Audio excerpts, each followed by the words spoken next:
Russian, much higher chance of escape. So I'm just gonna throw him in here. I mean, still Techlist already has 63%. I'm throwing him in here, and I'm saying, go for it. No gain sources, just steal that tech boost. Because he's got a high chance of escape, so might as well use the ability. I was seeing reports that Israel's now turning on Turkey. Have you seen anything about this? Whatever. They're I always don't want to be crying. like... Both of these countries always cry about something. No, I know, and that's why it's kind of funny. Because Israel bitching and whinging about Iran finally gets America to bomb Iran. And if it is true, they're now saying that Turkey's a threat to their security. And I'm just sitting here like, okay, try it. Second biggest army in NATO, like 350,000 standing troops, own internal defense industry, Russian support, American support, NATO support. Good luck, Israel.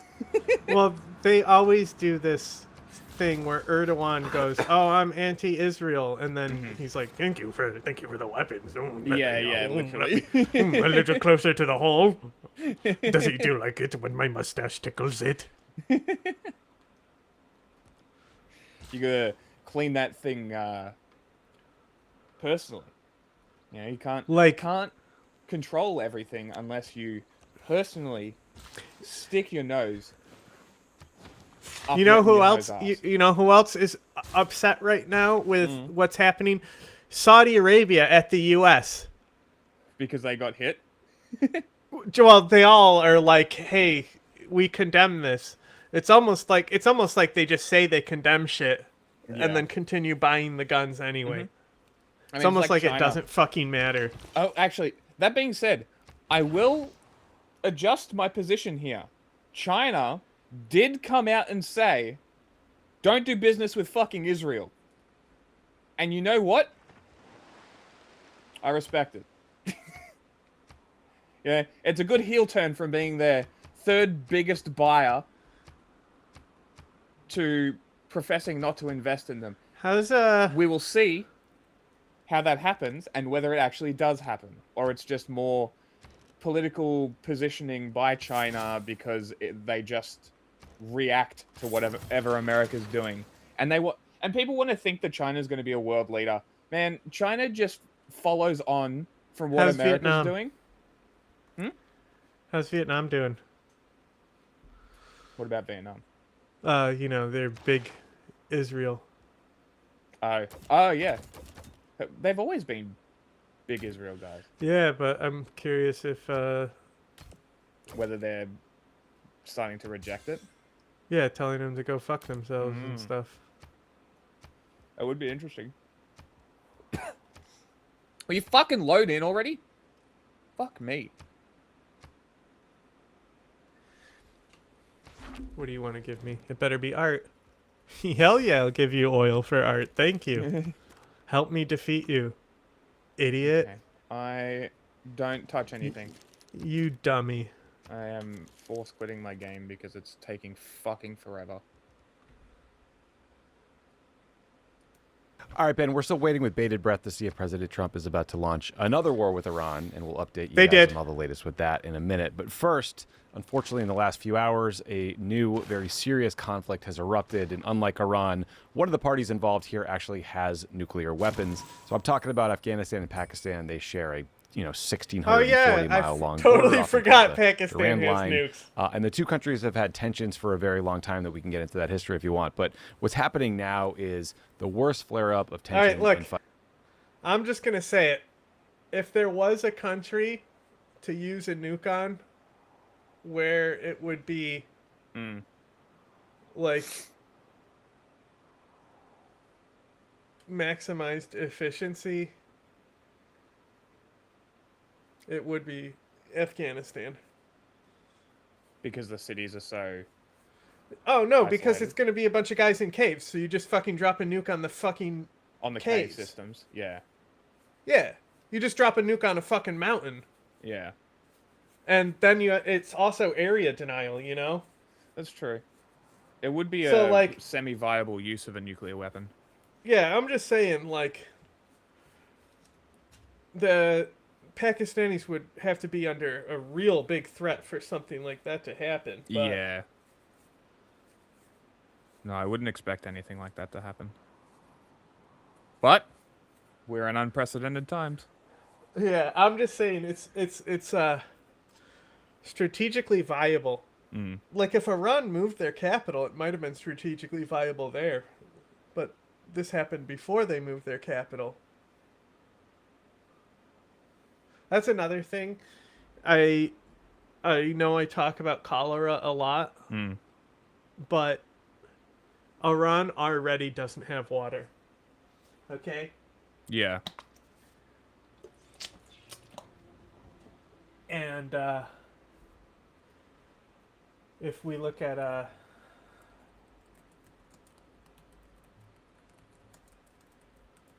okay. Okay. Boo. I'm pulling it up. I'm pulling Okay. up a graph. I'm pulling up data. My laptop. Is that a me sound? Ah, it's not giving me the graph shape that I want. I want this shape.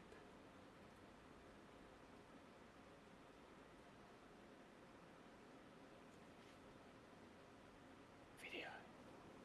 I'm pulling up a graph.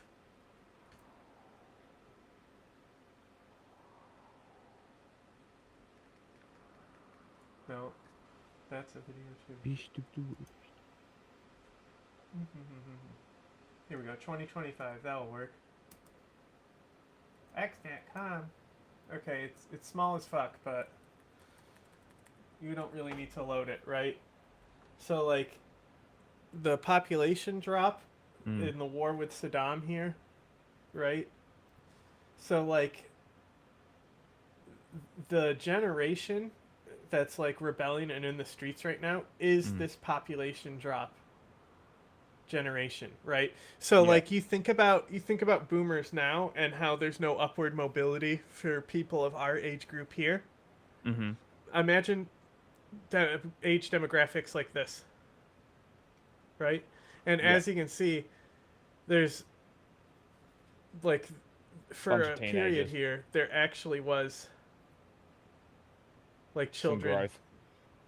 being born, you know? Mhm. So 10 years ago they did have like a little bit of a population boom. Yeah. So those would have been the well-off families that would be the last people to take positions before this generation came up Mm-hmm. to have nothing, right? And you can see that for the last few years it's already been in decline again because Yeah. the people who should be having kids now have no upward mobility in Iran. Mm-hmm. Okay? So we already have record low birth rates in Iran. Now we're going into conditions where there will be massive cholera because Yep. there's already no water. And where you have issues where there's going to be massive cholera outbreaks, you coincidentally also have issues with birth defects and basically like, you know, babies being born dead and all that type of stuff. Yep. Because there's not enough nutrients and water for the baby to actually grow inside Develop. their mother. Yeah. I mean, that's why conditions designed to prevent births is genocide. Yeah, but I'm just saying, like, whatever's happening with Iran, like, It's going to get much worse. well, I'm just saying, like, wrap it up and bring in the water, or, Yeah, like, you're, go like, down. looking at very, very bad times. Mm-hmm. And this is exactly what I've been saying to people is like, okay, the Ayatollah's dead. What changes? The institutions still exist. Yeah, they already have a new Ayatollah. The Basiji still exist. The IRGC still exists. Ones that left have fled to Afghanistan and neighboring countries. They're just going to regain organization and try and take it back. the repercussions are going to be, like, if this doesn't work, the repercussions will be double the deaths from the last protests. Like, you think they're not going to respond by collective punishment against the Iranian people that they are already very happily killing? Do you think that's not going to And happen? also, like, don't forget the United States told the Kurds they got their backs, and then a genocide Exactly. happened. Exactly. So, like, excuse me if I don't trust America and Israel, the countries currently committing a genocide, who has spent Yeah. 3 years lying to try and cover it up, now invading Iran in an effort to A, further cover up the genocide, and B, not arrest pedophiles. Very cool. We love the Epstein War. Yeah, the Epstein War. Begun, the Epstein War has.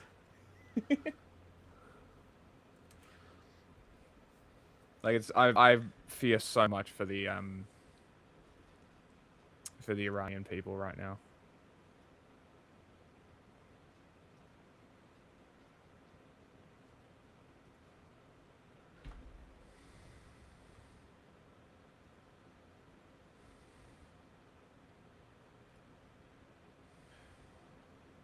I definitely took a turn.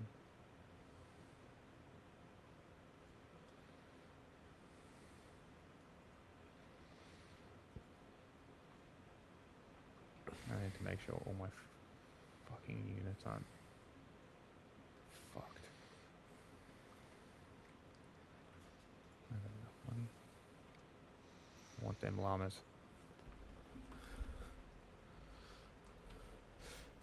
My favorite is the post where it's the one guy saying they're going to use suicide bomber battalions. Mm-hmm. And, like, somebody quote tweeted it being like, in an era when drones exist, they're just doing it for the love of the game. They really do be that, huh? There really Yeah. is 0 point for it. Well, But I guess if you don't, the Taliban aren't exactly forward thinkers. well, if you don't off yourself, Or thinkers. it's not a suicide. It's not a shaheed. You gotta sacrifice yourself. They're like, using a robot to explode. Where's the dignity in that?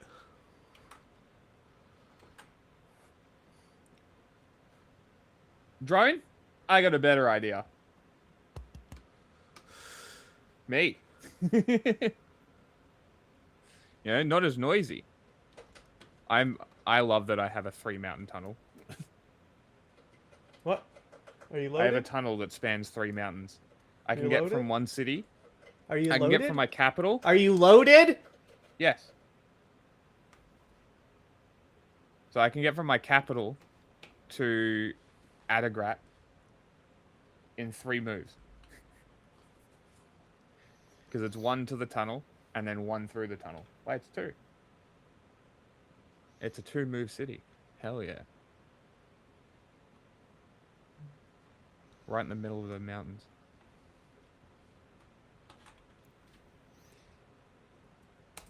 Conflict with dialogue, but Pakistan says they will only agree to a ceasefire if Afghanistan agrees to take action to stop terrorist groups conducting cross-border terror attacks in Pakistan, which is just an unbelievable irony for anyone who worked on for the U.S. or NATO during the war in Afghanistan, because the primary problem they faced was Pakistani intelligence providing a safe haven for terrorist groups. Now they're complaining about the same thing, but here we are. Obviously, I'm not a fan of either of these governments, but this development is very worrisome for all the people living in both these countries, especially in Afghanistan, where the majority of the population is living in poverty. Ben, on the ongoing World War Watch anxiety meter, how does this one rank for you at the moment? Yeah, there's so much to this, and I mean, it's high on the World War Watch, but for reasons that have to do with Iran. But let's just start with the situation here, because it's a truly remarkable turn of events. I mean, we should get into the history with Pakistan as the principal sponsor and safe haven for the Taliban throughout the entirety of the Entire post time, 9/11 yeah. war, right? But just taking the conflict for what it is, you've seen these. You know, what America should have done something about that. They should have went to Pakistan and they should have said, "We know what you are doing, and we are a superpower, but we do not have super patience." Oh, that's right. There's a religious emergency against me. Tensions because Pakistan claims, with tremendous irony, as you point out, that the Taliban inside of Pakistan has launched attacks, and they claim that they have a safe haven inside of Afghanistan. Never mind, again, that Pakistan was the safe haven for the Afghan Taliban. You also see in the Pakistani rhetoric about this these allegations that Afghanistan is becoming a vassal state of India. Which seems like wildly overcranked to me. It could certainly be the case that India is developing some relations with the Taliban government, but I don't know anybody, and I've talked to some people that suggest that there's any truth to that. There's even, I think, some information campaigns going around Pakistan that Modi's cozying up to Netanyahu. Netanyahu is going to somehow be friends with the Taliban government. Even crazier thing, right? Seems like a stretch. Yeah, it's a bit of a stretch. But I mean, at core, there are these border disputes. There have been these border clashes, and there's this Pakistani Taliban that has carried out a number of attacks, which is not new, by the way. They've been doing this for many years. But I think what is really also happening, Tommy, is that after the Taliban took over, Pakistan assumed that it would basically be in control in Afghanistan, that it had supported the Taliban and basically could tell it what to do. And the Taliban doesn't like to be told what to do by any foreign power. That's the one thing that we know about the Taliban. And so this may be an effort to kind of reassert control and to demonstrate that, you have to kind of do what we say. You're essentially a client state of us. I have tremendous empathy for the people of Afghanistan who've suffered, 4 decades of war, plus humanitarian crisis, sanctions, deportations. Remember, like 1 million Afghans were deported from Pakistan back in Afghanistan. Now they're getting bombed. The World War Watch, I just want to highlight, and we can talk about it more, is that, this is a massive land border with Iran. And if there is a major strike on Iran, that could lead to refugees flowing from Iran into Afghanistan and Pakistan, or separatist movements inside of Iran, like in the Baluchistan region of Iran, where that crosses the border into Pakistan. Pakistan could get drawn into the Iran war too, right? And this is kind of the weird way in which, from both directions, you could have a convergence of these crises that we're talking about. Yeah, that's what I fear too. I mean, and the rhetoric, as you said, is pretty intense. I mean, the Pakistani defense minister said, "Our cup of patience has overflowed. Now it is open war between us and you." That is a stark. Yeah, superpower. And yeah, on this refugee We do question, not I mean, have there are like I think 1 super million of 3 million Afghans who are living in Pakistan were deported in 2025. Many of these people had lived in Pakistan their entire lives. I mean, it's been seen as a relative safe haven since the 1979 Soviet invasion of Afghanistan. I think Iran deported 1.5 million Afghans from its country back into Afghanistan in that same time. So these are people who are probably hanging out, like trying to live in refugee camps on the border where a lot of this fighting is occurring. Pod Save America breaking news is brought to you by ZBiotics Pre-Alcohol. ZBiotics Pre-Alcohol probiotic drink is the world's first genetically engineered probiotic. Can't even feed my fucking chinchilla without y'all shoving ads in my face. A little bit of that. I'm sorry in advance for the terrible audio. He likes to stand as close to a jet engine as he possibly can when he does these interviews. Have waged a war against Afghanistan, but they asked you to intervene. Has anyone reached out to that? Well, I would, but I get along with Pakistan, as you know, very well. Very, very well. You have a great prime minister. You have a great general there. You have a great leader. That I think two of the people that I really we are a respect superpower, lot. but we do not have And I super think that, patience. Pakistan is doing terrifically well, yeah. So, like, first of all, I mean, given the kind of the history that you were talking about earlier of the Pakistanis supporting terrorist groups that killed American citizens, the way he like loves on random generals in Pakistan is disgusting and crazy. I just don't get why he does that. But I guess, Ben, my takeaway from hearing him comment on this conflict is that he has absolutely no idea what's going on. Like, I would love it if he could mediate this one and actually, stop this conflict, but it didn't sound like he knows what's happening. Yeah, I mean, there's so much going on there. I mean, first of all, let's just kind of do the quick and dirty for people on this who may not know the history. But essentially, after the Taliban was routed from power in Afghanistan post 9/11, much of their leadership fled into Pakistan. They were given a safe haven inside of Pakistan that was comprehensive in the sense that the leadership of the Taliban often was based in a place called Quetta in Pakistan. We literally called it the Quetta Shore. Remember, Tommy? I mean, that's how formal it was. And not just that, though, fighters would go back and forth across the border, right? And so the reason that the Taliban was able to be so resilient against NATO and U.S.-led forces is because they'd come in, do an offensive, and then they'd retreat back across the border. I mean, this was like a complete safe haven provided by the Pakistani government. They would claim to us that we were going to get to it, we're doing something about it, but then the Pakistani intelligence services military, the ISI, the intelligence services, and the Pakistani military had all these links to the Taliban and were working with them and supported them all the way up until the collapse in Kabul. There were even pictures, remember, Tommy, famous pictures of like kind of Pakistani ISI guys hanging out in like the hotel in downtown Kabul. Like they saw it as their victory too. And so for them to claim as a pretext to bomb a country, that country is providing a safe haven for cross-border operations is like a remark. I mean, the U.S. Foreign policy has tons of hypocrisy too. Pakistan's giving us a run for their money in this one, but people need to understand that. Yeah, it's astounding. It's like, and it's why I think you've seen some people be like, well, let them fight it out. And it's like, listen, if this was just about those two. What do I always say? Pakistan is America. Like, people don't get it. They think I'm fucking around.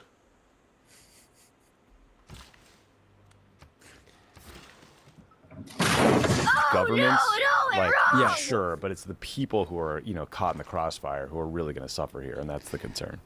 That's right. I mean, and Afghan people. I mean, they currently, the ones who are out of the country are getting deported back, including from the United States. People in the country, like, women can't walk in the street without a male relative, can't go to school. Like, people can't get enough to eat, and now they're getting bombed. And they're bombing Kabul and Kandahar. They're bombing cities, right? And the big cities, because Kandahar is the stronghold of the kind of historic southern stronghold of the Taliban. Kabul is obviously the capital. Now, I listened to Trump there. People need to bear in mind that he loves Pakistan in part because, number one, they've invested tons of money into the Trump family crypto business, right? Like the Trump kids and Witkoff kid has been through Pakistan. So they've greased the wheels Nope, not here. foreman unrest. And then two, it was the Pakistanis who said Still, that Trump no single-handedly tech ended boost the war is with still- India, which Oh, was which not one the are you? case. Canadians And are then a different nominated guy. him for the You can yeah, gain and then nominated him for the sources. Nobel You don't Peace have an Prize. upgrade. And so we have a president who clearly had no idea what was going on. It didn't seem like he'd been briefed on the fact that a war broke out last night. And his first reaction is, I love those guys. They're great They're great. guys. They love Never me. mind they're bombing civilians in Kabul and Kandahar.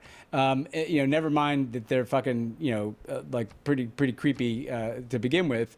And he just has no interest. Now, I'm sure he'll take credit whenever this war comes to an end, which it will at some point. Like, I'm sure we'll have to hear that this is the 9th war he's ended. But that's kind of dangerous for him to kind of, not that I have no love for the freaking Taliban, but I have deep concern for the Afghan people. That's him kind of giving a green light. They're great people. They're wonderful people. So it's like, that means do whatever you want. Level Kabul once again. Level Kandahar. Decapitate the Taliban leadership. The reports even that maybe the leader of the Taliban has been taken out. But then what happens? Like, then what is Afghanistan just going to retreat to being a failed state again? So I didn't take a lot of hope from that we're going to see a lot of effective mediation from the U.S. No. I wish so. It doesn't seem like he's on the ball. And also, like, basically there's like 4 national security officials that do anything anymore. And they're all pretty busy, like, kind of trying to run, Venezuela, like Marco Rubio, or, manage the Ukraine conflict, like Steve Witkoff and Jared Kushner. And then there's Iran. Jared And so we Kushner. should just update folks on Iran, because as you mentioned, like, there's shared borders here. Like, these crises I have will just bleed the into each family other member. if there is another major war in Iran. Oh, no, not There's a couple anyone things but people are watching. Jared. So the talks in Geneva happened on Thursday. Jamie! Some of the readouts in the reporting were like they were positive or constructive, but then you kind of looked under the hood of those leaks to like Axios or whatever it was, at the You actual see, Jared, substance of what was put the other forward, day, it he just seems like said the two sides are really about far the Board apart. of Peace. The U.S. position is basically Nobody you need is to shutter personally your three profiting main from this. nuclear sites: Isfahan, Fordo, and Natanz. I think they want them to. that funny? Americans want Iran Say to it again. ship He's out such a all of their character. nuclear material, all their highly enriched. Kushner said nobody is personally profiting from this about the Board of Peace. Uh-huh. He's funny, Where'd all those Right? billions go? isn't he? Funny?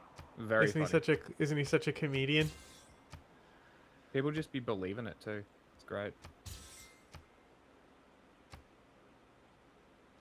I don't give a fuck. I'll give anyone resources. Come fight me. My empire is too vast for you to actually do anything. I don't even need a military. Like what do you, like literally like you literally cannot conquest me fast enough at this point. No, probably wouldn't be.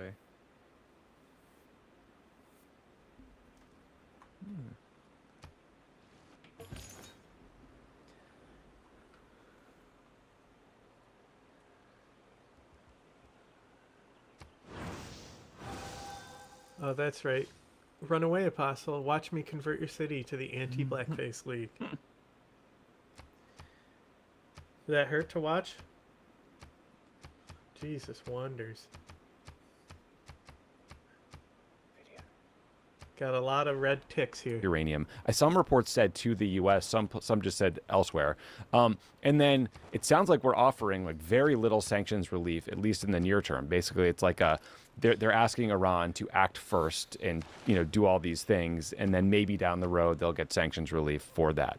The Iranians, for their part, are not offering to end all enrichment. They're saying like we could pause enrichment maybe for a period of a couple of years. We could reduce our enrichment levels from the 60% level that they had achieved before the Midnight Hammer operation back in June of last year, down to a much lower level that feels safer. But they're not talking about permanently ending enrichment activities or nuclear activities, which is part of the Trump administration's demand. And they want near-term immediate sanctions relief. The other kind of like mood music out there is the U.S. Embassy in Israel went to an authorized departure, which basically means, there was an email from Mike Huckabee that went out to staff, which was like, you are allowed to leave. The government will pay for it, but you need to leave right now and focus on just getting the fuck out of Israel, not necessarily getting a ticket to the U.S., which, it's probably done out of an abundance of caution, but it's pretty unnerving. And then also, Ben, I saw there's reports that the U.S. sent another fleet of F-22s over to Israel and another fleet of tankers. And then there's, I think, unconfirmed reports that all the ships at our Fifth Fleet ports in Bahrain have left the docks and are now like scattered out in the sea, which would suggest, a posture that is easier to defend than having, everybody bunched together like, Pearl Harbor, for example. So I don't know, man, like what are the tea leaves telling you at the moment? Because it doesn't feel great from where I'm sitting. The tea leaves on Iran are about as bad as they can be, right? Which is, it seems like Jared and Witkoff went to that meeting making an offer that they knew would be refused, right? And that the Iranians are not prepared to kind of just completely capitulate, which is essentially what that offer was. Hey guys, the U.S. going to authorize. Hey guys, spoiler! They bombed them. I just wanted to hear somebody talk about Pakistan. First 2026 edition of What's Going On with Shipping. Is the Strait of Hormuz open or closed?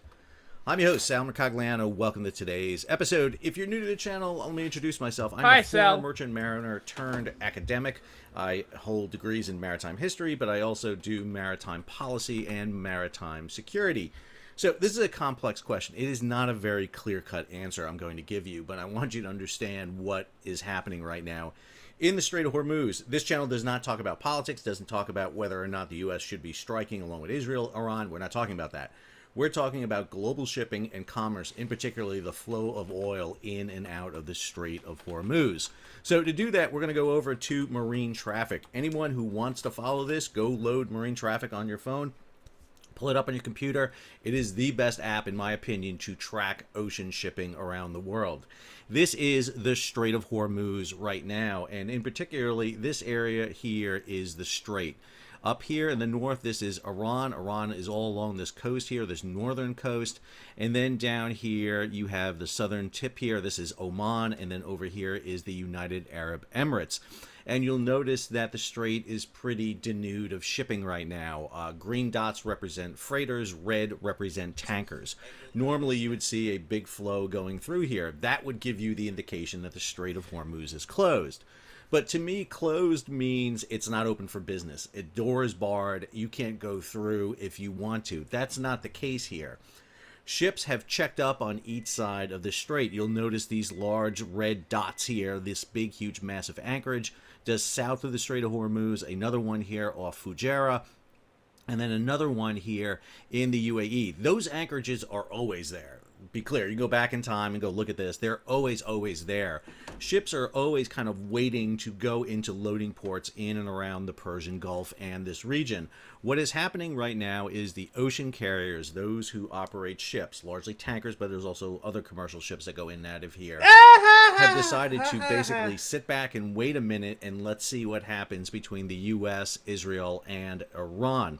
The other issue here, and the important one to understand, is war risk insurance. So everything in shipping is geared to insurance. I can't say this enough. Money is what makes this industry go around.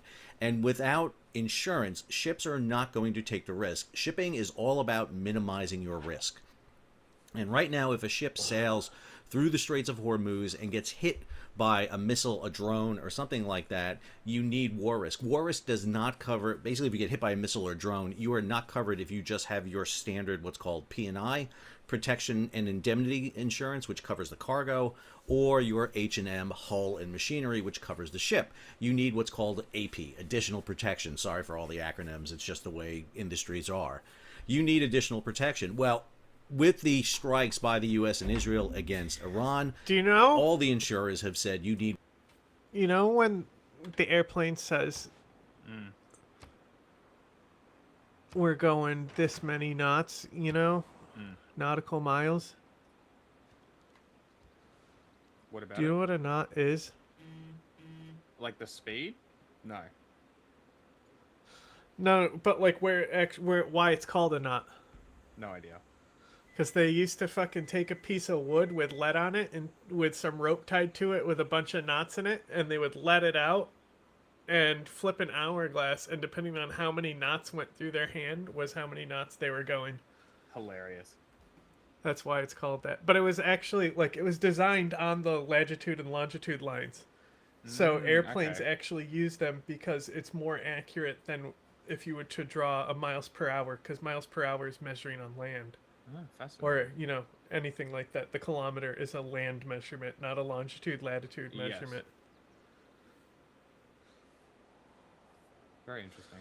More insurance to sail through this, and so shipping firms are waiting. Either they won't pay the additional insurance and they're waiting for everything to subside, or they're going to have to pay the insurance to go through. No matter what, to see those little red dots start flowing back through here again, they will have to make a choice, either to get the insurance or take the risk. Understand, 20% of global oil comes out of this strait.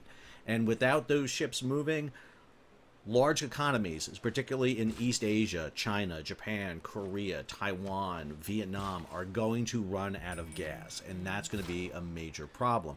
All right, let's go ahead and break down this for you in a little bit more detail. I want to give you that big, huge overview, but now let's look at the specific stories that have been transpiring over the past day or so. I did an update yesterday on this. You can catch that for all the bigger background issues, but today we're going to look at what's happened over largely the past 24 hours, and I'm going to show you on marine traffic how that has transpired. If you're new to the channel, hey, take a moment, subscribe to the channel, and hit the bell so be alerted about new videos as they come out.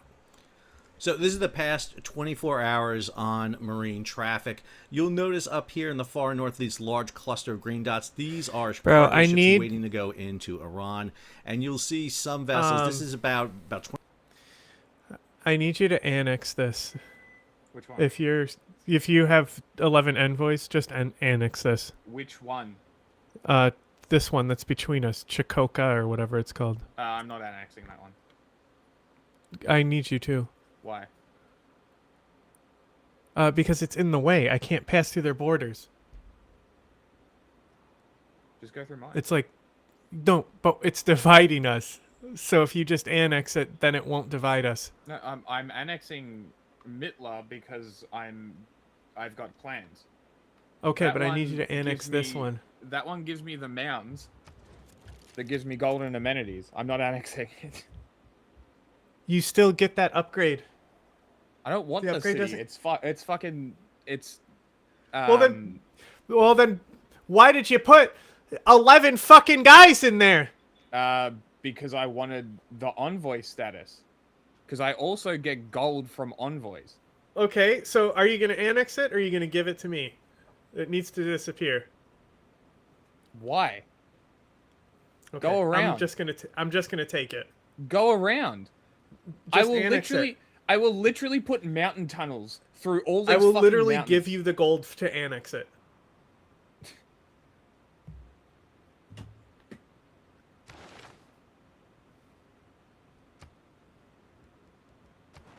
Like, it's all flat land. When I take the Swedish cities, there's going to be no problem. I literally am telling you I will buy you a city and you're arguing about it. I don't want it.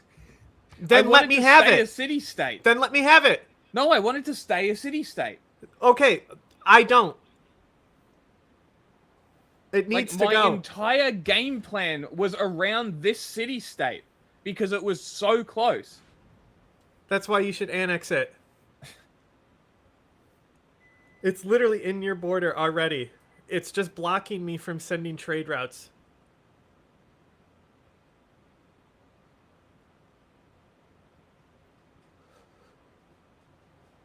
Do you have to be suzerain to get open borders? Yes. Just use the policy that gets you open borders with all the Just city-states. fucking annex it, or I'm gonna take it. I'm sick of looking at it. I'm sick of it being in my way constantly. I've had enough. I've had You it up don't to have here the with that gold city. to annex it. Huh? You don't have anywhere near enough gold. How much 24 does it hours. need? 3,500. Okay. Ago, the last of the tankers were coming out of the Strait of Hormuz, so you're still seeing some traffic here at this time. So a couple of key stories here I'm going to run through with you, and I have a link to all these down in the description of the video so that you can link over to them. So Operation Epic Fury, that's the name of the operation. Iranian corvette sunk by U.S. reports, first fatalities in widening conflict. So the U.S., besides targeting strikes throughout for the political structure of Iran, they've also For me, targeted the how much naval was it for forces, you? and particularly 3,500. For me, it's 11,000. Because I've literally been building it up. With No, that it's just city. crazy how expensive it is for me. I didn't know they could get that expensive. Like, I can't annex it anyway. I don't have the envoys. Palmyra is 12,000 for me. Which one? Palmyra? Palmyra. Yeah. That one's pretty high for me as well, but not as high as this. But I get 1,000 gold per turn, so...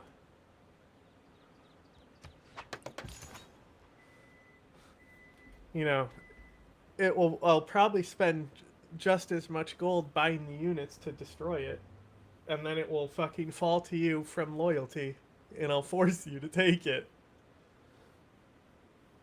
naval forces that are based up here around Bandar Abbas and at a port outside in the Gulf of Oman.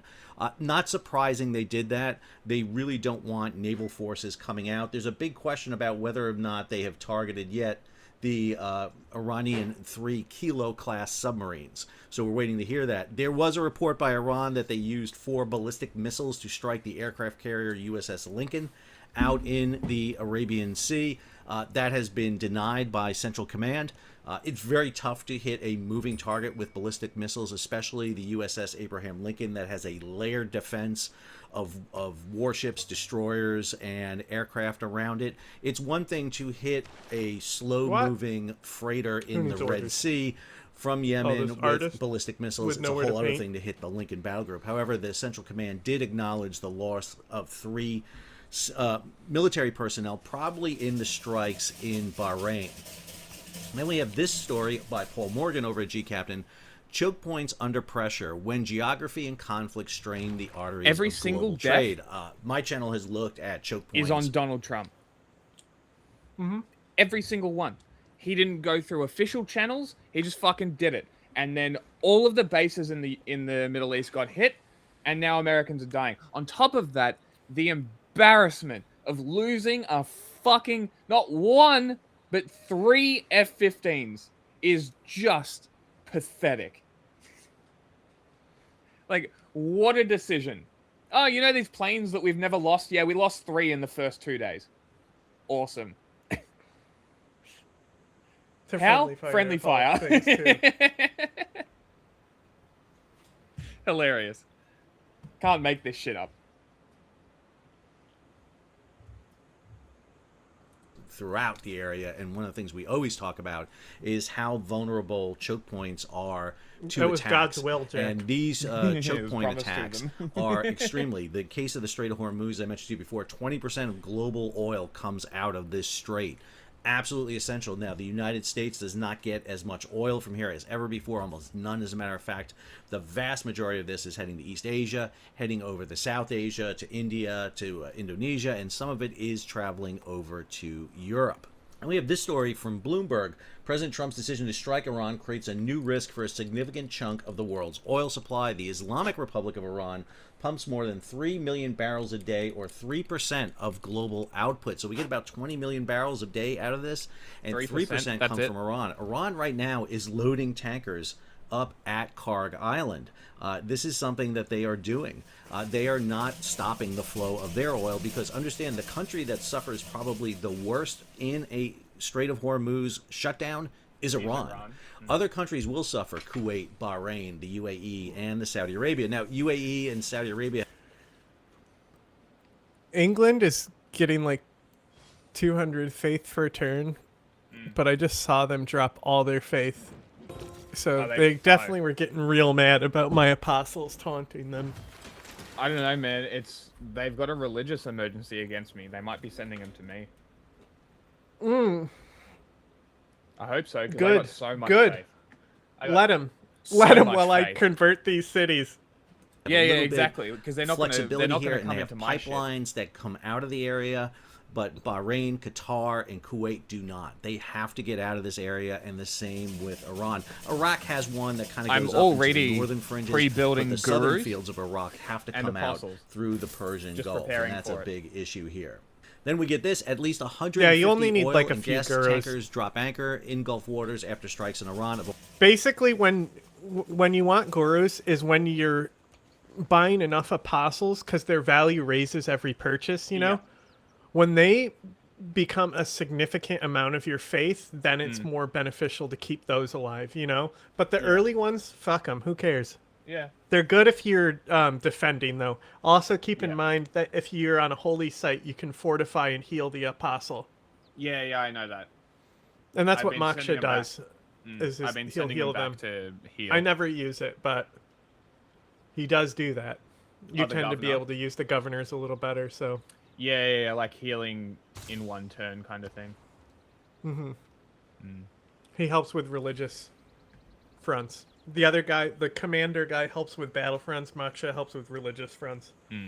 But, like, really, you just, because you can see how much religion the opponent has, you just gotta time when you're gonna do a missionary or apostle push. Like Peter. Once I saw all his missionaries Peter. had passed me and they're down in the next territory, and they won't be able to come back and convert his cities back. Yeah. We talked about this. These are those tankers checking up right here, waiting for either the fighting to stop or to get that additional war I'm risk actually building a protection lot of and research sail labs because through I'm the able to region. build them with faith. And This it's story causing me comes to from win Lloyd's this List. fucking Trading Nobel houses Peace suspend Prize oil in shipments through physics. Strait of Hormuz, but traffic flows for now. So I did senior notice that. traders said that oil shipments through the Strait of Hormuz will be halted following radio hailings from the Iranian forces. I had that recording in my yesterday's video. No clear announcements from Iran regarding the closure. Vessels observed making U-turns in the Middle East, Gulf of Oman, but some traffic still flowing through the Straits of Hormuz, and that is true. We are seeing some traffic flow through. At least one tanker observed making a U-turn near the Bab el-Mandab Strait. Cheers, tradition here, and what's going on when shipping. When you mention the Bab el-Mandab, grab whatever you have close and have a drink. I don't have any. Sorry, we still have to have a little bit of levity here in a very serious situation. This is amid the Houthi threats. The Houthis have announced that they're going to resume strikes down in the Red Sea region. Then we get this story. Oil tanker Skylight hit off Oman coast, injuring 4 crew members. So a lot of misconceptions about this vessel. This is a small 11,000-ton, 20-year-old Palau-flagged, basically a refueling vessel. This vessel, I pulled the track for it over the past year. It operates almost exclusively within the Persian Gulf. It made one trip out to India, but almost exclusively down from Iraq down to the UAE. And what this vessel does is refuel other ships. There is a video, which I am going to show you right now, and I'm going to keep this running right here. This is the video right here, showing you the vessel on fire. Supposedly, oh, I killed the audio here. Supposedly, 4 crew members were injured on board. It's a mixed crew of Indian and Iranian on board. And one of the things I note is the fire is located in the afterhouse. So they're saying that this was because of a strike. Again, we're only taking the words we have.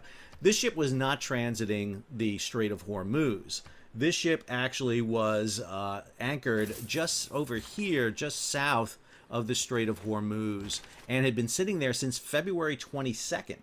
So it's not like this vessel is moving. This vessel is also under sanctions by I have both this the starving United States artist who and just the can't wait to EU. paint. It carried a cargo of Iranian oil back in 2023, so the ship has been held under a sanction for quite a long period of time. Not sure who hit this vessel, what caused the strike, but this is not a vessel that was transiting the Strait of Hormuz. Then we get this story also over from Lloyd's List. This is Richard Meads. Middle East ports suspend operations amid fears of attacks. Stole my fucking starting builder for my new city. Bahraini ports, but others remain open. A Jebel Ali barbarian. suspended after intercepted missile causes fire. And then they mentioned the one sanctioned oil tanker on fire, while unconfirmed reports of a second indicate an explosion. And then we have this story also from Lloyd's List regarding not tankers but container ships. Iran attacks prompt Red Sea rethink as box shipping exit the Straits of Hormuz. Carriers halt Hormuz transit, suspend Suez Red Sea routings amid Iran conflict risks. We had just had companies, Maersk, CMA CGM, and others announce they were expanding their routes through the Red Sea. Maersk was just coming back into this, and now all of them are saying they're suspending traffic through the Red Sea because of the reciprocal threat being posed by the Houthi against shipping. There are about 170 container ships totaling 450,000 TEUs. Those are 20-foot boxes, are stuck inside Hormuz. Middle East Gulf ports report shutdowns and disruptions. All told, there's about 750 commercial ships inside the Persian Gulf right now, of which 170 are container ships. Freight impacts depend on how long Hormuz stays constrained. I like the word constrained. That is a good word. It's not closed. It's constrained. Some vessels may get exemptions. We're hearing this already, that some Chinese vessels are getting exemptions. And the country that needs to be talked about here is China.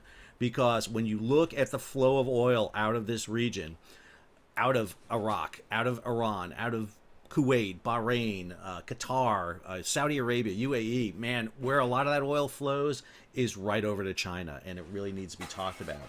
MSC, Mediterranean Shipping Company, CMA CGM, the large French line, and Hapag-Lloyd, which is a German line, all order ships to seek safe shelter. I have no clue where you find shelter in the Persian Gulf. I don't know. I've sailed the Persian Gulf. I don't know where you hide a 300-meter long, 1,000-foot ship in the Persian Gulf. There's really not a broom closet you can go running into and find a lot of shelter. Last thing I want to do is give you the updates coming out of the United Kingdom's maritime trade operations. UKMTO is it sounds British, and it is British, but it really provides an international service.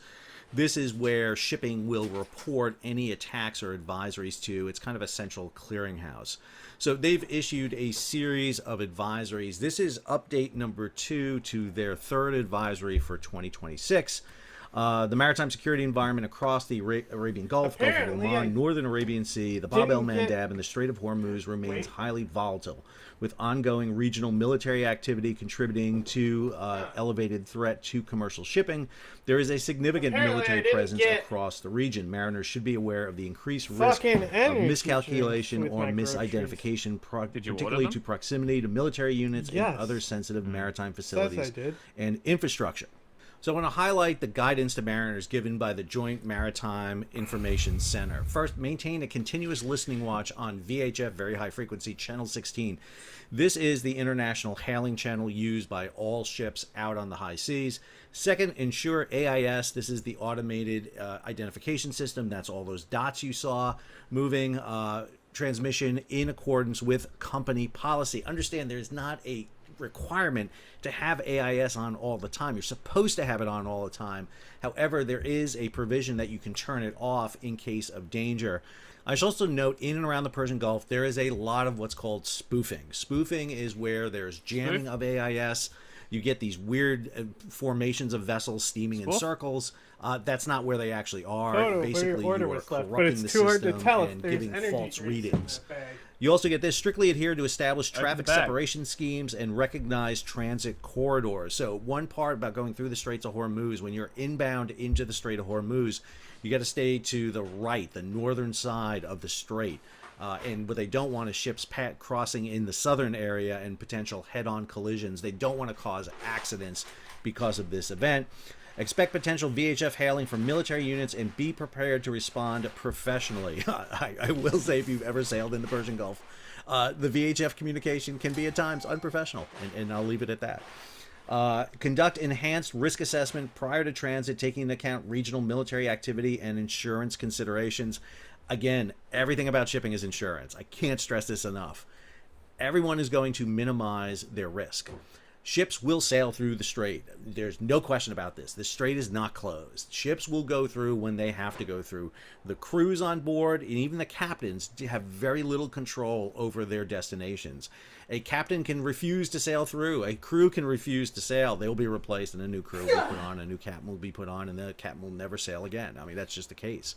Unfortunately, that's the business that everyone's in. Immediately report unusual activity, suspicious approaches, electronic interference, or incidents to the UK MTO or other recognized reporting agencies. We then have these additional warnings. This is warning number 4. UK MTO has received a report of an incident 2 nautical miles north of Oman. The crew has been evacuated and safe. Authorities are investigating. This is the situation with the on-fire vessel, the Skylight. Then we have incident number 5. It has been reported over VHF Channel 16 that the vessel has been struck by an unknown projectile above the waterline. Although the engine room was originally reported as on fire, it has now been reported the fire is under control. So this is outside the Straits of Hormuz, south of Iran, in a region where we have seen drone and missile strikes in the past by Iran. This is not new. Go back to 2019, and Iran had a series of these types of strikes against ships in and around this area. We've also saw it in 2021. Then we have this incident number 6, the most recent one we have to date. UK MTO has received a report of an incident 17 miles northwest of Mina Sakar, UAE. The company security officer reported the vessel has been struck by an unknown projectile causing a fire. The fire has been extinguished and the vessel intends to continue on its voyage. So a lot going on in and around the Persian Gulf, the Strait of Hormuz, and out in the Arabian Sea and the Gulf of Oman. We're going to keep monitoring this situation and keep you up to date. Again, I can't tell you how much that there's a lot of misinformation flowing out there. The only threat the Iran has made toward shipping in the Gulf was over VHF 16, and that is an unconfirmed report. Iran has not said they've closed the strait. They have not announced an intention to close the strait. However, because of the war going on right now, and it is a war, when you start throwing missiles and bombs at each other, it's a war, whether it's declared or not. That is causing shipping to take a pause for a moment. I mean, again, in the Red Sea, the difference between what's happening in the Strait of Hormuz and the Red Sea is very simple. When the Houthis initiated their attacks at the end of 2023, into 2024, there was an alternative route. You can go around Africa. And because of the increased war risk insurance went from 0.02%, the value of the hull and cargo of the vessel, up to 1%. If you have a billion-dollar ship, which is what some of the large container ships are, you are not going to pay 1%. That's $10 million to go through there when you can sail around Africa, pay an extra $1 million. There was plenty of excess capacity in shipping at the time. You're going to go around Africa. You have that alternative. There is no alternative to the Persian Gulf. You've got to go through the Straits of Hormuz. It is the cul-de-sac of oil in the world. You've got to go through, and during the height of the tanker war in 1980 to 1988, the strait never closed, yet 450 ships were hit. We saw war risk insurance go up to 7 to 10% of the value of the vessel. Now, oil tankers tend to be on the small side in terms of value. They're not as expensive. However, shipping will pay that. But the other constraint we have, really important I guess to there's note, been a is white there's monster a run on finite number Walmart of lately. tankers out in the world. Let's change over here to Because marine the traffic last one time last I ordered, This shows for you what all wasn't the in there. tankers that are on the planet. They Hi, I'm Derek they in swapped Siberia. it for the But smaller these one, show the you 4 all the pack, tankers. Let's go and ahead and they refund the difference, right? And this time, right, like it just wasn't in there. In fact, it looked like, I believe the guy put an empty bag. So if anything, they put it down and took it for themselves because they know that there's a shortage on that shit. That's what I believe. That's my conspiracy. But I guess they're gonna ship it to me for free. Nice. weed out all the tankers and shift over here to just crude oil tankers. And this shows you all the crude oil tankers in the world. So you get an idea. You look at that line that comes out of the Persian Gulf here and heads around through the Red Sea up toward Europe and then out across the southern tip of India and Sri Lanka, through the Malacca Straits, the South China Sea, past Singapore, and up here to East Asia. Now we weed out even more here. We're just looking at ships over 150,000 tons. And you see the finite amount of ships that are out there on the planet. Then we come over here to one of my favorite sites, Tanker Trackers, who track vessels around the world, particularly tankers, obviously. But they have this stat here on Dark Fleet. These are the vessels that are under sanctions by the US, the EU, Great Britain, and a variety of nations. They are tracking right now 1,482 active ships that are in the Dark Fleet. But what I want to take note of right here is this: the number of tankers that are out here, including 231 very large and ultra large crude carriers. These are the biggest ones. What that means is we have a finite shrinking. Bro, even picking, I should have went for buildings because I would have definitely had it over trade routes. Like, even picking the trade routes happen so few and far between. Even when I have 20 trade routes, that I'm still on trajectory for a dark age. And I built 3 national parks this era too. Damn. I'm going to hit another normal age. I have not hit a dark age or a golden age this entire game. I think I may have hit 1 dark. But I got the golden age early for the monumentality. What do you do? 4? No, this guy. Yeah. Science for artifacts. Okay, go to sleep. We don't have artifacts yet. Number of tankers out there in the world. It's one thing to constrain the Strait of Hormuz, but when you add the Dark Fleet and ships that are under sanctions, that fleet of tankers that were out there in the world is getting progressively smaller, which is leading to an escalation in costs. So I showed this in yesterday's report. This is Fernley's weekly report. This ended as of February 25th, so it does not include data from the strikes against Iran. But notice here the charter rate for vessels. Basically, they're all hitting right around $40,000 to $50,000 per day.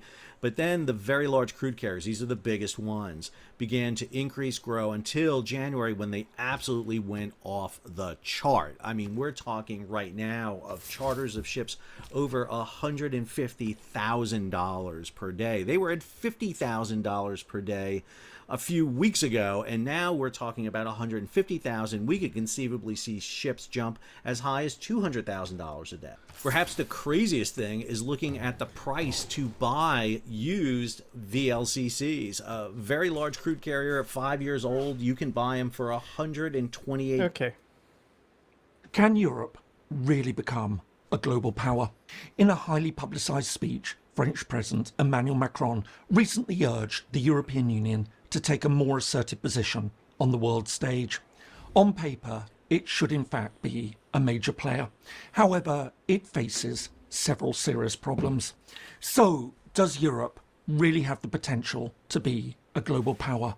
And just how can it go about becoming one? Hello and welcome, I'm James Kerr-Lindsay, and here I take an informed look at international relations, conflict and security. The past decade has seen Donald Trump getting Europeans to call for becoming a global power. What? Whoa. Donald Trump now getting Europeans to start calling to become a world power again? When did that happen before? a dramatic shift in international relations, the unipolar moment that followed the Cold War when the United States stood as the unrivaled global hegemon has now gone. Instead, China's dramatic rise has fundamentally altered the balance of global power. Meanwhile, India's economic and population growth have fueled... Look at this. I got him. He in a tunnel. And I put my hand in front of the tunnel, so I knew he would try to back up into my hand. And now he is mine.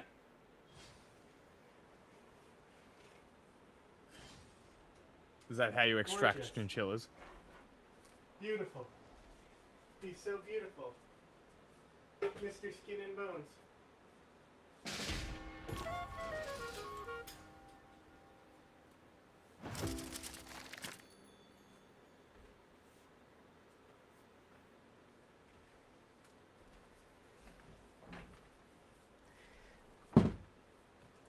speculation I win! that it too will become a key player. All the while, a growing number of regional powers are seeking greater influence.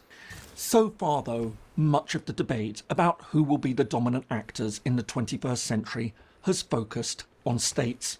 The European Union is rarely considered. Instead, it's seen as an economic bloc rather than a geopolitical actor. But can it now change this? If a new multipolar international system is about concentrations of power, whether economic, political, technological or military, then the EU clearly qualifies as a candidate. But just how can it convert all this into actual global influence? With 27 members, the European Union stretches from Ireland in the west to Cyprus in the east, and from Finland in the north to Greece in the south. Although smaller than Russia, China and the United States, it would still rank amongst the world's top 10 countries if it were in fact a unified state. Likewise, its population of 450 million would put it in third place after China and India and ahead of the United States. As for economic strength, it competes directly with the United States and China as one of the world's top 3 economies, ranking second or third depending on exchange rates and measurements used. But while already significant on these measures, it's set to grow even larger. Most of the countries of the Western Balkans, as well as Moldova, Georgia, Turkey and Ukraine, are officially candidates for membership. If they do eventually become members, they'll significantly extend the EU's territorial reach, population and strategic depth.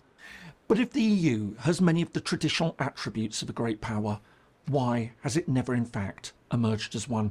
To understand this, we need to take a look at its origins, structure and development. The European Union began to emerge in the aftermath of the Second World War. Aiming to prevent another devastating conflict, the leaders of France, West Germany, Italy, the Netherlands, Luxembourg and Belgium created the European Economic Community in 1957. By closely integrating their economies, they hoped that war would not only become impossible, but also unthinkable.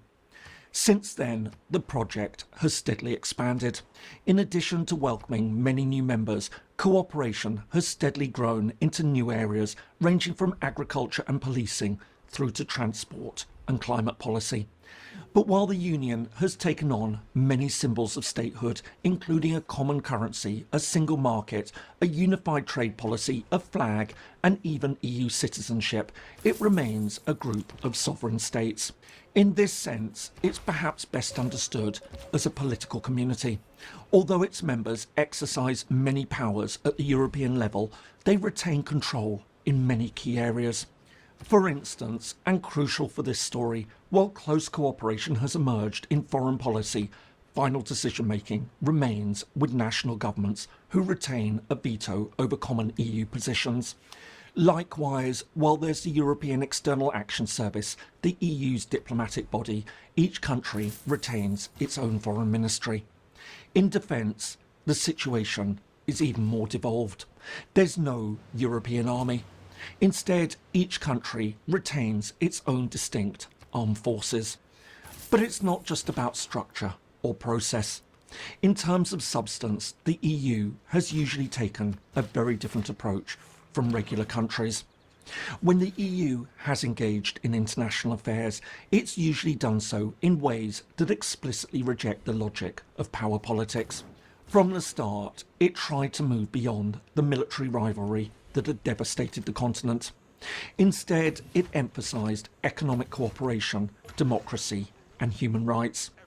As a result, while most EU member states joined the US-led NATO and certain countries maintained strong armed forces, the European Union as a whole presented itself as a champion of international law, multilateral institutions, and the peaceful resolution of disputes.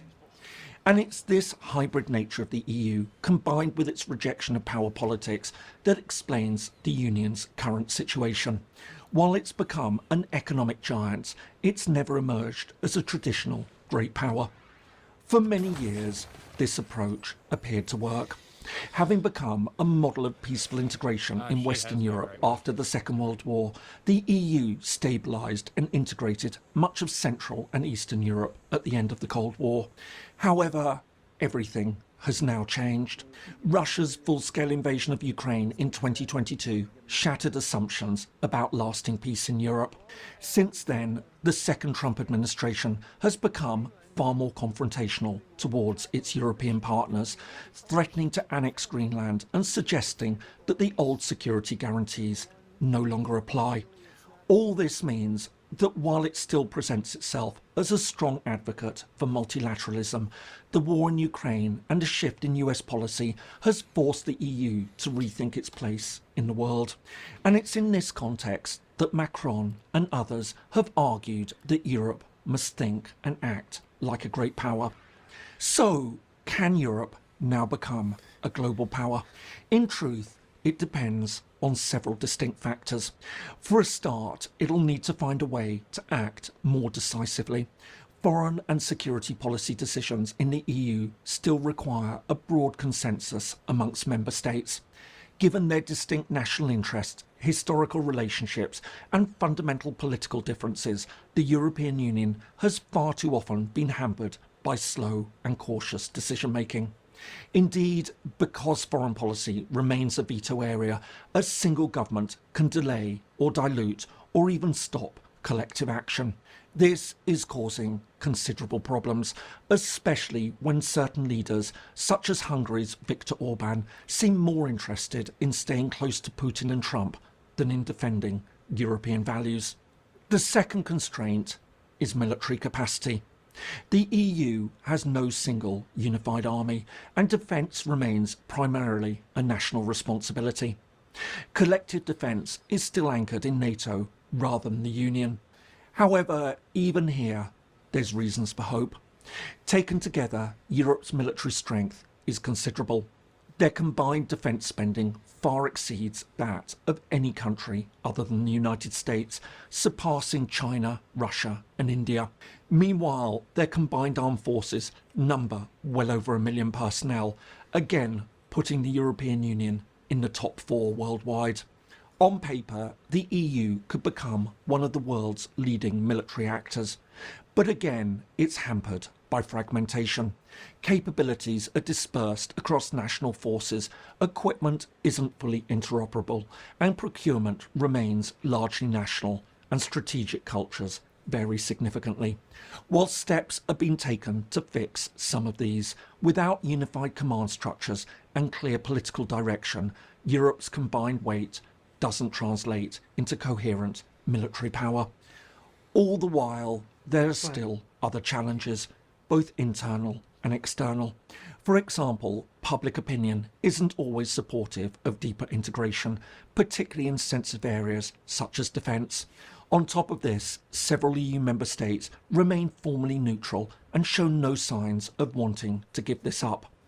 Finally, being a global power isn't just about capabilities, it's also about perceptions.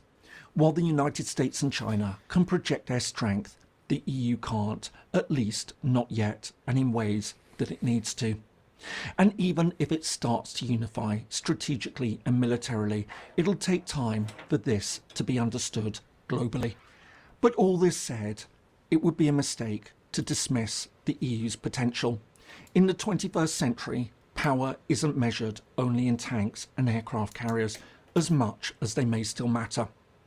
Economic capabilities and the ability to shape global norms and regulations are also significant. The EU remains the world's largest single market, and access to it gives Brussels significant leverage.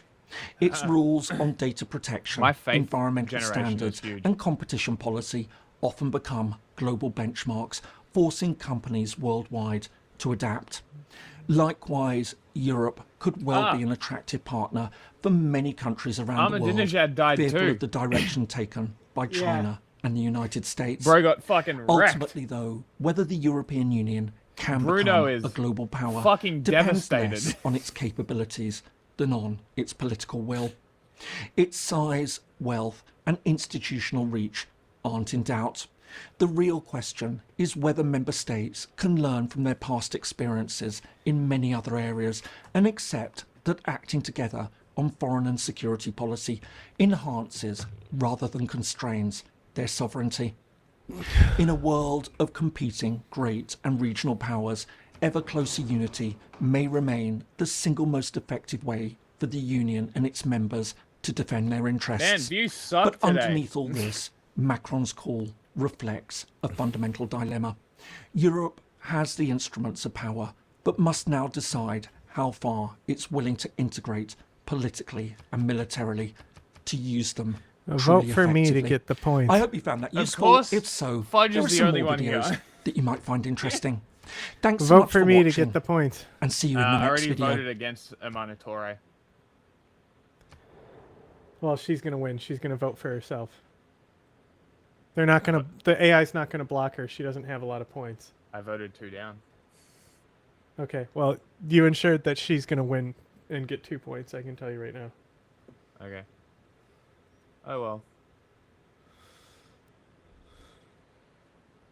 War has broken out. It is really she's unclear second as to behind why. us, Donald Trump put out diplomat. a Yeah, they won't block taped her though. message. I guess it was like 4 a.m. Saturday morning. All right, He you had stay here pre-taped it. and He's don't down in escape from this Mar-a-Lago in the what they called the Situation Room in Mar-a-Lago, which we should tell you, it's not like the Situation Room can go anywhere. There are reasons why they hold it in very secure areas in the most protected building in the country generally, that being the White House. It's got to be next to the Situation bathroom where all the documents were held. Exactly. You recall, actually, back when those documents were found in the bathroom, he was offering plans to people at Mar-a-Lago, Iranian attack plans. But that was back in the day. I'm sure they've been updated by the Israelis for him now, at this point. But he went on to give a non-live speech to not justify the attack on Iran and this ongoing war with seemingly no parameters, no limiting principle, no agenda, other than we're just doing this. how dare you call this a war? How dare you call an offensive bombing campaign against a sovereign nation under the guise of it being defensive? How dare you call that a war? Because that's the line now. That's how much we've devolved. The Trump administration is claiming that this act is not an act of war. I wonder if Iran bombed an all-girls school here in the United States and killed dozens of girls and hundreds of people, if we would call that a war. They also assassinated the leader of Iran. Right. I mean, oh my God. That to me seems Mobster. belligerent. Big but, mess. Here's Donald Big Trump mess we're making explaining today. that we're going to lose some lives. We lost some lives, but hey. Seeks to kill. The lives of courageous American heroes may be lost, and we may have casualties. That often happens in war, but we're doing this not for now. We're doing this for the future, and it is a noble mission. We pray for every service member as they selflessly risk but their that is a lives to sacrifice ensure that Americans and I our am willing children to take. will never be threatened by a nuclear-armed Iran. Seeks to Bro literally their did own it. intelligence has I tried to give you the luxury of deemed having that your Iran pause. was not close to getting only a a little bit nuclear left. weapon, especially because this administration claimed that gotta their eat it. nuclear Was weapons the program had been, quote, obliterated strike on the school last summer confirmed? when the Israelis bombed Iran. But this time around... And when we did, too. And when we did. This time around, though, Netanyahu successfully lobbied the Trump administration high off his Yeah, own it supply already after what they view as a successful operation in Venezuela. Netanyahu was able to appeal to our idiotic president to get more United States involvement in this bombing campaign in Iran, because last summer, Israel actually took some significant hits when the Iranians responded to their act of aggression. So they need us, even as they pretend to be the strong Israelis in the Middle East. CIA assessed prior to the Iranian attacks that Khamenei could be replaced. Khamenei can be replaced by hardline IRGC elements if killed. We had Trita Parsi on, I think it was, 3 weeks ago, who made it clear that the Iranian government structure is not contingent upon one charismatic leader, particularly like the idea that there wasn't a plan Holy for the shit. death of an 86-year-old. This is 50 not votes. the U.S. Senate, folks. They actually sort of like anticipated this stuff. I told you. So the idea that this is any type of like 500. regime change as a function of an assassination is absurd. Yep. And calling I told you, for you ensured that she'd win it. Iranian people, and they weren't going to block it. They're only going to block it when they have like 14 them rise to up 16. multiple times, only to get their resistance being met with and then incredible before that time, force, the AI will basically spend it all killing on itself. thousands. Yeah.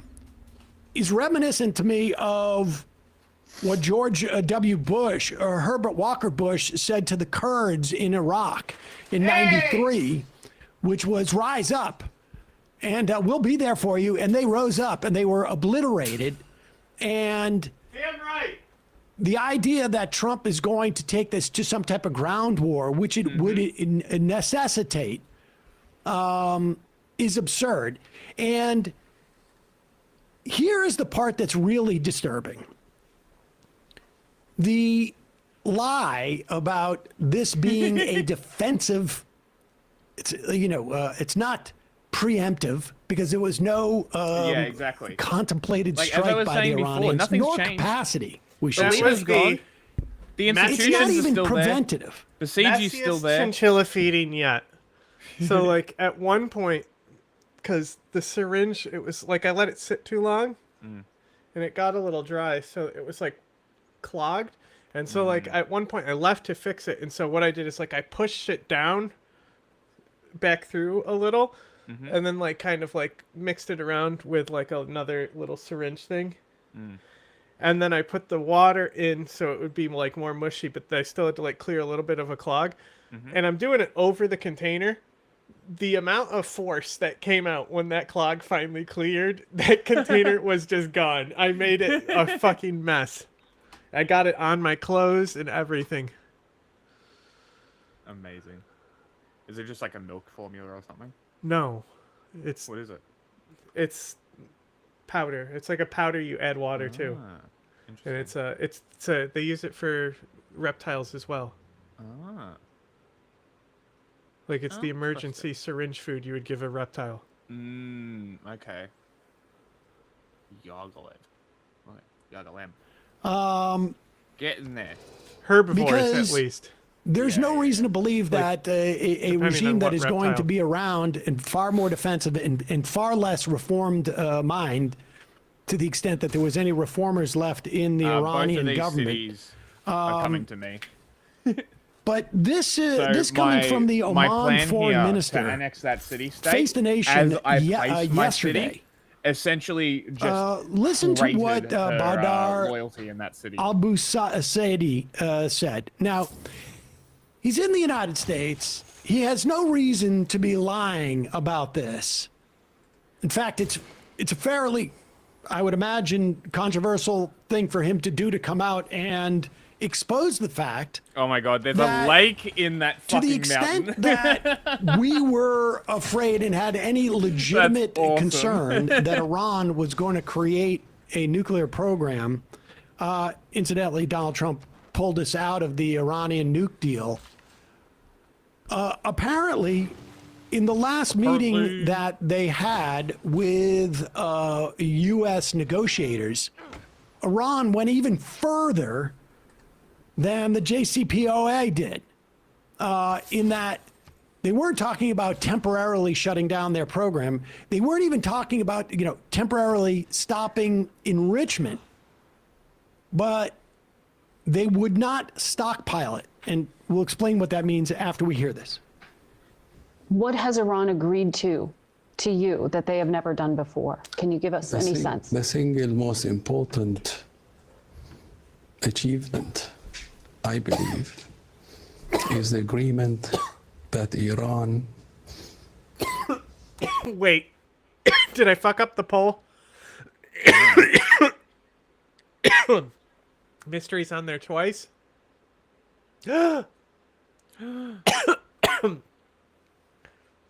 Fuck. Oh no! What are you We have gonna to fix this. do? It's okay. Nobody's even been here. No, I know nobody's fucking here. Literally no results on the poll. Okay, hang on. I already built a waterfront. Hell yeah! Look at me go. Water park. Hold on. Waterfront. Okay. Adjacency to harbor. Shit. Straw poll. will never ever have a nuclear material that will create a bomb. This is, I think, a big achievement. This is something that is not in the old deal that was negotiated during President Obama's time. This is something completely new. It really makes the enrichment argument less relevant because now we are talking about zero stockpiling. And that is very, very important because if you cannot stockpile material that is enriched, then there is no way you can actually create a bomb, whether you enrich or don't enrich. And I think this is really something that has been missed a lot by the media, and I want to clarify that from the standpoint of a mediator.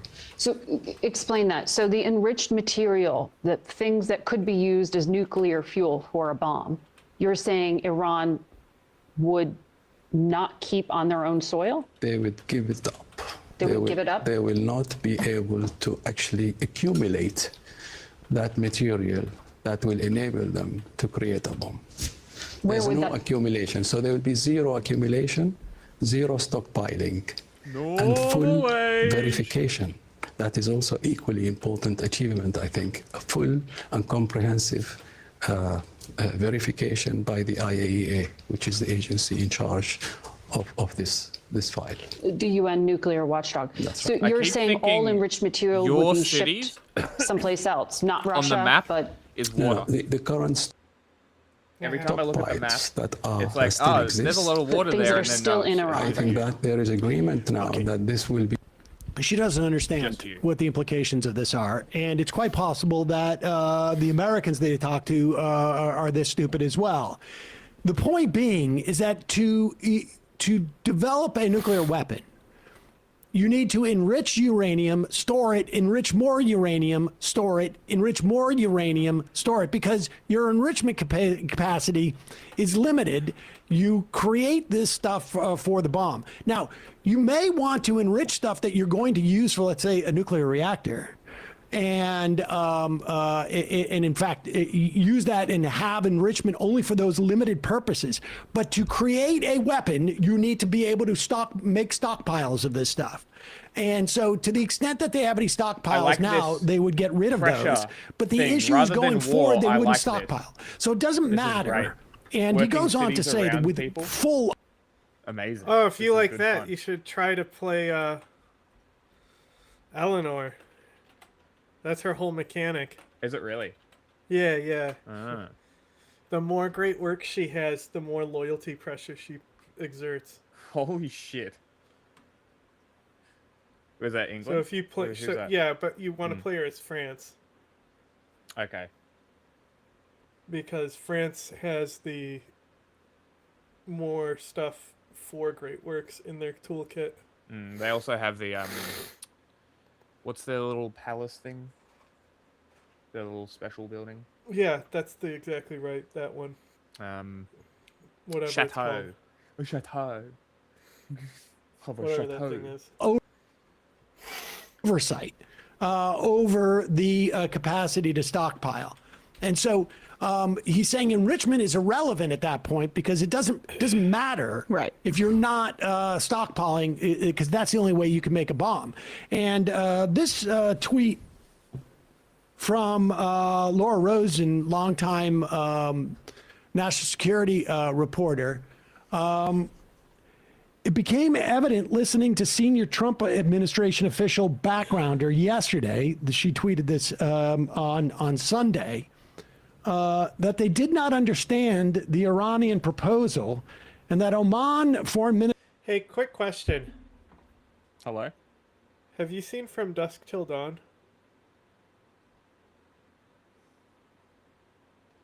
Possibly. I know the movie. It's a zombie one, right? Hey, Sorry, spoilers. vampires. Spoilers. No, I'm just like... I'm trying Spoilers. to remember whether... Is it the one in the Arctic Circle? No. No, that one's 30 Days a Night. That one kicks Okay. ass. I fucking love that movie. That movie's so fucking good. It's great. Because there's a bunch of vampire movies that I've seen that I mix up and forget what the names are. So potentially not. What the movie I said on. If nobody's watching, we're watching that one that I sent you a few weeks ago.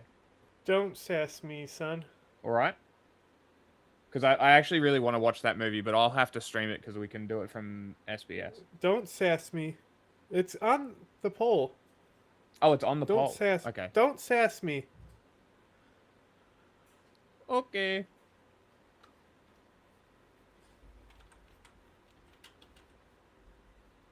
I don't know why I have not yet been able to increase my trade route capacity from more than 2. You have to build markets I've been building other or shit. lighthouses. Uh-huh. You've been picking trade routes as your era score bonus too? Yo, I've had short ones. Wow. That was a terrible decision. Yeah. I was hoping that I would... Bet you don't know how to get more. Yeah, well, I was just hoping that what I was doing was going to give me more, but I guess this... Because what happens normally, because I've never really given a shit about trade routes until recently, so every time that I go through it, I'm like, okay, I need trade routes. How do I get trade routes? I'm just going to build. And because I build industrial, commercial, and harbors, when I play like that, I just get trade routes. Just passively, because I build them. And because I'm going religion and culture, I don't get them. But now I'm starting to build money because I need money. We want fucking battery charges? No. No. I need to, first of all, I need to figure out what my great works are. Okay.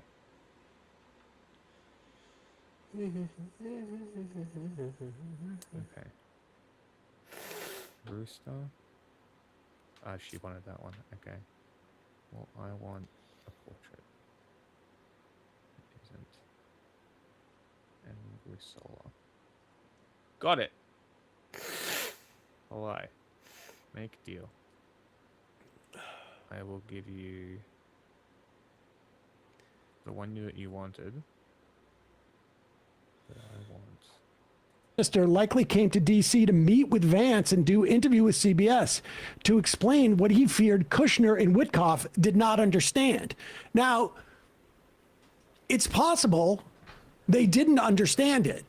It's also possible that they had caught the car and were like, oh, we got to do this now.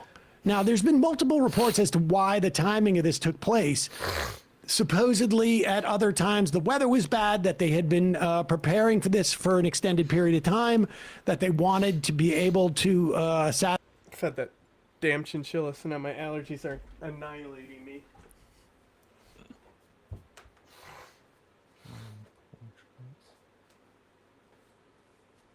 He is also eating on his food bowl, I think, right now. It's hard to tell. assassinate Khamenei when he had this Saturday morning, regular Saturday morning meeting. I don't know if we'll ever know, but it's quite clear that there was a push for this regardless of circumstance, to the point where like nobody seems to have even bothered to pretend or that there's really manufacture anything else. consent. Exactly. I mean that there was a multi-month effort to manufacture consent for the Iraq War, which included pleas to the United Nations, which included bringing Congress into the fold. Like the Trump administration here is acting, committing an act of war, not any pretense associated with it, which is a war that only 27% of Americans support. And he goes out there and says that Americans are going to die more. We already know that 3. Welcome back. You know, B, when you open IMDb pages, it's the literally like the most. I think you dropping out also crashed my game. Well, it'll do that because my bandwidth got cut by fucking IMDb. Hilarious. The most bandwidth heavy site in the universe.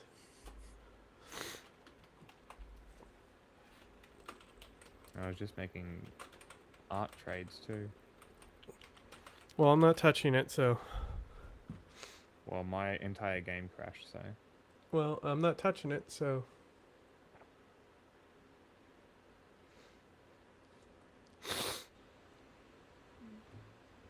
Okay. Can't play the video though. At least are dead, and we don't fully know the circumstances of that. But this is, like, thematically overall, the action of the Israelis and the United States and the Epstein class represented by the Trump administration, a group of elites that understand that right now there's a shot clock, because they've lost public opinion for good. So whether this is genocide, whether it's regime change wars, whether it's destroying a state, corruption, major nation that's friendly to you, which is what this is. You bomb everybody who could replace Khamenei, and then also the police stations. You're trying to destroy the state. So they know it's lost for good, and they're acting with that urgency. We'll have more to say about this later, and obviously we're going to ask our guests, 3 candidates, about their positions on this going forward. I can guess what it will be, but we'll hear it from them. Hey, folks, don't forget to hit the subscribe. Hey, PBS Spider special story report. to end the week. In a zoo outside Tokyo, one monkey has pulled heartstrings around the world after forming an unexpected friendship. Stephanie Tsai has the story. It's a story of rejection, vulnerability, and the animal instinct for companionship. It helps that the central character is an unbearably cute monkey, a 7-month-old macaque in Japan's Ichikawa City Zoo named Punch. Abandoned by his own mother shortly after birth, zookeepers handed Punch a stuffed animal. Never mind that the orangutan is a different species, he's hardly let go of it since. This soft toy has quite long fur and several easy places to hold, and it looks like a monkey. We thought that it looking like a monkey might help Punch integrate back into the troop later on. Watch as baby Punch is dragged around like a chew toy, escaping to the comfort of his protector, using him for cover. Videos like these have sparked an outpouring of love and sympathy from the more evolved primates among us. But he has plenty of friends on TikTok. Hashtag Hang In There Punch has gone viral. The spectacle has drawn massive crowds to the zoo, and there's a run on the stuffed animal at IKEA. He's become such an idol-like figure already, so I hope he stays lively and continues being an idol. Nobody cares about you. By any means a replacement for Nobody a mother. cares about It's you. not going to give the animal the attachment that it sort of needs in order to develop. But it does give sort of an avenue to retreat to that might, in the moment, reduce those stress responses a little bit, allowing him to feel a little bit less of that anxiety and stress. Alison Behe is a primatology expert at Australian National University. She says the other monkey's ornery attitude toward Punch tracks. Japanese macaques live in very strict matrilineal dominance hierarchies, which means there are dominant families and there are subordinate families. Dominant animals show aggression, subordinate animals respond The lobby is appropriately with sort of broken. a subordinate signal, and then Okay, everyone I'll stays fix it in a happily in second. their place in the hierarchy. So while it does look like bullying and it looks quite confronting because it's an infant and because their mother has rejected or abandoned them, it is just a sort of a normal part of macaque society to have that sort of aggression as normal social behavior. But there are reasons to hope. More recently, Punch seems to have made a breakthrough. He's starting to make actual monkey friends and taking cues from adult monkeys on how to shelter from the rain. It's actually really reassuring that Punch is already sort of being shown, being groomed, being integrated in, into the group's structure, because it does suggest that hopefully any potential negative impacts of the abandonment will in fact sort of dissipate. Zookeepers say Punch is showing signs of resilience. It depends on how Punch's confidence develops going forward. But recently he's been spending less time with the stuffed toy day by day, and he's interacting with the other monkeys more. If things carry on like this, I think there will come a day when he no longer needs his stuffed toy. As cute as their relationship is, they'll know Punch is really okay when he finally gives up his beloved surrogate. For the PBS NewsHour, I'm Stephanie Tsai. Support journalism you trust. Support PBS News. I'm a monkey's uncle.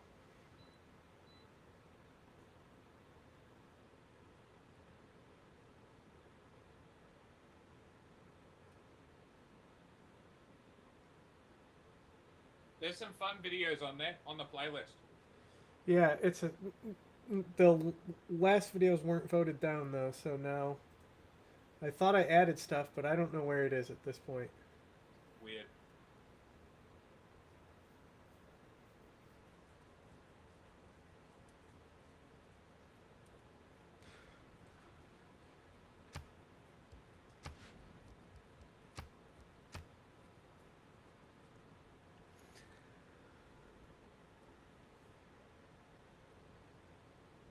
Hiccups. You're sitting in a meeting, everything's quiet, and suddenly that weird little jolt is your diaphragm going rogue. A hiccup is actually a spasm of the diaphragm, the muscle just below your lungs, followed by a sudden closure of your vocal cords, which causes the hic sound. It can be triggered by things like eating too fast, drinking carbonated beverages, or even a sudden change in temperature. But sometimes, there's no clear cause at all. It's like a nervous system hiccup, literally. Your brainstem misfires and your diaphragm reacts, making it one of the most classic body glitches. Your brainstem Why the brainstem looking so slutty? Jack, you're missing this porn on the screen.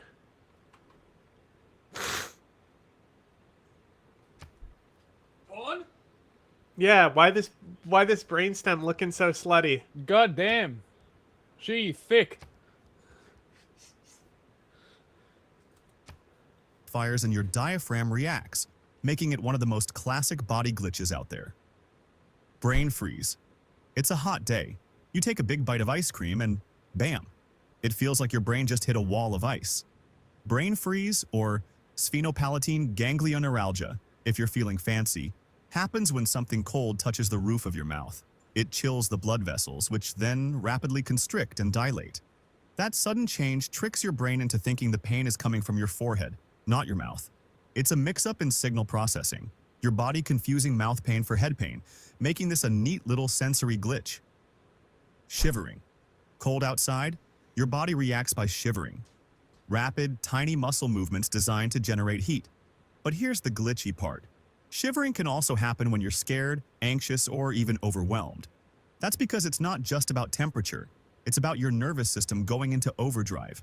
Your body thinks something is wrong and starts triggering defense mechanisms, even if you're not physically cold. It's like your body hitting the fight or freeze button without fully knowing why. Sneezing fits with no allergen. Ever had a sneezing attack where there's no dust, pollen, or pepper in sight? This might be your trigeminal nerve acting up. This nerve controls sensation in your face and can be triggered by sudden changes like cold air, bright light, or even emotional stress. Basically, your sneeze reflex is going off for no real reason. It's a miscommunication between sensory input and motor output. A sneeze without a cause, and one of the clearest examples of a reflex firing off like a broken circuit.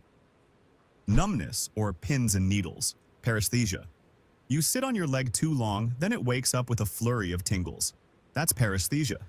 It happens when pressure cuts off blood flow or compresses a nerve, when you sit on your hands, and the disrupted so you can jack signals off come with a rushing numb back hand. all at once. It's not actual needles, it's misfiring nerve endings, sending scrambled messages to your brain. It's called your a nervous system is stranger. essentially rebooting. This glitch usually passes quickly, but in the moment, it feels like your body forgot how to be a leg. Goosebumps. You hear a Have you song not that heard hits that? just right, or suddenly that's step into a fucking cold hilarious. breeze. I don't. and your It's skin not. erupts It's in not tiny something bumps. I invented. Oh, It's like I'm not even doubting it. got to be from like American Pie or Scary Movie or something. But I tried it after hearing it as a kid, and like, sucks. Because like, it's not. It doesn't feel good to have a numb hand. No. No, it doesn't. Stranger, when you sit on your hand and jack off. The stranger.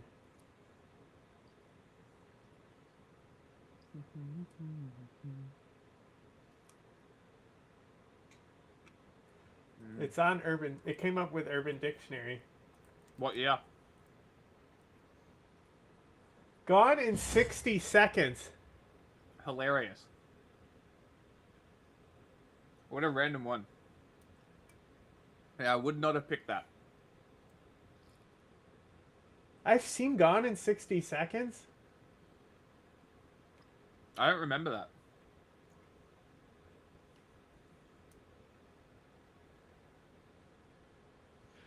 Dave Chappelle told it as a joke. That's gotta be where I heard it from then. That's more likely than Gone in 60 seconds.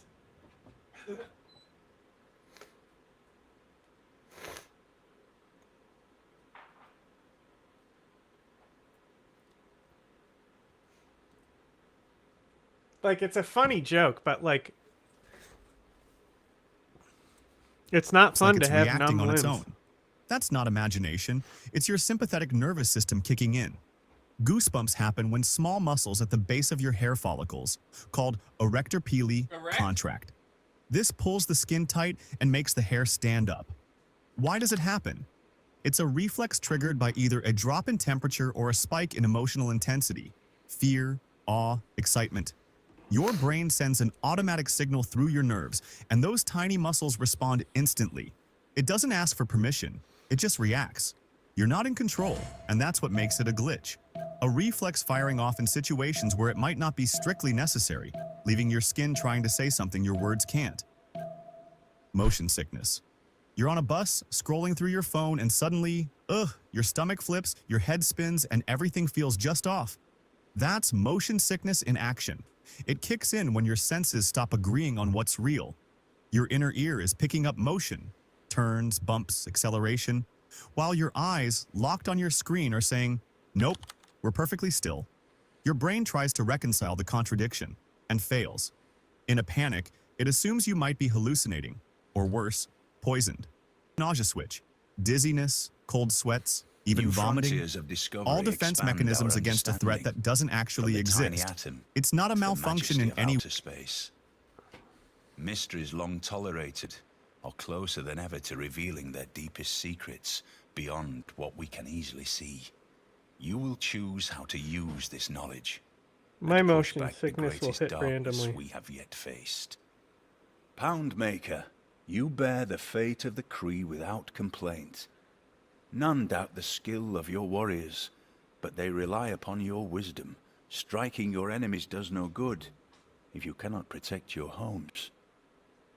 As the world changes in unexpected ways, your alliances will bind you to a lasting future. Those who stand Okay, Sean, alone wrap it up. die alone. one part, it's a team failure, a sensory system disagreement that ends with your body hitting the emergency button, all because your eyes and ears couldn't agree on what was going on. Teeth chattering. You're cold, and your teeth start shaking like you're freezing in a cartoon. Chattering is a rhythmic contraction of jaw muscles, a way to create heat just like shivering. But it's not only caused by cold. Strong emotions, fear, anxiety can also trigger it. That's your sympathetic nervous system treating psychological stress as a physical threat. It doesn't always know the difference between freezing temperatures and stage fright, so it sends the same shaky command either way. Ear popping. Going up in an airplane, your ears pop. That's your eustachian tubes opening to equalize the pressure between your middle ear and the environment. When the pressure's off, your ears can feel plugged or muffled. Sometimes the tubes don't adjust fast. This is making my ears feel plugged, leading to random or stubborn pops. It's a pressure regulation glitch, your body trying to sync but missing the mark. Jaw popping or clicking. You open wide and click. Your jaw snaps like a yeah, loose that means hinge. you're a vampire. This is often a quirk of and the you gotta be temporomandibular staked. joint, TMJ, which connects your jaw to your skull. If the disc inside shifts or the joint gets inflamed, you get that familiar popping sound. For some, it's harmless. For others, it causes pain. Either way, it's a mechanical issue, like your body's hardware slipping a gear. Stomach drop, elevator sensation. That weird flutter when a roller coaster drops or an elevator moves fast? That's your organs reacting to sudden motion. Your body moves quickly, but your internal organs take a split second to catch up. Your brain senses the motion mismatch and fires off a gut-level reaction. No danger, just an... What's really wild is if you continually have this going on. Like, I've told this story before, but when I was in Vegas, I was constantly in elevators. Going up and down and up and down. Yeah. And these are like hundreds of floors, so they go pretty fast. Yeah. And like... oh my god, shut up, YouTube! Fucking talking in my ear. Opening tabs that I didn't tell them to open. Well, I did. I just didn't want them to go to it and start playing audio. But, like, it gets really weird. The longer you spend going up and down elevators and high rises, and then you go end your day by walking on concrete outside back to the hotel you stay at. It's really fucking weird. Is that like if you ever been in a truck or an elevated car for like an extended period of time and then go into a normal car? No, real fucking it's small. not like that because it's your body has continually had the reaction, the drop reaction. Ah, so you're saying it's a literal physical reaction. It's not so much like a sort of... Yeah, and then you're finally claustrophobic on the feeling. ground floor in the cold air, and like you know, like how your foot will drop heavy when you miss a step. Mm-hmm. It's almost like that's how it feels when you're walking. Interesting. That's very interesting.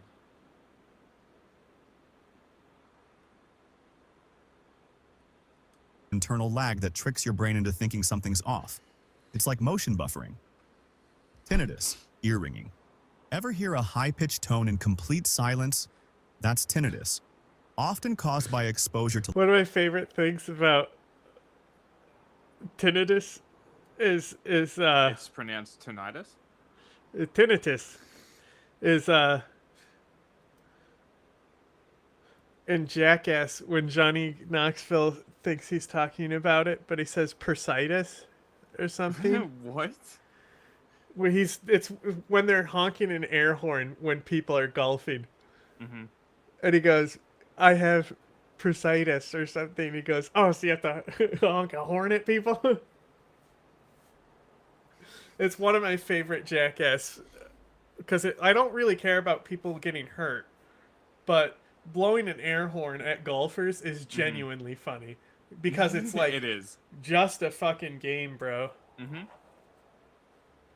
loud noise, I'm aging, trying to or get even away from my stress. wife. It's not sound from the environment. It's generated inside your brain. The auditory system fills in the blanks when it doesn't get normal input, kind of like your brain refusing silence and playing its own track. It's one of the most frustrating glitches because it's hard to ignore, even though there's nothing actually there. Skin crawling sensation, formication. Feel like bugs are crawling on your skin, but there's nothing there? Yeah, you're crazy. That's Rip called your skin off. formication. It's a nerve signal misfire, often caused That's by what's anxiety. inside you. See, It's those called are the bugs. formication. It's a nerve signal misfire. That's the bug right there. You can only you gotta rip your Often skin off. caused by anxiety, fatigue, or neurological changes. Speaking of someone who needs Your to rip brain their skin receives a off. signal from the skin that doesn't make sense and interprets it as crawling or tingling.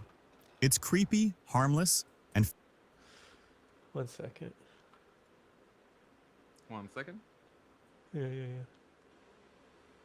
Did I send you the video of the North Korean band playing Killing in the Name of? Shh.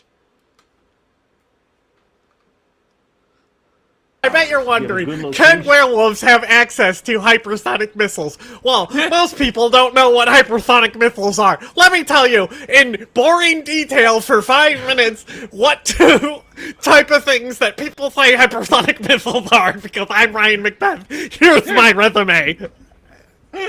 By the way, Israel has never done anything wrong. Oh, man.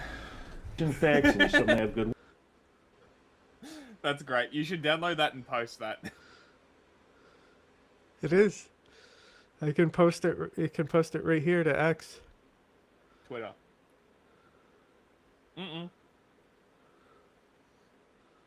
Ryan Macbeth on werewolves, just a dry link.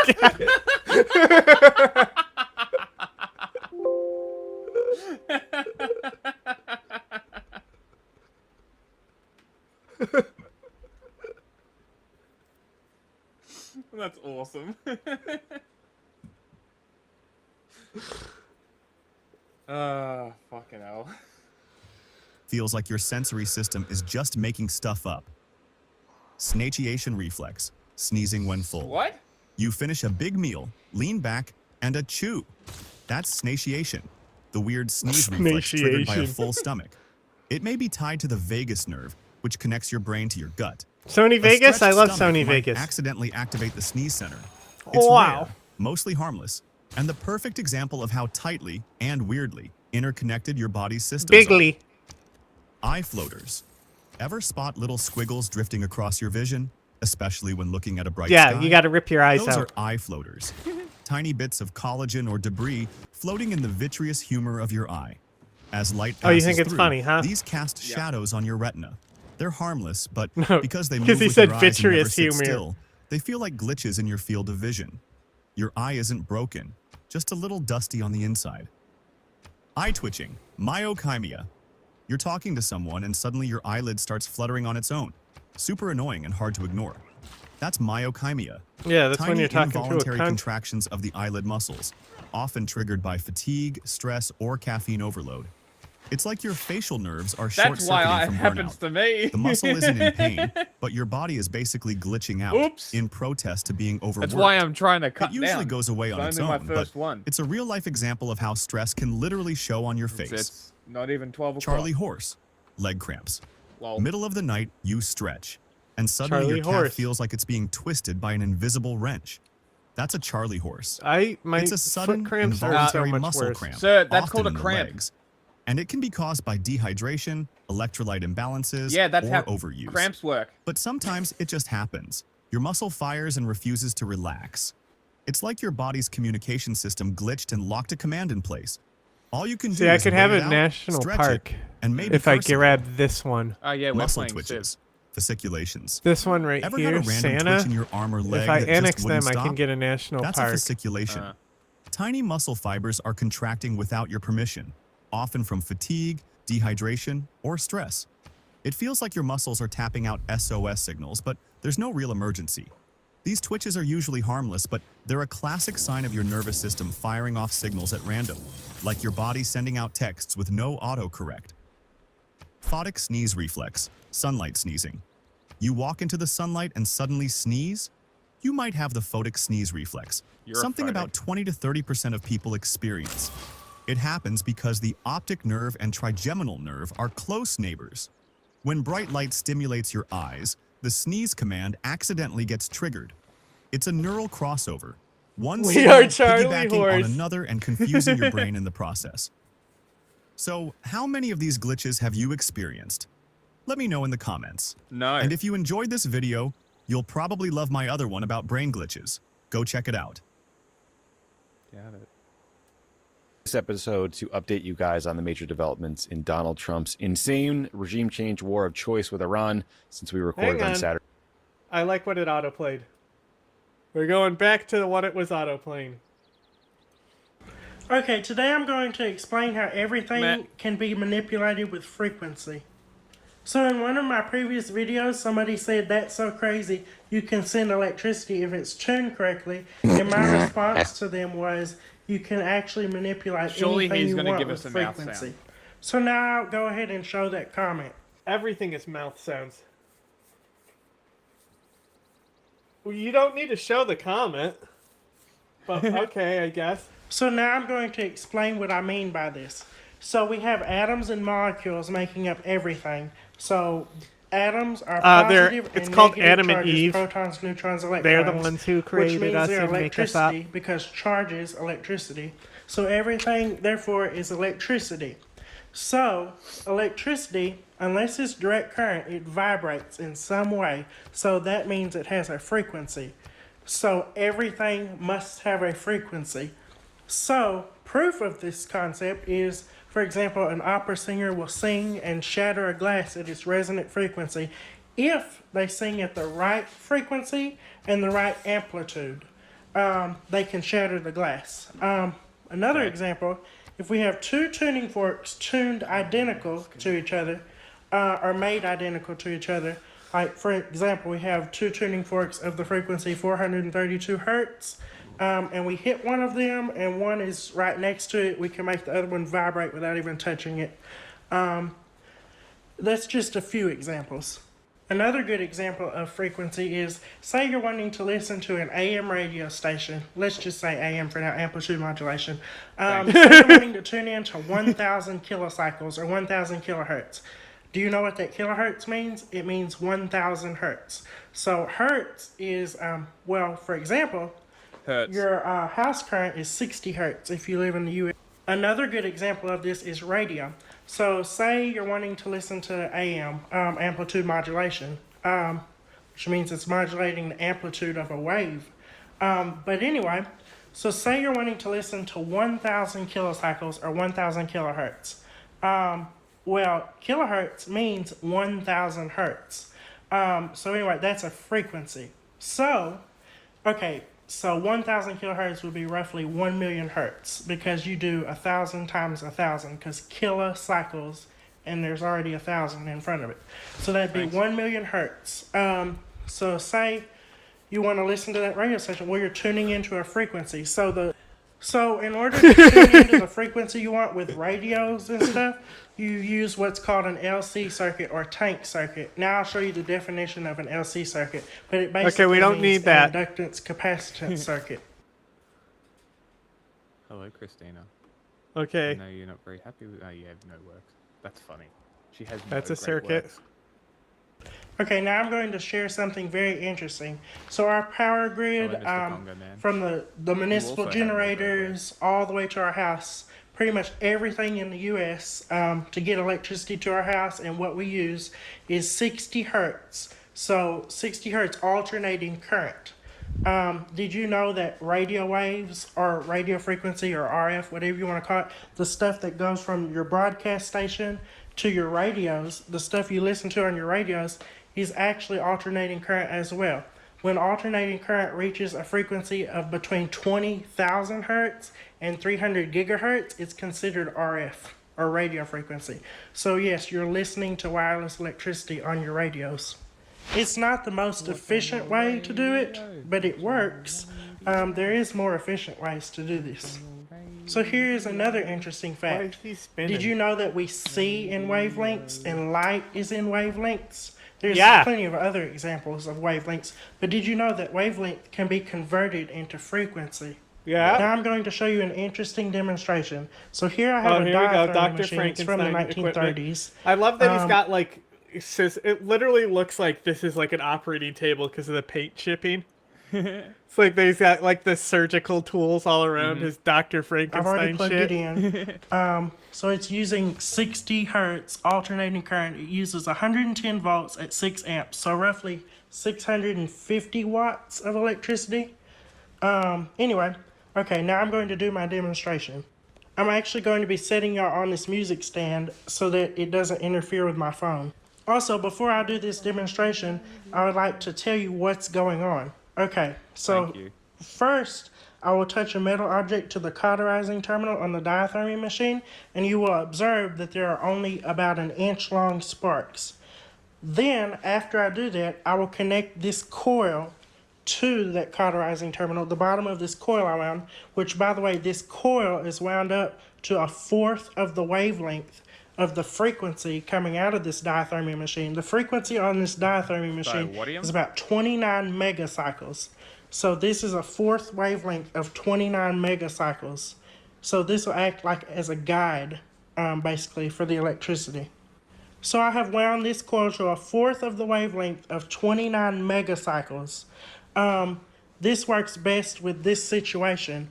Actually, with this situation, a half wavelength, a full wavelength, and a quarter wavelength work best in this scenario right here. But if you're doing something else with Can you imagine frequency, cheating like at the say you're Pioneer not dealing Derby? with this electricity like this, you might find other Isn't it for wavelengths kids? that work better. Okay, now I will do the Yeah, that's pathetic. Well, it's an episode of South Park. It's an episode of The Simpsons too. Oh. Demonstration with the phone on this music stand right here, so that this hopefully won't interfere with the phone. Okay, here I have a knife. I'm going to turn this on and observe the inch-long sparks. Then I will connect the coil and then observe the sparks.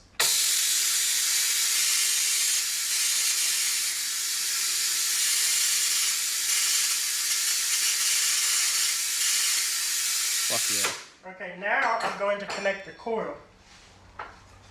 And I've added this little metal thing on the top. This acts as a capacitor to tune this as well. Okay. Nice. Let's connect this.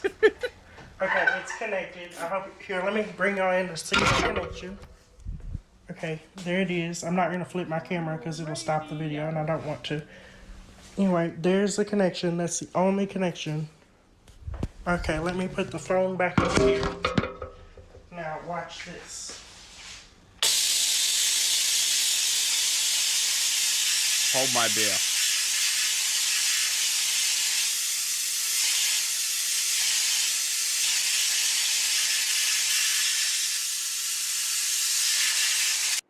Now, that was just one example of what you can do with one certain frequency.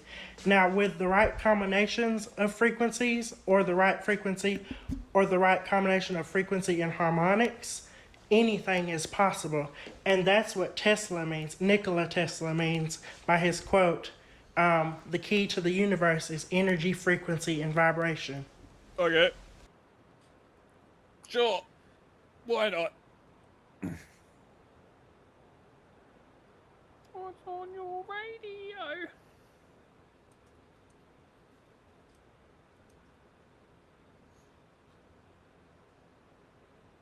How cool is it that all the leftists have been activated and are crying about Khomeini dying? And it's like, I'm just like, I'm seeing these people, and it's like, it's the people that I keep sending you that keep collaborating with people on Instagram who are just like clear fucking agents. And it's like, are we really crying over a guy who oversaw? How long do you think that they've been doing this anti-woman bullshit with the Basiji? And I mean, it's the whole time. He was still there. Like it's not like he wasn't around when the first guy was there. He oversaw it since the beginning. So it's been like that the whole time, though. With like the strict dress codes and the. I mean, they immediately started killing all the leftists and shit. Yeah, and that's a good point, because these people, I feel like they hold these positions because I don't know, they've been convinced that it's still the same people, like the Islamists didn't come in and fucking murk them all. Like, how ignorant of history do you have to be? Like, within, I'm gonna say within, like, a month of me starting learning about Iran, I was aware that the Islamic Republic was only the way it is because they sniped the socialist revolution. Yeah. Like, how are these people unaware of this? They're like massive revolutionaries. Surely they should be I think also, remember how we watched that video on fascism where it talks about how fascism is enabled by the elites taking power? Yeah. I mean, that's what happened with Iran, is that Khomeini was like, we'll still sell you oil. Yeah, so we'll give you a discount. And the CIA was like, no. The one time the CIA was right in telling them, we assessed that he's lying. Yeah. And it will not be a good time. And they're like, what do you know, CIA? Yeah, and now everyone who is against the Islamic Republic is CIA. It's great how easily they were captured by that bullshit. Like, the people who are supposedly these big revolutionaries should be seeing the Islamic Republic as the counter-revolutionary, theocratic, fascist state that it is. Yet for some reason, they fucking don't. And I can't figure out why. I don't understand the mentality of defending the Islamic Republic. I don't get it. Like, if anybody can explain it to me, please do. Because I am infinitely fascinated by the mind rot that leads you to support a theocratic, fascist, femicidal state. That's fucking wild. Like, these people also do nothing but whinge about the fucking prison system in America, rightfully so. Yet, strangely silent when it comes to Iran making up religious charges to murder people. That's what we're defending? That's really what we're going with? It sticks out from other times and places. Okay. What's with all the scalping? This video will take a look at what scalping is and answer some of the most common questions about it. Let's get started. So what exactly is scalping? Well, simply put, scalping is the removal of hair and skin from the top Fuck of someone's scalpers. head. This could be done in a few different Yeah, ways. what's funny is when I One typed method this in, involved grabbing the scalped this person's was the hair only until result it tented about or actual pulled away scalping, from and the everything head, else was about then crypto. slicing through that tented Hilarious. skin. This left you with a large coin-sized bit of skin along with the person's hair. There are plenty of historical accounts of people being scalped several times, so this technique probably explains how that could happen. But the most common technique was by making a series of cuts around a person's hairline down to the back of their neck, putting your foot on the person's back or shoulder, then yanking their hair and scalp off their head. One person reported the process made a sort of floppy sound, while another, who was at least semi-conscious while his head skin was being ripped off, said it reminded him of loud thunder. Oh, you didn't know you could survive scalping? Generally only dead people were scalped, but sometimes mistakes were made and people who had only lost consciousness would wake up missing the top of their head. The scalping process isn't really that lethal. What kills you is probably whatever happened to you that led up to your scalping. Nevertheless, there were methods of treating scalp wounds, and people often survived.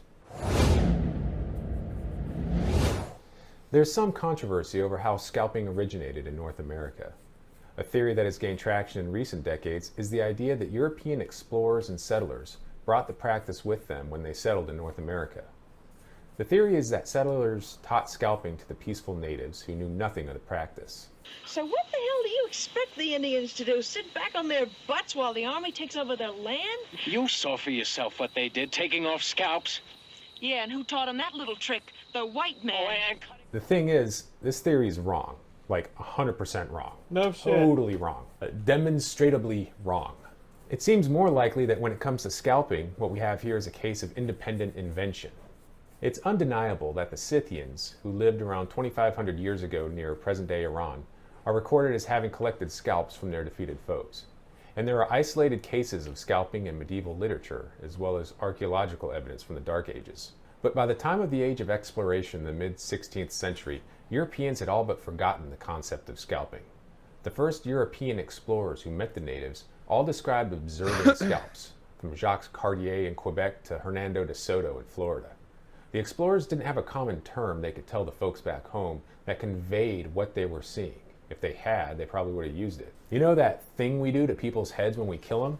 Well, here they do that too. It wasn't until the 1670s, during King Philip's War, that English settlers began to use the word scalp as a verb, meaning to remove someone's hair and skin from the crown of their head. In contrast, the native tribes had plenty of different words for scalping. The process, the type of scalp collected, different names for scalps from different tribes. But what really proves the scope of scalping before Europeans got to America is the archaeological record.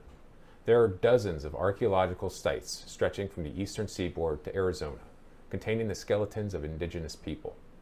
Many of their skulls show the telltale cuts of being scalped. The largest is the Crow Creek site in central South Dakota, where almost 500 individual skeletons were dumped together in a mass grave about 150 years before Christopher Columbus ever reached the New World. Over 90% of these people's skulls show evidence of being scalped.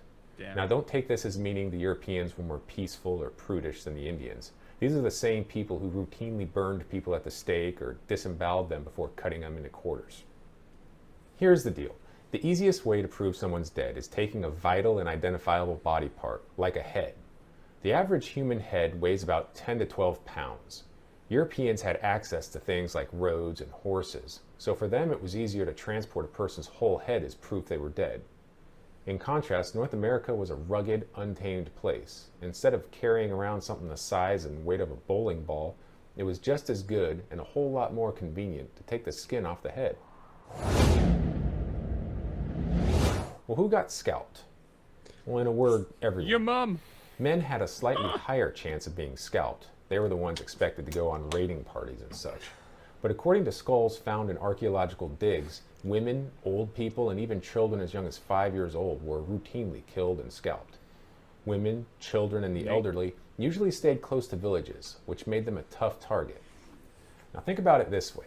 If you're a warrior trying to prove how awesome you are, what's more awesome than sneaking into an enemy village in the heart of enemy territory, killing and scalping one of the occupants, and making it out alive? Well, First, it's important to recognize that scalping's popularity varied among different tribes, different locations, and different time periods. Yes, national. For example, there's not a lot of evidence for scalping in the Pacific Northwest area. But for the people that did practice scalping, there were many reasons for it. The most apparent is as a war souvenir. Remember, for a scalp to be worth anything, you yourself had to collect it, and only from a dead victim, or at least someone who you reasonably thought was dead. Every society has some type of war trophy it values among its warriors. Japanese samurai collected the heads of their enemies. It's pronounced samurai. Which were cleaned up and viewed during special ceremonies. In the Old Testament, you have to admit the it was a Israelites pretty good pronunciation. collected their enemies. You have to admit it was good. I love that. Force. That's really the only word I know. But you know that when they do the deep voice when they're doing the narration over the samurai movie. Skins. Okay, that can't be right. Huh? That is right. Well then. I'm saying Poggers! Between my scalp and foreskin, I'm gonna give you my scalp. Even today, modern militaries mark their warriors' achievements with ribbons and decorations. For the North American natives, a scalp was tangible proof of a warrior's success. Scalps could be used to decorate war clothing or posted in front of lodges. After a successful war party, a village would hold a scalp dance, where the collected scalps would be displayed on poles. If you'd collected one of these scalps, you got some major street cred. There is also a spiritual component to scalp taking. Many tribesmen, especially in the eastern part of the continent, plucked or shaved their heads. You like how I could instantly tell that this guy was Eastern? Eastern indigenous. Yeah. How so? Just the makeup and stuff? Just the headdress. Ah.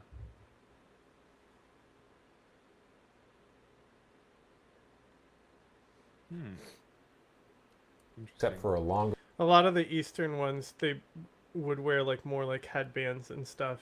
Okay. Or plume of hair referred to as a scalp lock. And also scalp lock, the specific. That's where the mohawk comes from too, kind of, you know. Yeah. Okay. Because they said that the mohawk was their hair, but those people actually had the scalp lock. The Mohawk tribe, or the Mohawk Nation. Sorry, not a tribe. Is that nation. the little thing on the back? Just a little one into the tail? Scalp lock. I mean, there you go, right there. Okay. This guy looks straight out of any of these. Yeah. Okay. It helped identify your tribe, and it was also a way to flex on your enemies. You know, come and take it. Yeah, exactly. But the Indians also gave special significance to this scalp lock. This looks more Western. Controlling the person's soul. Because the clothes and stuff that I'm seeing. Among the Arikaras, who live in present-day North Dakota. What did you call them? Controlling the person's soul. Among the Arikaras, who live in present-day North Dakota, a man who survived being scalped had lost a part of what made him human. He was often treated as a social pariah and forced to live on his own. The Arikara and Pawnee tribes tell several legends about solitary, scalped men who acted sort of like guardian angels.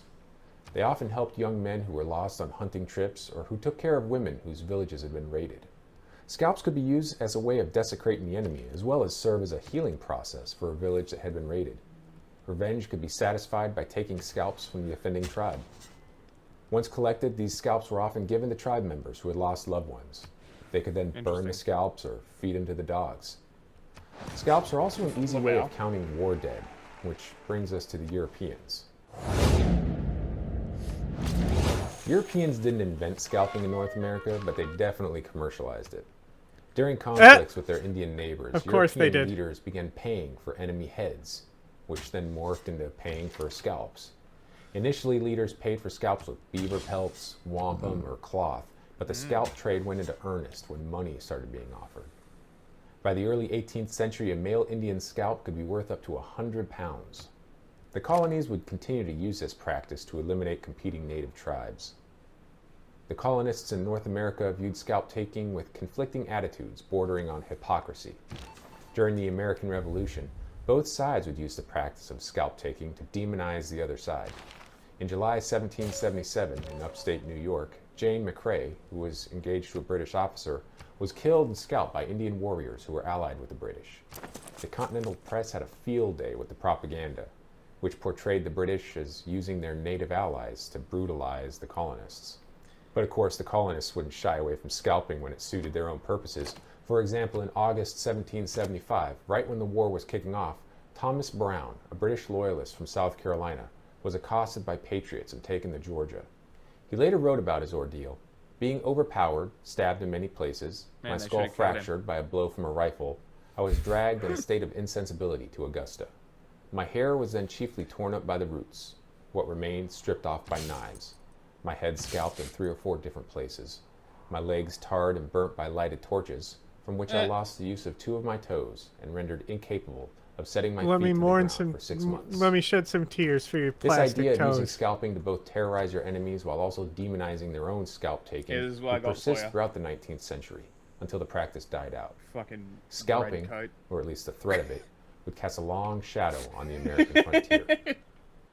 Now, for all the publicity it gets, for most Indian tribes, taking a scalp wasn't even the most awesome thing you could do.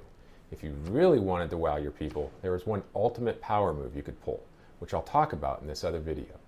If you learned anything or enjoyed this video, please give it a like, and feel free.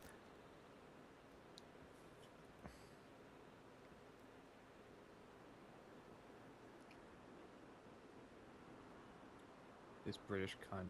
I see Anglicanism. Must purge. We will not have Anglicanism Send me what you want. in Ethiopia. The Yes. list is a mess already.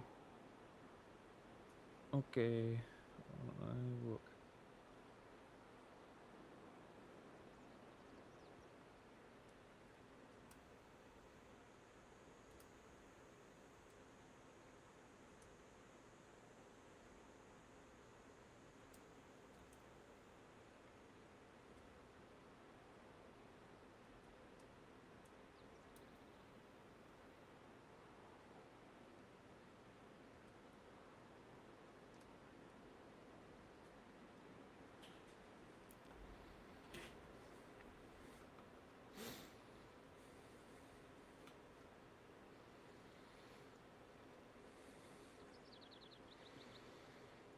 They were like, Yeah.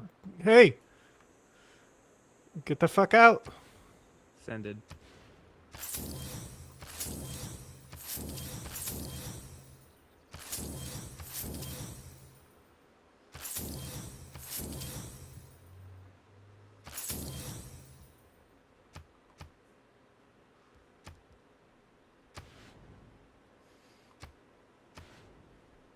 So what's up? There you go, I sent 3. Play the bottom one first.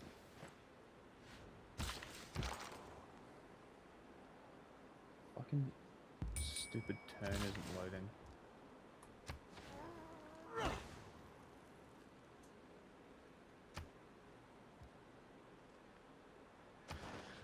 Oh, so close to getting this golden. I don't have artifacts in my main territory. I don't think I saw the enemy digging around here. Right, I have unlocked them. I guess maybe because there wasn't combat? No, I was fighting barbarians.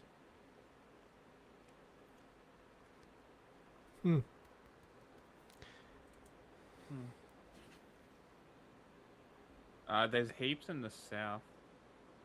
Like on the Arctic tiles, the snow tiles.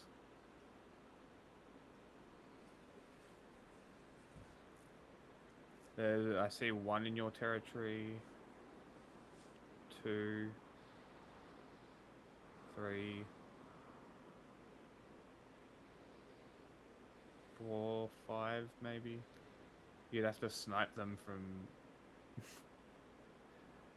It's fucking Nubia. You'd have to snipe them.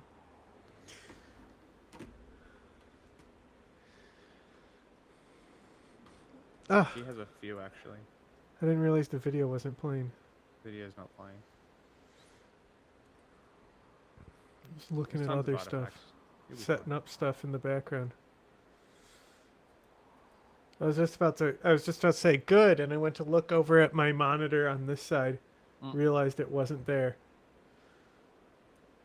Oopsie. Welcome to the News Hour. We're in the third day of the American and Israeli war against Iran, and the U.S. State Department is now calling on Americans to evacuate more than a dozen countries in the Middle East. Today was marked once again by punishing airstrikes across the Islamic Republic. In response, Iran continues to widen the war, sending volleys of missiles and rockets across the region, targeting most of its Arab neighbors and Israel. Meanwhile, the Pentagon announced that at least 6 U.S. service members have been killed in reprisal attacks. Birds? Nick Schifrin begins our coverage. Today in Tehran, the epicenter of this widening war, the plumes Poggers! of smoke were massive and the explosions thunderous. Big fucking bomb. Some of the capital's streets engulfed in debris and dread. Entire buildings collapsed, a police station converted into a carcass. The Iranian Red Crescent Society says the war has killed more than 550. Nice. Great. That was to the police. 550. I bet those were all IRGC, huh?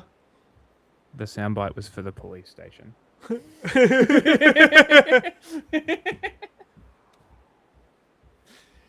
But yeah, no, 550 is a number I haven't heard before. If that's coming from Iran, Red Crescent. the regime. No, Red Crescent. Okay, well, that's just Red Cross, right? Yes. Okay. Okay. One explosion hit one of Tehran's most prominent hospitals. What? Wait. How Israeli? Who would bomb a hospital? Oh my god, fucking load the turn. It is a big achievement for us, eating in the outskirts of the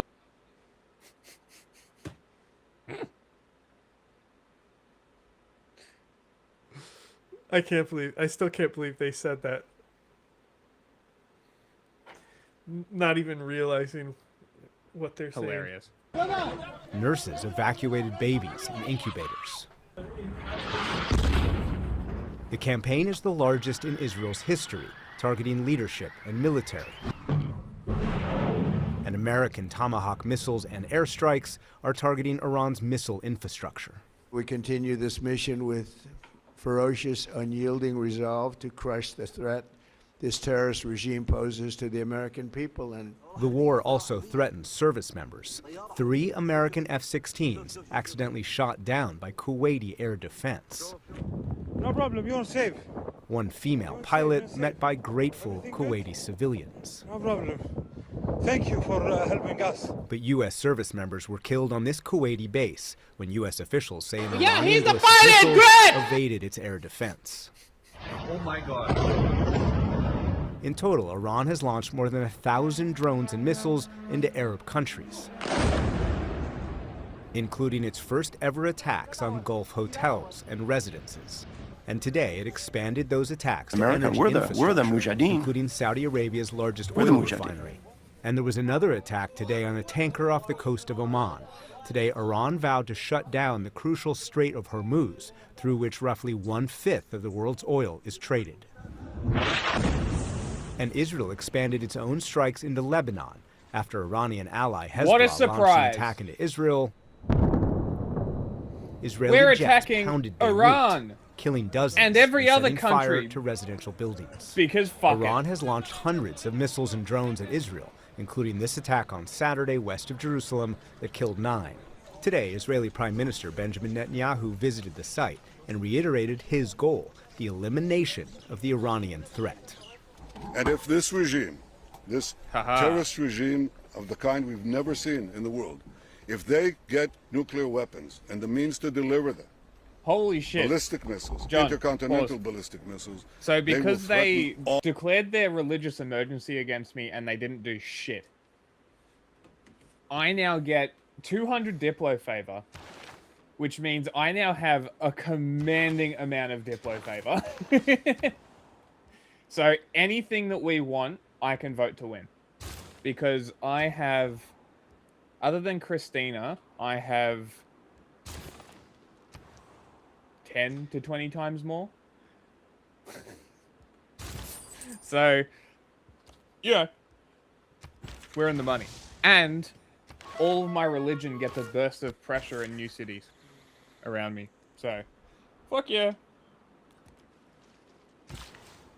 Winner, winner. all of Chicken dinner. humanity. At the Pentagon today, Secretary Pete Hegseth and Chairman of the Joint Chiefs Dan Kane made clear the U.S. military objectives were limited to Iran's missiles and drones and Navy. This operation is a clear, devastating, decisive mission. Destroy the missile threat, destroy the Navy, no nukes. Our mission is to protect and defend ourselves, and together with But their our regional nuclear partners, development prevent was Iran. stopped, big dog.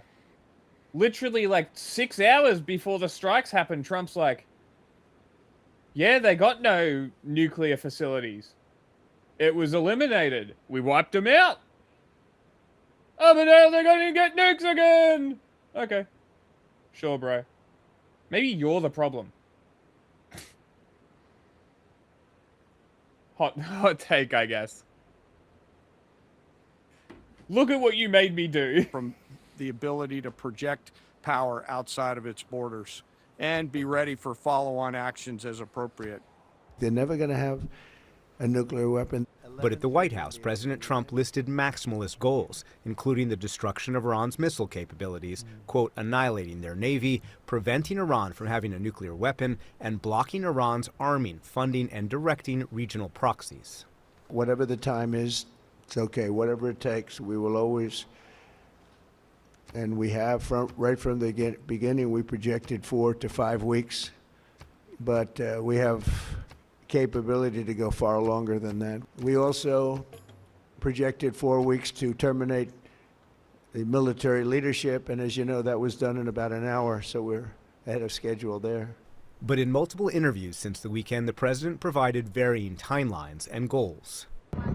He called the Venezuela model, where the U.S. military captured President Nicolas Maduro but left intact his entire government, the quote, perfect scenario in Iran. He said he had multiple choices to lead Iran, but then he told ABC News it's not going to be anybody that we were thinking of because they are all dead. He told The Atlantic he'd agreed to resume negotiations. I mean, look at what they did with Venezuela. All the Iranians want is the government to die. And what you're giving them is, we'll kill your leader so that they can just replace him with a potentially more radical, more brutal, and more competent leader to direct the femicide. And like, as I predicted. And like, also like the big thing they were pushing for is for the military to coup, to turn it into a military dictatorship. Fucking awesome. Absolute dickheads. Unfucking believable. President would negotiate, quote, eventually. Simultaneously, Trump said Iranians would, quote, obviously have an opportunity to overthrow the government, the exact opposite of negotiations to keep the regime. This evening, Secretary of State Marco Rubio said there were no contradictions between limited military goals and expansive long-term vision. The objectives of this operation are to destroy their ballistic missile capability and make sure they can't rebuild it, and make sure that they can't hide behind that to have a nuclear program. That's the objective of the mission. That said, abundantly clear, we would love for there to be an Iran that's not governed by radical Shia clerics.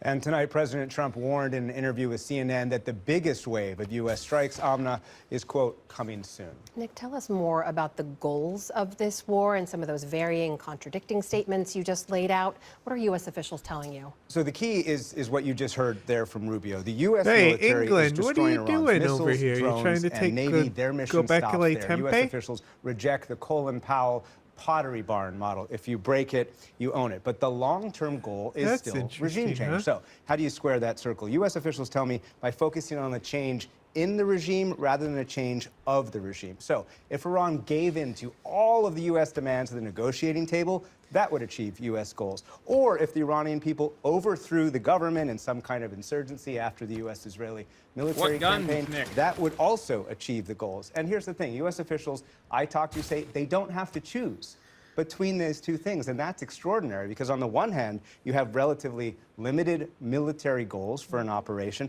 and on the other, you have this vision that would require some messy, likely long-term, very difficult insurgency, frankly, that the U.S. or Israel would have to keep going and fomenting. So that's the reality, though, Amna, of the Trump era. The president wants options, and so they believe they do not have to make the choice. And the criticism of that, of course, is that Iran shows no willingness to negotiate. And unless there's some kind of plan to help Iranians rise up, the mission will fail.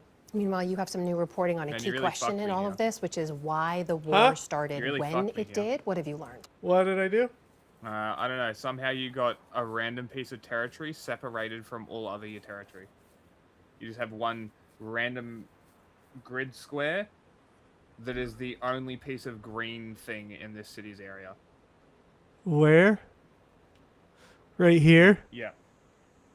That's my territory right there? I don't know how the fuck that happens. It's probably due to my perk.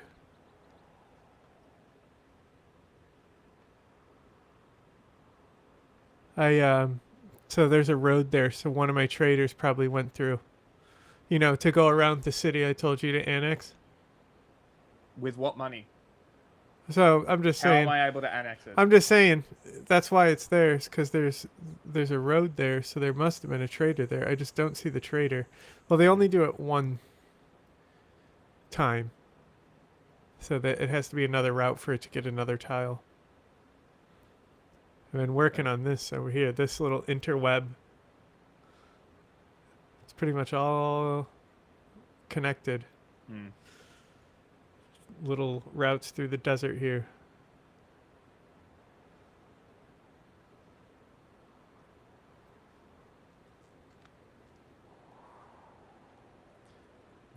And then the frontiers on each side. It's great. You settle a city, and then you just buy a bunch of tiles around it. National park.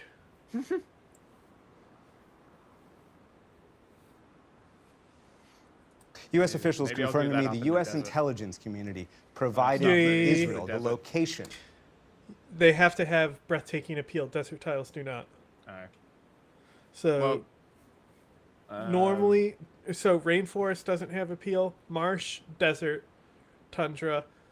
So the good stuff is like anything where you have woods and mountains. Well, there's mountains to the left. Yeah, but like there's the national the national parks I have, like this. There's no, I have enough. But there's a lens for it. You can do the natural park lens. And if it's not green, but you can buy tiles in the blue and purple areas that it shows, just buy those tiles. And eventually you'll be able to have a national park if you're buying those blue and green tiles with the naturalist lens. Problem is that they're over. That is such a... They're over a river. Of the Supreme Leader on Saturday morning, alongside some of his most senior leaders. And so Israel started the war with an initial strike that hit that compound that we saw on Saturday. But Secretary of State Rubio today also argued essentially the opposite, that the U.S. didn't have a choice when to start the war because the military had to go when it did because of both Israeli and Iranian plans. We knew that there was going to be an Israeli action. We knew that that would precipitate an attack against American forces. And we knew that if we didn't preemptively go after them before they launched those attacks, we would suffer higher casualties and perhaps even higher those killed. And then we would all be here answering questions about why we knew that and didn't act. So to underline, this is now a war simultaneously started to American intelligence, provided to Israel, and a war that Israel would have started anyway, so the U.S. had to act. Meanwhile, as we reported earlier, the U.S. tonight has issued evacuation orders for more than a dozen countries. What more do we know about that? Yeah, let's take a look at this graphic, this tweet that was just posted by the State Department. Depart now from the countries listed below using available commercial transportation due to serious safety risk. Bahrain, Egypt, Iran, Iraq, Israel, West Bank, Gaza, Jordan, Kuwait, Lebanon, Oman, Qatar, Saudi Arabia, Syria, UAE, and Yemen. That is 14 countries. I just talked to a former senior official. As far as this person knows, this has never, ever been done before. We are talking about hundreds of thousands or millions of Americans who are getting this message tonight, and we'll certainly stay on this to figure out whether there's going to be... Hey, bitch, get the fuck out of here. Fucking apostle, I'm gonna fuck your shit up. Who the fuck's the rest of them? Ah, good. They're surrounding it. We are on our way to a Trump rally on President's Day in West Palm Beach, Florida, Very across the unsightly street man, from isn't he? Trump's golf course. Trump says that the Epstein stuff is a hoax. This is a Democrat hoax. Then Epstein must have done nothing wrong. We must free Epstein immediately. Justice demands it. The whole Epstein stuff is a hoax. Free Epstein now! Justice demands it. Epstein is a bad guy. Why? Trump said it's a hoax, so it's okay. We're not messing with anybody here. We're not messing with you, man. Epstein did nothing wrong. Why don't you go down the way? Go down there. Because I'm with you. Oh. This is Trump's birthday. Nobody wants to hear you. We're together. If you want to stay here, Okay. just don't put the sign up. No, it's President's Day. I know it is. Right, so that's what that's the thing. Oh, okay, I get it.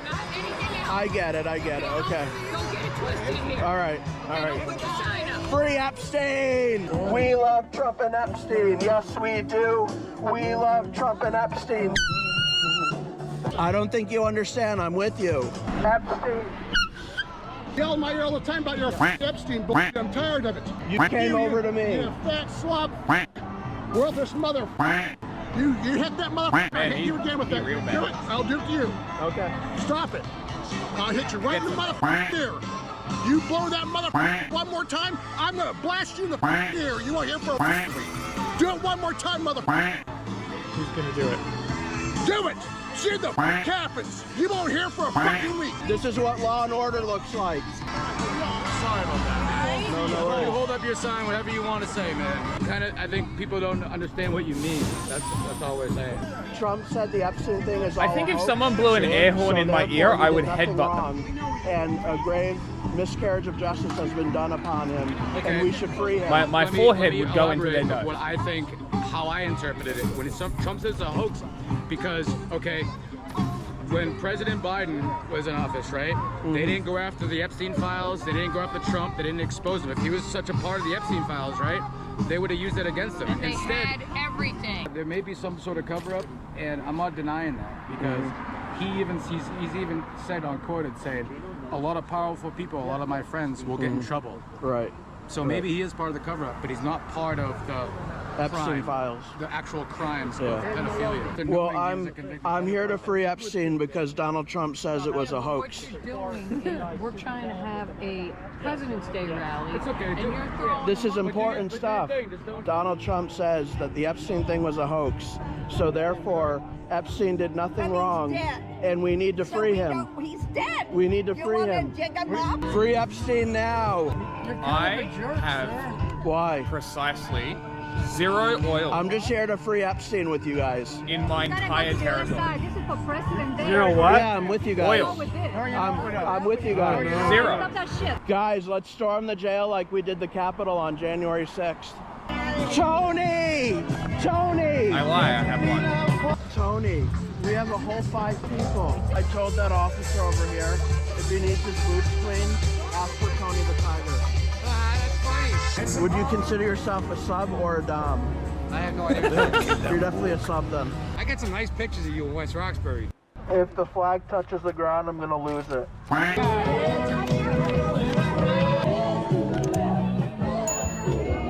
Get out of here, you fucking piece of shit. I thought we were friends. Let's hear it for law and order. I call him Tony the Tiger. Tony Fed and I are here to free Epstein. What are you doing? You act like a Democrat. Like a Democrat. Free speech. chest bumping him, knocking his hat off. That's what the Democrats do to us. What are you doing? Tony and I are getting our exercise today. How does it feel to destroy someone's sign? Oh, it felt great. So only you get free speech? No, you get free speech. It's just your sign was rolling around on the ground. So. Oh, was it? Okay. Yeah, it was impeding traffic. Of course. Hilarious. Can I take a picture too?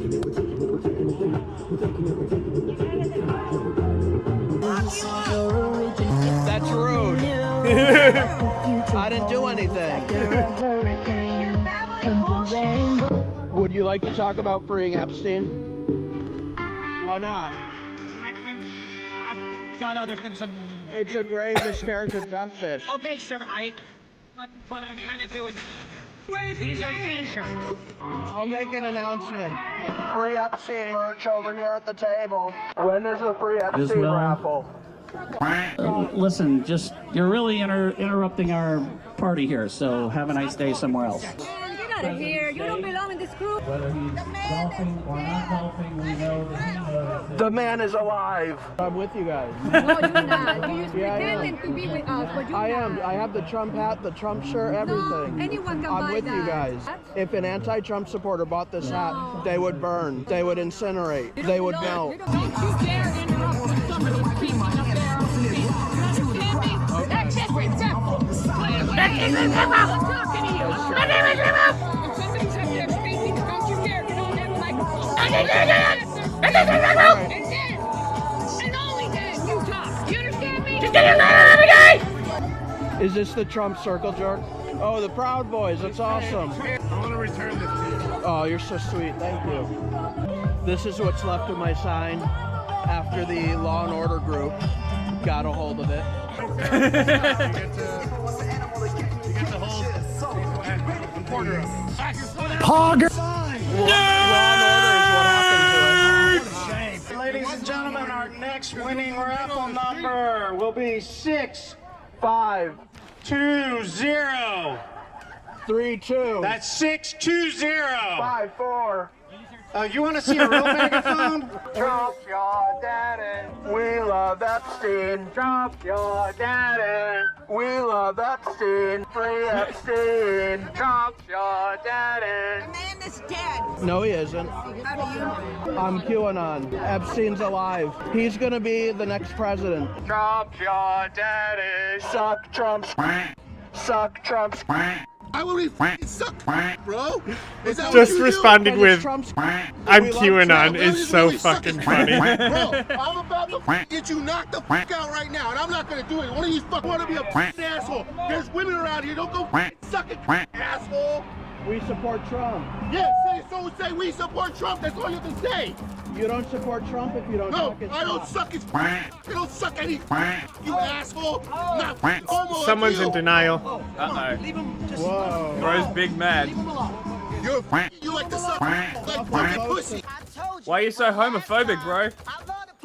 If you support Trump, then you'll suck his cock. Bro, I was watching a video and they're pulling up movie reviews from like a Christian review website. Yep. And the review was for Brokeback Mountain. Oh my god. And they go, thought this was a movie about guys opening a horse ranch together. Great movie. It's like to recommend for kids. Like it's like a parental guide. It's like great movie, but if Kinda your gay. kids do not know about homosexuality, you probably do not want to show it to them. But it was funny because they like enjoyed the movie even though they like That's funny. weren't ready for it. That's very interesting. Bing bing. Which is like really cool if somebody can get like get out of their head and be like, well, it was a good, it's a fucking amazing movie. Like, Haven't seen it.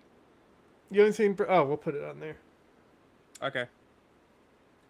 Sounds gay, It's- but okay. No, it's like, bro, I'm gonna cry the whole time. It's such a good movie. It is like honestly like probably one of the best romance movies I've ever seen. Interesting. And like I don't identify with either of the men, you know? Yeah, Not okay. really. But they're Both sides have destroyed. bro, their acting and their performance is so fucking good because like the fact that it's like something they keep a secret and the shame and like all of that, like they like and like what's his fucking name? Put Priscilla, Queen of the Desert on there as well. The list. What's the one guy's name in Brokeback Mountain? The actor? Yeah. Jake Gyllenhaal? Yeah. To like see him at this level is rare. Interesting. Okay. You know? Like sometimes he can really fucking nail some shit and then other times it's like I'm the Marine guy today. You know what I mean? Yeah.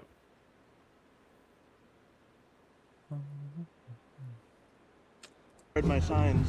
Really? Both sides have put hands on me. Come on, let's go over here to the Proud Boys. Hey, Proud Boys.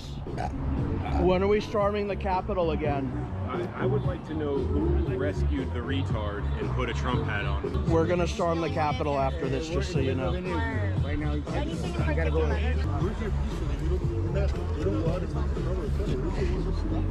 This is how peaceful they are, by the way. They destroyed my sign. I'm with you guys.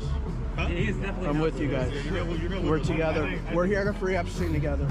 Any other topic that you guys want to talk about that you think it's important that the president is doing now, or any message? I think here, look, a perfect example. That music might fucking. Is it me or is the hat extra long in the brim? I don't know what they're actually like, so don't know. Perfect example here. We got somebody from the. Comfortable with that. There we go. How long have you been retarded? Pretty much all my life. Like from. That's not any better. That's Black Eyed Peas. I'm gonna call it there. We saw it. Yeah. It's the same stuff he always does. I'm with you.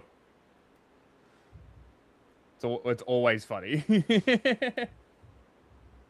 Well, I think especially running in with a blow up doll to Matt. If you're in the Gaetz, demographic of people, I don't think you can really top that. No.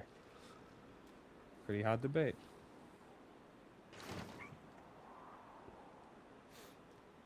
Oh, look at her trying to make a little Tri-City up there. Hey, finally, a spy did something.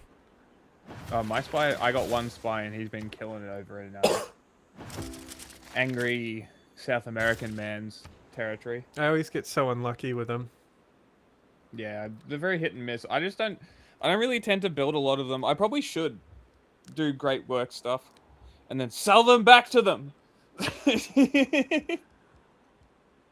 Hey, where'd you get this? Yeah, I don't know. I used to have one just like this. Do you want to watch a video about an art heist? who generally get recommended my Yes, I bet. videos, then chances are that you are not a fan of data centers. You may even hate data centers, yet here you are watching a video that's being streamed directly from one.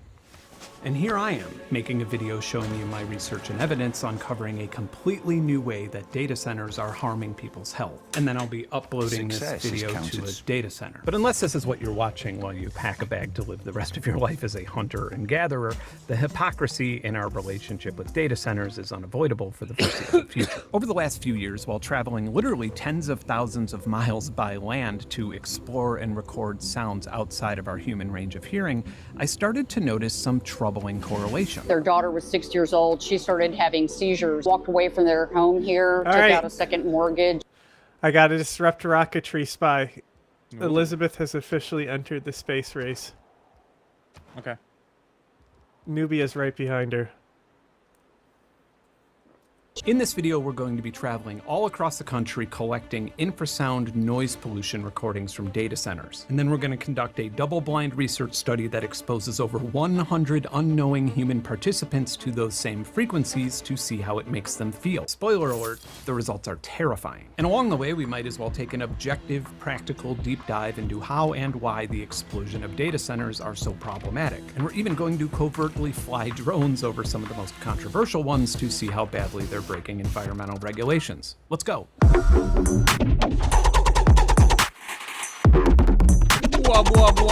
Now we have full map vision because she launched a satellite and we're allied with her. Sick. We pretty much already had it, but...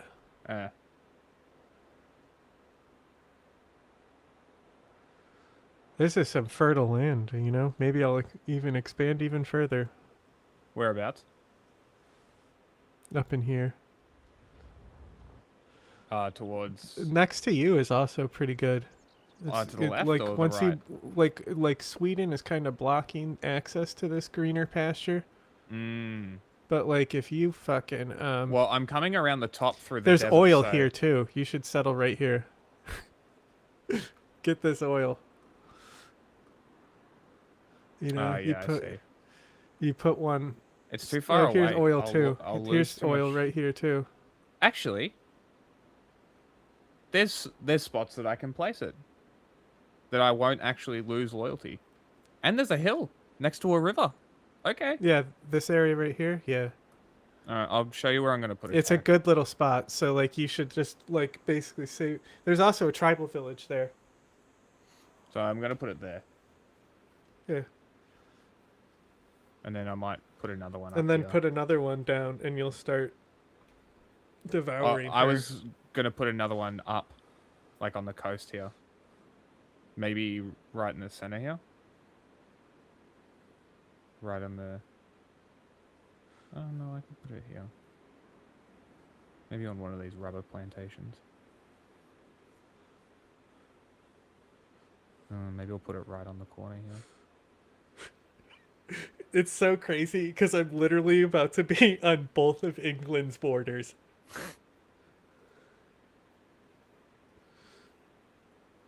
Okay. Okay. 1, 2. Australia is so fucking isolated. I know. I noticed that. Like, there must be no trade routes going up there.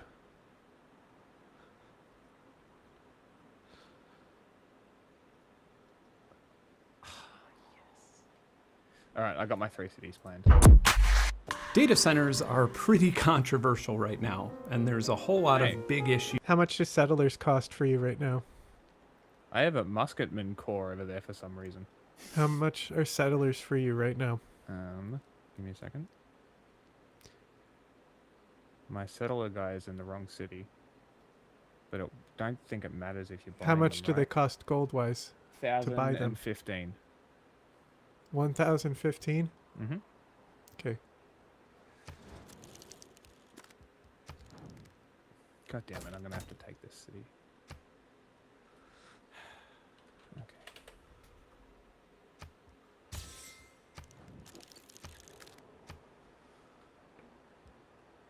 I gave you something.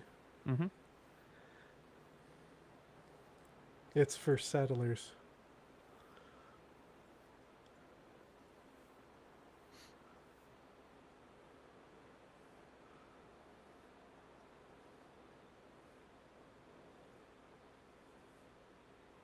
Nice little tri-city in that little triangle. Mm.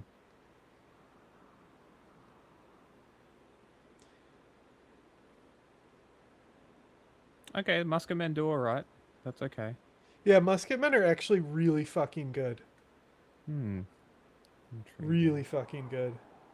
Their like line infantry is not as good in comparison.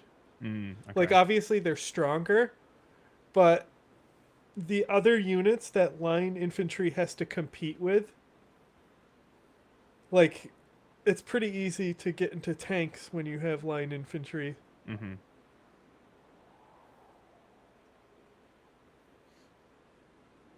I haven't even built tanks. I don't think I even built line infantry. I got a new government though. Issues that are more or less unrelated to the democracy. new big issues that I'm going to be talking about in this video. To put it simply, regardless of where your ethical, environmental, political, or economic interests are, if a data center is being built nearby your home, you're generally kind of f***ed. But this video isn't about the power in water consumption or the toxic chemicals or the unsettling economic circumstances. Last year I started hearing about some mysterious and troubling symptoms from people who live nearby newly constructed data centers. I started looking into hundreds of seismograph readings from around the country, and there was enough correlation for me to dig pretty deep into an area of research that I already had some experience in. Infrasound is any sound below 20 hertz, just below the human hearing range, and I've done a massive video project on it if you're interested in learning more, but for the scope of this video, let's just talk about how it might harm you. Being in the presence of elevated levels of infrasound has been shown to show spikes in cortisol levels, which is the hormone associated with stress and hypertension. It can cause vestibular issues, leading to loss of balance, vertigo, and nausea. Then there's something called vibroacoustic disease, which suggests that infrasound can cause abnormal growth of extracellular matrices, which thickens blood vessels and reduces blood flow to the brain even long after the infrasonic exposure has ended. It's been shown to cause high-frequency hearing loss, shortness of breath, anxiety, depression, and it even makes your heart have to work harder to pump blood. So it's not like this anxiety-based or obsessive-compulsive thing where an unpleasant feeling or an unusual situation usually makes you 4 hours manifest after we symptoms. started. We know that infrasound can tangibly harm your health in a very real and measurable way. And there are potentially millions of people being subjected to these low oscillations of pressure waves and not realizing it or understanding the cause of some of the aforementioned symptoms that they might be experiencing. For example, sometimes there's really long movies. If they're towards the top,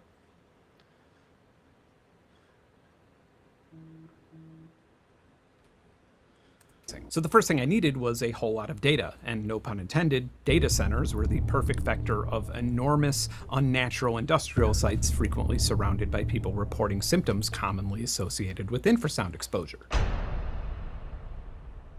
I chose 5 sites to take infrasonic measurements. The first would be the Colossus Data Center in Memphis. The second would be the Marathon Digital Bitcoin Mining and Data Center facility in Hood County, Texas. The third would be right in the middle of the vast oil and gas fields in the Permian Basin in West Texas. The fourth would be a randomized average of ambient infrasound levels all over the country, from hotel rooms to houses to restaurants to remote wilderness. And the fifth would be far away from most sources of human-made infrasound, right in the middle of Death Valley, hundreds of miles away from any sort of major infrastructure. Okay, let's measure some infrasound.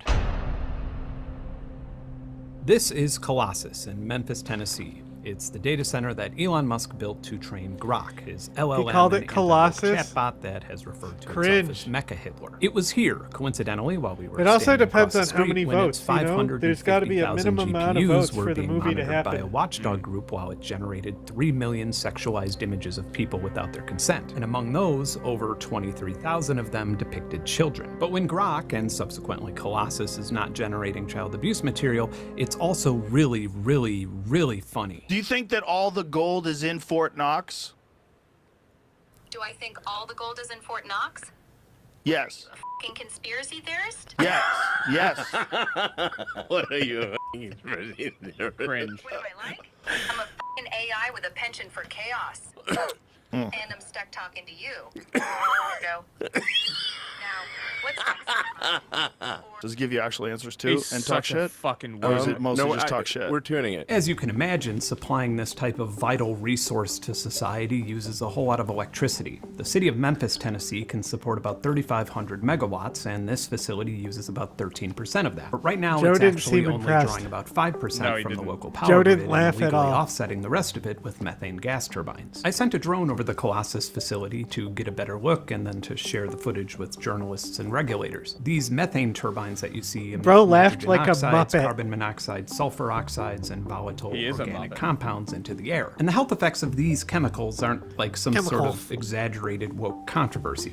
Compounds like nitrogen oxide have long been proven to directly cause a wide range of respiratory and cardiovascular diseases. They're commonly regulated or even banned in developing countries. For example, in 2019, India fined Volkswagen the equivalent of $71 million USD for hiding nitrogen oxide in their emissions tests. But here, in the predominantly black residential neighborhood of Boxtown, nitrous oxide flows freely. And I can tell you from having the unfortunate experience of spending an afternoon there, even half a mile away from the facility, it is literally difficult to breathe. This place smells so fucking bad. It's a mixture of like natural gas, what I can only assume is chemical runoff, and then like I don't know, manure? It gets worse. Colossus is strategically built next to the Mississippi River and uses an estimate of 1 million gallons of water per day, with the vast majority of it being turned into steam rather than returning to the area's water table. And it's growing rapidly. Elon Musk, never wanting to turn down that cringe knob, has named the new expansion to the facility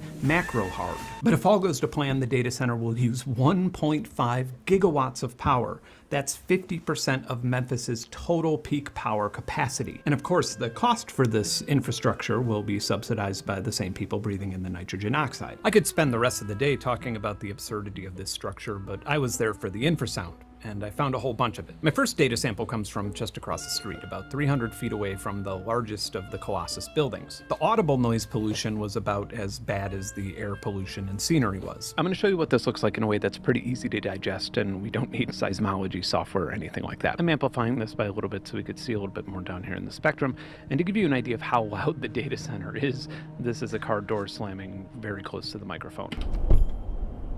So this that I'm selecting here is about the extent of what a human being can hear in the audio spectrum. And so all of these whines and general industrial noises are hanging out around negative 30 dB in this recording. And so like the lowest of rumbles is peaking out at like negative 28. And then if we go down to infrasound, the infrasound that you can't hear is like 10 decibels louder than that. Another sample I took was from a park near an elementary school in a residential area about a mile away. This in particular is a great example of how higher frequency sounds are dampened by distance much more than lower frequency or infrasonic ones. This video is playing through a sound system with subwoofers, or even if you're wearing So the infrasound that you can't hear, that our ears can't hear, it's decibly louder than the noise because infrasound doesn't get dampened with distance. That's wild. Wearing some good headphones, you will very quickly realize how frankly uninhabitable this noise makes the entire neighborhood. This rumbling is no good and would make your life utterly miserable. And then this rumble down here is happening at an amplitude that's loud enough to shake the frame of your house. So humans can't hear this, but look how loud that is. It's actually almost peaking the recording, and I gave this microphone a whole lot of headroom. Okay, so I'm going to delete everything above 20 hertz here, so all audible frequencies. And now we're only left with the infrasound. Now I'm going to interpret the sample rate 4 times faster, and then I'm going to make it even 4 times faster than that. This way, all of those infrasonic frequencies will be audible to you.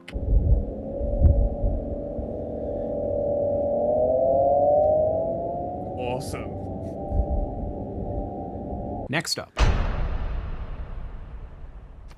When looking at data through the lens of research, when reading through hundreds of public reports of types of pollution per capita, you have to consider bias. For example, if you built an oil refinery near the high number of environmentalists living in Berkeley, California, you'd probably have a lot more air quality complaints per 100,000 people than you would if you built one in Oklahoma City, which is famous for its go-kart races. And from a data perspective, that's what makes this particular region of Texas so unique. Being on the Barnett Shale, this region is supported by a solid backbone of fossil fuel and energy production, and their voting record is as reliably red as one can imagine. There are currently 174 oil and gas companies with operations in Hood County alone, and I'd imagine that criticizing this industry in one of the local bars might be a good way to get a free tour of one of the local emergency healthcare facilities. Well, it wouldn't be free. So when a whole lot of people in this particular region are complaining about data center noise pollution, you know it's not likely to be hyperbole. Over the last 18 months or so, I had read a lot of articles about a noise coming from a data center that mines Bitcoin, but it seemed like it was a lot more than just a nuisance. While the noise pollution is described as a 70 to 90 decibel jet engine-like sound, a large number of reports cite symptoms ranging from vertigo to pulmonary embolisms to heart palpitations. This turned into multiple civil suits, and the company built walls to try and dampen the sound, but it resolved little to nothing for those living nearby. There are even a number of reports of plants and animals suffering from health effects that are closely correlated with the mine's operations. Sustained audible noise pollution can be a blight on any living thing nearby, but a lot of these symptoms don't line up with the symptoms of just noise pollution exposure. What they do line up with is some of the known symptoms of infrasound exposure. I initially came to Granbury, Texas with the intention of not speaking to anyone in the city. I didn't want pesky things like empathy or local politics clouding my research. I just want people to have merely health mentioning care. noise pollution to my friend in a gas gas station immediately drew a small crowd, and it was as if every new customer that walked in overheard the conversation and then had something new to contribute to it. And this whole situation is actually a wild series of events that involves lawsuits, corruption, neglect, debilitating health issues, but I went there for one thing. And one thing only, infrasound samples. And boy, that Bitcoin mine did not disappoint. I visited a residence about maybe 3/4 of a mile away from the Bitcoin mine on 2 different occasions, and this is the first. And we could see a whole bunch of weird, audible drones and sustained noises, like a little choir of crypto bullshit. Now, of course, let's go down to those lower frequencies and oh, that's brutal. It's almost as if the worst of it's like right here at 30 hertz, which is too low to really hear. You just feel it. Sped up a whole bunch. It sounds like you're next to a plane that's about to take off, but all of these frequencies are actually below your range of hearing. I didn't look at the data until a few weeks after taking the samples and leaving the region. And the infrasound in this area was so unordinary and extreme that I decided to go back and do everything again and rule out something like a low-level earthquake or an equipment malfunction. This is from the exact same property about 2 weeks later, and I got a nice long ambient sample here. Keep in mind that this property is literally a nice secluded farm, and this noise absolutely destroys the atmosphere.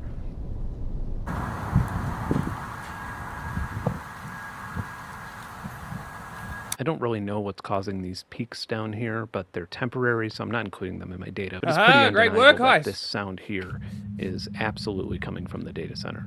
And I didn't feel as shy this time, so I met with someone who lives right across the street from the Bitcoin mine, Cheryl Shadden. And I would describe Cheryl as the rare combination of someone who is extremely likable and an absolute pleasure to be around, but also someone who you do not want to piss off, who is actively extremely pissed off about the data center near her land. Like, what physical symptoms have you felt just from your property being directly across the street from the data center? Motion sickness, dizziness, nausea, GI side effects. My ears ring and buzz. I've got permanent conduction hearing loss now. Nervous, anxious, worried. By the way, prior to this interview, Cheryl thought that I was just doing a story on the noise pollution, as I was keeping my infrasound research close to my sleeve. Yet every single one of these symptoms is commonly associated with excessive infrasound exposure. Several of us will reach out to one another. So it's 3 o'clock on a Saturday afternoon. I'm outside, I'm trying to work. I am just horrifically nauseated to the point where I feel like I'm gonna pass out. I go in the house, a neighbor messages down the road, same thing, same time. They're trying to do outside work, they can't do it. It's just horrific. Yeah. Do you know of anybody who's like moved, who's just left, who's just been like, I can't handle this anymore? Yes. Just literally? One family, their daughter was 6 years old. She started having seizures in the summer of 24.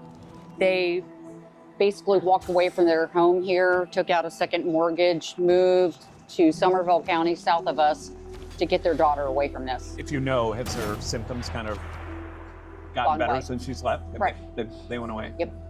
Wow. When we met with the executives at Constellation Energy, the mayor in Glen Rose, and then another commissioner in Somerville County, one commissioner, the noise from the crypto mine actually made him ill when he was at the power plant meeting with the executive. He can't be in this area for more than an hour, and he starts getting sick. I asked Cheryl if she would be okay with me giving her a device that could record infrasound from her property 24 hours a day over a long period that would be discreetly streaming it to a server that I could log remotely. This would at least allow me to be able to better correlate the timeline of infrasound levels with the timeline of the data center being powered down for maintenance. That way, further legal and legislative action can be based on clear evidence. I was holding on to it. I wasn't going to do it. Template and then I had enough. I'm like, I hope it's not 4. I hope it's 4 and not 3. And it was 4. What did you do? I bought one of the unique units, and you get a 4 era score. I thought it was 3, but you get 4 for buying the unique unit. So I bought the unique unit.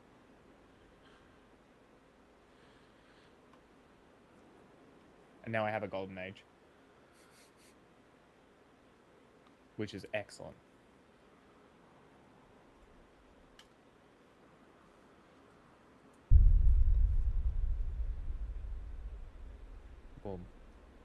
For many of you watching or listening to me, a whole lot of energy required to host, stream, and play back this video came from right here, the Permian Basin spanning from northwest Texas to eastern New Mexico. This area is where over 40% of the oil produced in the entire United States comes from, and it accounts for over 6 million barrels of crude oil per day. And this is also the extraction point for 15% of America's natural gas. And as you would obviously expect, it's an environmental nightmare. The natural gas output is so high that it gets bottlenecked by the pipelines. Because of this, many of the operators resort to flaring, or just burning the fuel at the fracking site. Many operators also just vent the methane directly into the open air. The good news is that this area is pretty empty by design. It has a very low population density. And when you do find some residential areas near the oil fields, they're typically temporary or modular housing units limited to housing oil workers. I am here because it's quite possibly the most infrasonically active place on the continent that isn't associated with a data center. We already know that major pipelines and oil rigs can cause infrasound, but the massive amounts of high-pressure water injection required for fracking has literally turned this geologically sedentary region far from any major fault lines into an active earthquake epicenter with over 2,000 earthquakes per year. In fact, 8 out of 10 of the strongest earthquakes in the recorded history of the entire state of Texas have happened in the last 6 years in the natural gas regions of this state. So I personally can't think of a better place to get a sample of some man-made infrasound. While I was recording this, a nearby well bore turned on. And then just started playing this creepy song as the drill string went in and out of the well. At least that's what I'm assuming I'm hearing. Right. Unsurprisingly, there's a whole bunch of near infrasonic and infrasonic activity. But the amplitude is comparable to the rest of the stuff in the audio spectrum. I personally expected the Permian Basin to be the winner here, like the loudest infrasound that I had ever recorded, the peak levels that all infrasound polluters would aspire to reach someday. But while the infrasound levels were nowhere close to ideal, they still weren't as bad as they were near the data centers in Memphis or Granbury. The infrasound levels at these two data centers were so much higher than the ambient values that it doesn't even make practical sense to use a linear scale like 25,000% higher. It makes much more sense to compare these samples using a logarithmic regression. And when you do that, a really interesting thing happens. The line representing the YouTube viewer retention for this video sinks to 0. I have a better idea. I needed to figure out a way to reproduce the infrasound waves at 25 to 30% of the volume or amplitude near the data centers, and then get people to sit in a room while exposed to it without knowing that infrasound is involved in any way. Now, some of my viewers may remember this sonic weapon that I created that prevents people from speaking coherently. I think it was June or... Elections, damn it, that's hard. Are you where... Unless your wallet contains a CIA badge, the only place in the world where you could get away with testing sonic weapons on people is a deeply nerdy synthesizer convention. And the coolest and nerdiest one, in my opinion, is in downtown Los Angeles, organized by the company that makes the most deeply nerdy synthesizers, Buchla. I proposed a very weird idea to the organizers of Buchla and Friends, and after promising to come equipped with a whole lot of liability insurance, they were open-minded and let me rent out a booth in an entire enclosed room where I could have a team pull people in from the convention for a unique experiment, have them agree to some waivers, and then help me get the data I so desperately needed. I had an insulated room with 5 chairs, 5 pairs of headphones, and an oil painting of some owls. I had 5 people per research group, and for every single one of those research groups, I improvised a new story of why the owl painting was known to be haunted. It comes from early 90s Japan, comes from the late 1970s, late 1980s, when the Soviet Union collapsed, like the 40s and 50s after the Second World War, North Dakota. This not only kept me entertained and socially challenged throughout the weekend, but it also randomized a bias variable in the data. Then I told them that the audio recording that they would be listening to was known to be haunted. I had them sit in this enclosed room while studying the painting and listening to the music for 3 minutes while paying attention to how they felt physically and emotionally. And it was actually really fun and interesting to hear about how the music made them feel and even some insightful or ominous details they noticed in the painting. What the volunteers didn't know was that there was a gigantic specialized subwoofer in the room that created infrasound in 50% of the sessions, and unless I saw water vibrating in a bottle or something, I often didn't know if the infrasound was on or off myself. It's not terribly loud in here. Let's turn the infrasound on. Check this out. Dude. Just put my DJI gimbal on the ground here and... Jeez, it's kind of scary. After the sessions, I had them fill out a survey about their experience and then Those swore are them to secrecy wavelengths for the and next 48 frequencies. hours before explaining to them that they had been lied to. Everything that I told you is a lie. Yeah, I got this on eBay for 30 bucks. The music, there's nothing substantial about it whatsoever. 50% of the people who are participating in this study are being subject to a fraction of the infrasound that's coming out of data centers across the US. The most important part of the study was a list of feelings or symptoms with a weighted response between 0 and 10. And most of these symptoms were associated with real-time infrasound exposure symptoms from some older studies. I don't know why, but I feel like it's important that you know that the existence of this video depended on these survey results. There was really no point in making a video about infrasound levels that don't affect anyone. I found that this is the big drawback about funding research through a YouTube channel. Some of the projects I'm involved with aren't really all that interesting, and you don't really even hear about them. Finding the truth is both expensive and risky. And if you want to see more content like this, consider joining my Patreon. But anyway, fortunately for the entertainment side of this business, the results were notable enough for me to finish the video and sit here and tell you about it. The experiment had over 100 participants, but I disqualified anyone who missed a survey question, or someone who seemed suspicious or said that they felt a vibration, or where I was privy to whether the infrasound was on or off. So this is clean, double-blind data from 74 subjects. The people exposed to infrasound were 25% more likely to feel a tingling sensation or restless legs. The very few people who experienced any type of pain were in the infrasound group. Infrasound caused a 12% increase in tiredness, a 33% increase in nausea, and an alarming 150% increase in dizziness. That one is huge to me, as vestibular disturbance is an obvious physiological effect of low-frequency pressure waves, but it's also the most common complaint from residents in Granbury, Texas. Interestingly, the infrasound group was 11% less likely to be creeped out and 43% less likely to feel spiritual. One theory of mine is that things like dizziness or eye irritation can distract someone from feeling spiritual or exploring the possibility of some type of extraordinary event. The infrasound also appeared to cause a 20% increase in chills and a 33% increase in irritability or depression. The infrasound group was 3 times more likely to experience eye irritation, which very much correlates with the famous Ghost in the Machine paper I mentioned in my previous infrasound video. The group also had an 80% increase in lethargy, which is interestingly pretty drastically different from their 12% increase in tiredness. That could be my mistake though. I assume that the definition of lethargy might just be a little bit too ambiguous, so I'm casting that from the data and we'll just stick with the tiredness metric. Team infrasound was 55% more likely to feel anxious, 2 times more likely to experience sadness, and the big one, 3 times more likely to experience discomfort. Let's have a quick chat about data. I feel like in my very unique line of work here, there are 2 different ways to communicate data. There's the YouTuber way, which is useful. Ad? Maybe.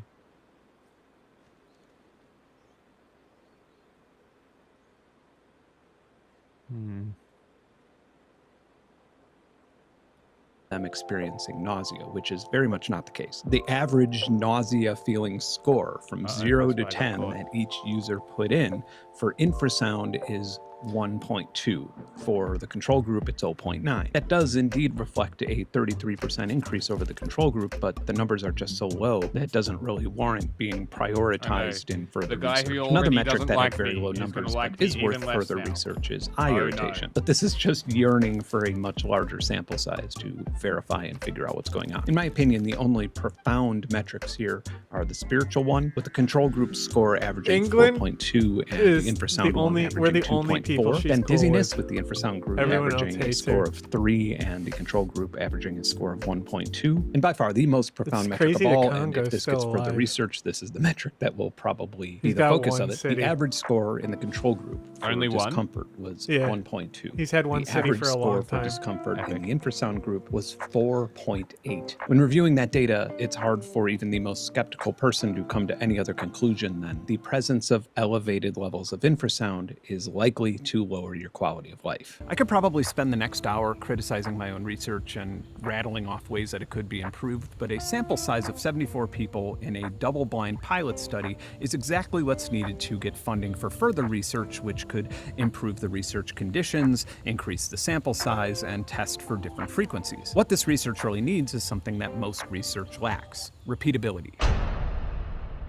I currently have 3 different ways of capturing infrasound, each with their own advantages and disadvantages. The first is a special measurement microphone that has a flat frequency response that goes down to 9 hertz, but it captures all the way down to 3 hertz. So it's very convenient. It operates just like a microphone, and the only thing it requires is a lot of wind protection. Now, if we want full spectrum infrasonic readings with no fall off, or if we want scientific grade accuracy, or if we want to record below 3 hertz, we need to leave the microphone world and use high-speed vibration detectors. One of these that is relatively affordable and accurate is the Raspberry Shake 3D system, but it does require a whole lot of setup, but it can record indefinitely. The other is a small vibration sensor and accelerometer that's traditionally used to detect abnormalities and predict safety problems in large lithium batteries. It's tiny, it's portable, it looks cheap, it is expensive. If we want to treat the data from the Raspberry Shake or the vibration meter like a playable audio file, we need to convert the data into Pascals. I used to excruciatingly do this in Microsoft Excel, but now I've made a Python program that can do this with hundreds of files at a time. I'll put it on my GitHub. The majority of the motivation from this project comes from the literally thousands of messages, emails, and comments that I've received over the years from people seeking help or some form of relief from low-frequency noise like the hum or infrasound. And the ultimate lofty goal is for regulators, legislators, or even architects to start taking the environmental effects of sound into consideration when approving or designing a new data center or a new factory or infrastructure component or even a residential building or an office. Prior to this experiment, I feel like we have seen more than enough data to make infrasound monitoring and regulation just as important as air or water quality, especially when you look at the studies pertaining to the cardiovascular effects. It's a very real environmental hazard that has been poorly understood and grossly understudied. And while I suspect that having a universally recognized safety threshold for infrasound might be an overly optimistic goal with a government that can't even enforce their own rules with Elon Musk's methane turbines, it can go a long way in both existing and future lawsuits that seek remediation from problematic noise issues caused by data centers and infrastructure that is actively decreasing both the quality of life and health for those with the misfortune of living near them. I've already been in touch with peers to review and formalize this data, if not expand on it, but in the meantime, there are over 3,000 new data centers that are planned or already under construction in the US alone. And right now is the time to have your local community and legislators set a standard for what is acceptable levels of power use, water use, air pollution, and noise and infrasound pollution. If you have a data center being built nearby your residence and the infrasound research in this video scares the shit out of you, now would be a great time to set up something like a Raspberry Shake and start storing a daily log of seismic and infrasonic activity. Because the vast majority of the responses to complaints and lawsuits is that there is no way of proving whether the infrasound wasn't already present before construction. And even if your legislators have failed you and have no motivation to help your community, you can bet that class action attorneys certainly do. And once again, if you want to help make more research and content like this possible, or join an amazing community, or have access to a pool of music samples and field recordings and a whole bunch more, then my Patreon is for you, and you can join for as little as $1. Thanks for watching. Keep creating. Bye. May. Bye. Oh, no. Do you have a portrait you can give me? Fuck off. Give me a portrait. Go steal one. I can't pick what it steals.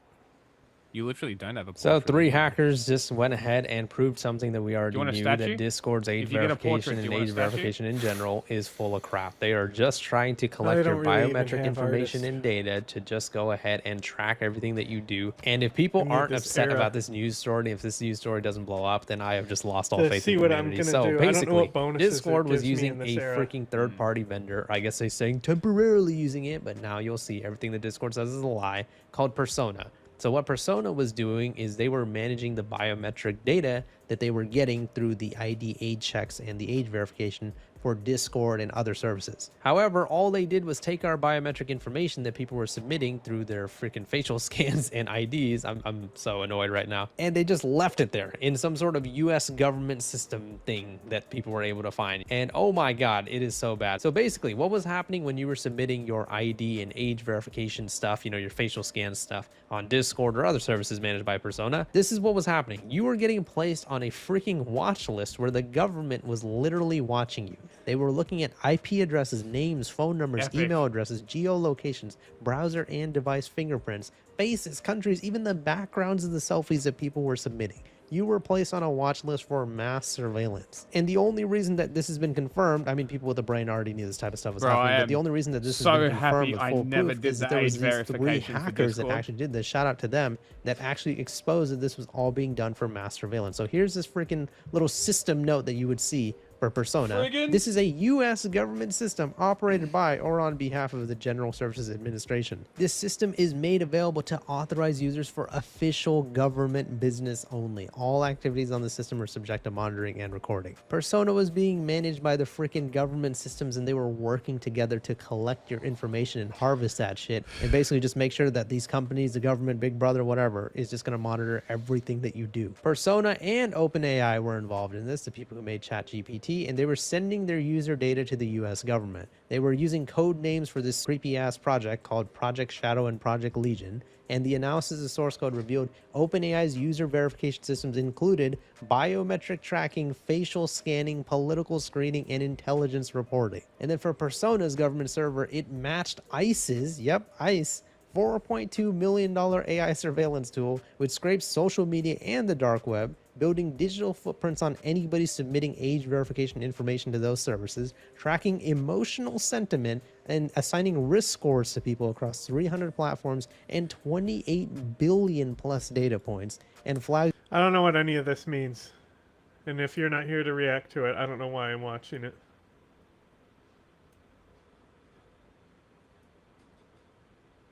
But I'm very bored. Yeah, cool. Love the focus on news. I don't know what any of this means. How am I supposed to fucking react to minutes. it? Shut up. How am I supposed to react to something where I have no idea what the fuck they're talking about? So listen to it. I don't understand what they're saying. They're talking about data breaches and how the Discord age verification is connected to a US government watch list. And you're like, I'm bored. Yeah, I'm trying to tell you that I don't understand it, and you're not even here to fucking explain it. I literally walked away for 3 minutes less. You're the one who wanted me to put it on. Individuals for, quote, violent tendencies. Holy crap, man. Like I said at the beginning, if people are not upset about this, and if this news story doesn't end up becoming a huge deal, I have just lost all faith in humanity. So these are some of Persona's customers. They are using Persona as we speak, or they did previously, to harvest your data and information. If you've submitted any type of age verification to anything listed over here, unfortunately, they are looking at you on some sort of list, and they're probably tracking everything that you do. When people like myself and all these other YouTubers are making videos about age verification, Go back. verification to anything listed over here, unfortunately, they are looking at show all of you it on some sort of list, and they're probably tracking everything that you do. When people like myself and all these other YouTubers are making videos about age verification, people are like, oh, you guys are just fear-mongering, or you're overreacting, or whatever. All that data gets deleted anyways. Well, look now. Anyone with a brain already knew that this was all bullshit, and anyways, so this many was never about the kids. This was all about of mass data surveillance. But just now we being have the left proof. in the They were open. pairing facial recognition with financial reporting on everybody who is participating in any type of age verification, and Persona was using all of this information and just sending it to the government. They were putting you on lists based on what you were doing, what you were asking ChatGPT, what you were doing on Discord. I mean, it is just crazy, man. A lot of people already know by now, but Persona is, backed by Peter Thiel, and they offer know your customer and anti-money laundering solutions that leverage biometric identity checks to estimate a user's age, that use a proprietary liveliness check meant to distinguish between real people and AI-generated identities. And this was all obviously a huge push from the UK's Online Safety Act and the Kids Online Safety Act that's getting pushed in the United States as well. They were always saying, oh, it's for the kids, it's for the kids. No, it wasn't for the kids. They were just trying to watch everything that you do on every single social media. They were looking at the backgrounds of your selfies to try to find out as much information about you as possible. Persona's exposed code compares your selfie to watch list photos using facial recognition, screens you against 14 categories of adverse media from mentions of this word that I probably can't say, otherwise YouTube will demonetize me, to espionage, and tags reports with code names from active intelligence programs consisting of public-private partnerships to combat online child exploitative material and all this other stuff. Once you identify with Persona, if you use any type of age verification that is managed by Persona, like on Discord, for example, the software performs 269 distinct verification checks and scours the internet and government sources for potential matches, such as by matching your face to politically exposed persons and generating risk and similarity scores for each individual. IP addresses, browser fingerprints, all that type of stuff that we talked about before, they are analyzed and retained for up to 3 years. What was Discord saying? Oh, don't worry, right when you submit your IDs and all that type of stuff, we're going to go ahead and just delete it. You don't have to worry about us keeping it. Yeah, lying pricks. They were storing that like the fucking airport thing, they fucking scan your ID and compare it with fucking publicly available images of you. Yeah, that's insane. Yeah, that's creepy, bro.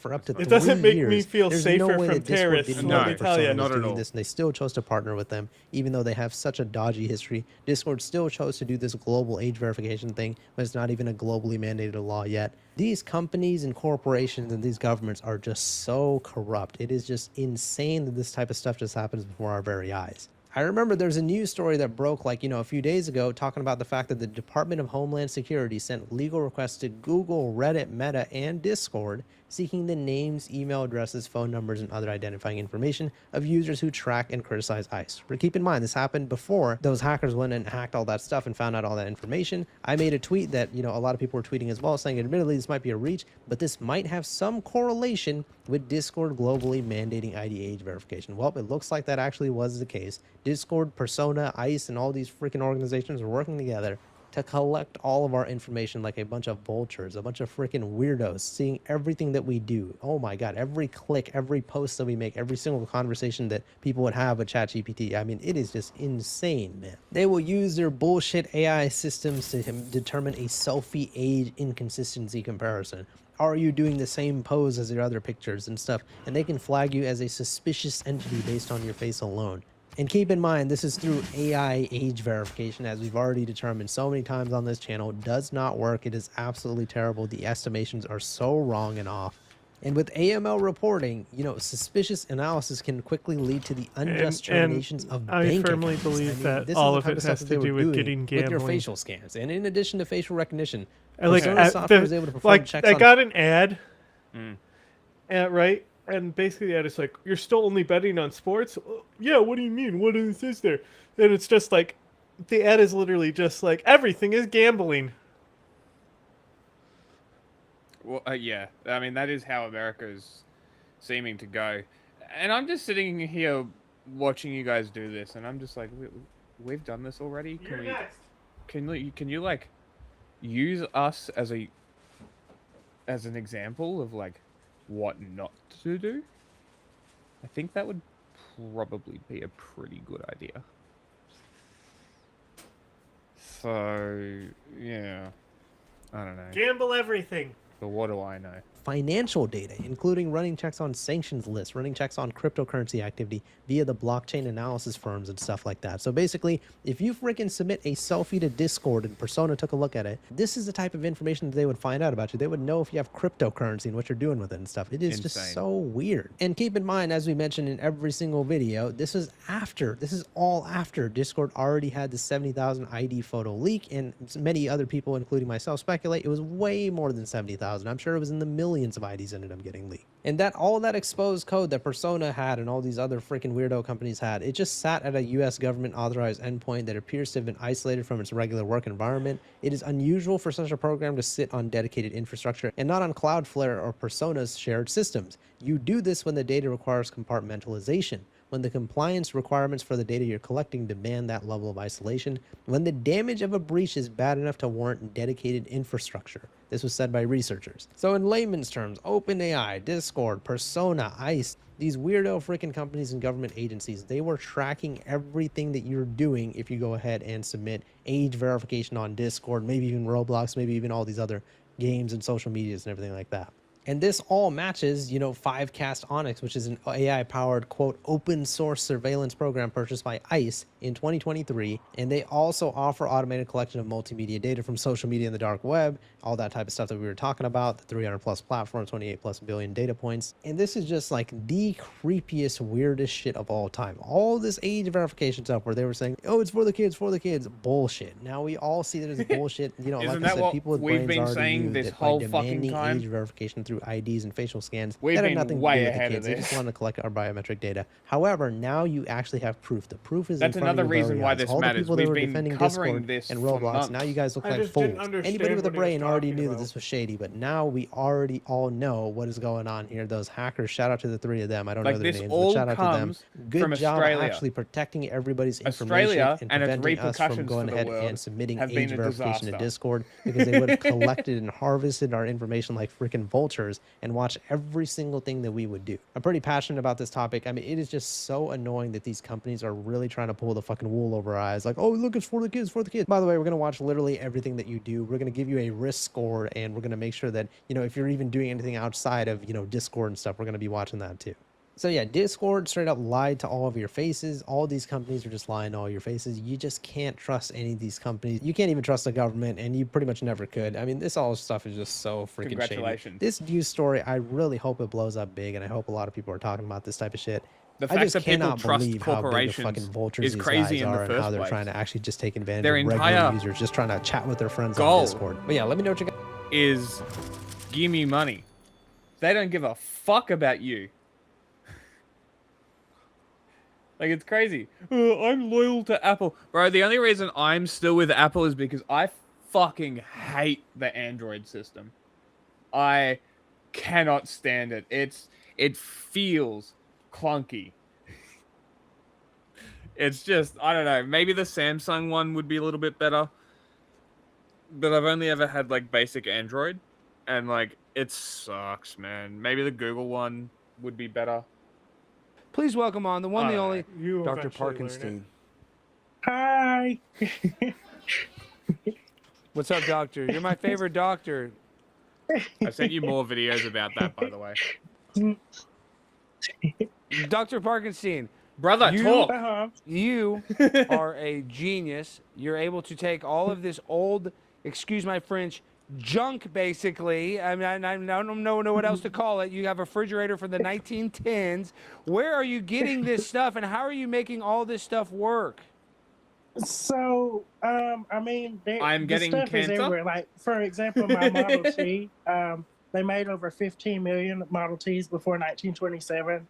So they're readily available, and they're actually pretty darn cheap. So you can get them for around $8,000 in good condition. That's why they make T-buckets out of them. So cheaper than a modern car, obviously. But like, old things were built better, and they were built simple with like quality products. So they were built to last. Wow, that's crazy. I didn't even think there's so much less technology. It's probably a lot easier to work on. So can you show us your refrigerator, though? I love this video. We don't have to show the video.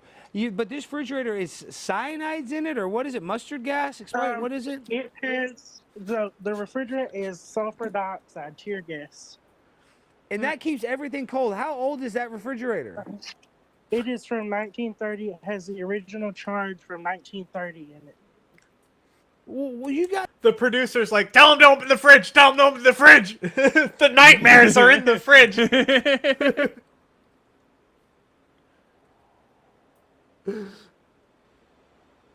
Look at his face. Amazing. What the fuck? What, you want this? Hello, my name is Guilherme Pantoja. And what do Reddit, OpenAI, I got a bunch and of Discord videos have in common? I just sent a bunch. We'll see.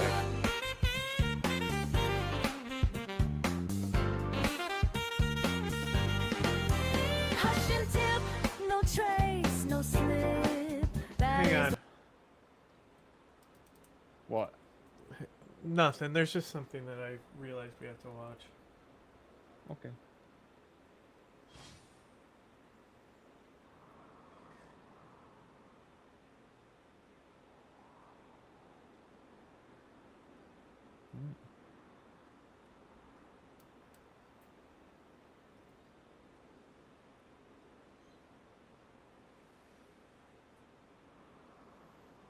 Channel 5 News, what's up? We made it. Yeah, we made it. Live from uptown New Orleans. God, he looks bad. Less than 1 week after Mardi Gras, right? We did it. Oh, exactly 1 week since Fat Tuesday. Bro, the fact that you're still talking, didn't you have a voice problem earlier? Yeah, I had a voice problem. What was the voice problem? I've just been touring a lot and just like yelling. What's touring? Just like going to different cities and screening documentaries. But when I get on stage, I yell the name of the city. So I'll be like, Orlando. You should, yeah. So gradually it's faded. But I haven't yelled New Orleans yet. Maybe I could try when we wrap the interview. All right, don't do it right now. We got to talk. Okay. Let me know where we're going. I like this setup, bro. It's so solid, bro. It's holistic. Well, bro, thank you for making the time. Yeah. Appreciate it. Easy. I think a lot of people probably saw some of the Mardi Gras media coverage. No, I understand. Heard about the arrest and stuff. God bless them. Likely want to know how you're doing. Bro, I've been having the time of my life. You know, I got some contrition on my heart, you know what I mean? It's not nice to hurt people, ever. It's fucking lame. People got hurt, I gotta deal with that. I'm gonna deal with that. I'm gonna deal with that in full. Enough, I'll eat it all. It's on me. It's not on them. It's on me. I fucked up. It's on me. I fucked up. It's on me. Definitely. Yeah. So you take responsibility for 1000%. We're not gonna play games. Yeah. But I had a great time. Definitely. Just like more than that, something further than that, something like sacred, bro. Something like joy is Talk to him sacred, about bro. And Hulk. we're in, I don't know. I keep talking like weird, like because we're camered up. So I'm thinking I gotta talk for a big audience. I'm gonna talk for me. Let's start over. Click. Start the whole interview over. Start the interview over, bro. Hi, we're here, Shia LaBeouf, live, New Orleans, 1 week after Fat Tuesday. How are you doing, 1 through 10? Blessed. Okay, so that's a 10. It's a 10. Yeah, bro, I feel good. I mean, you know what I mean? I got shit I got to answer for, but overall, I feel good. I came out here heartbroken. I speak to you now as a man who's filling my heart up. How long have you been in New Orleans for?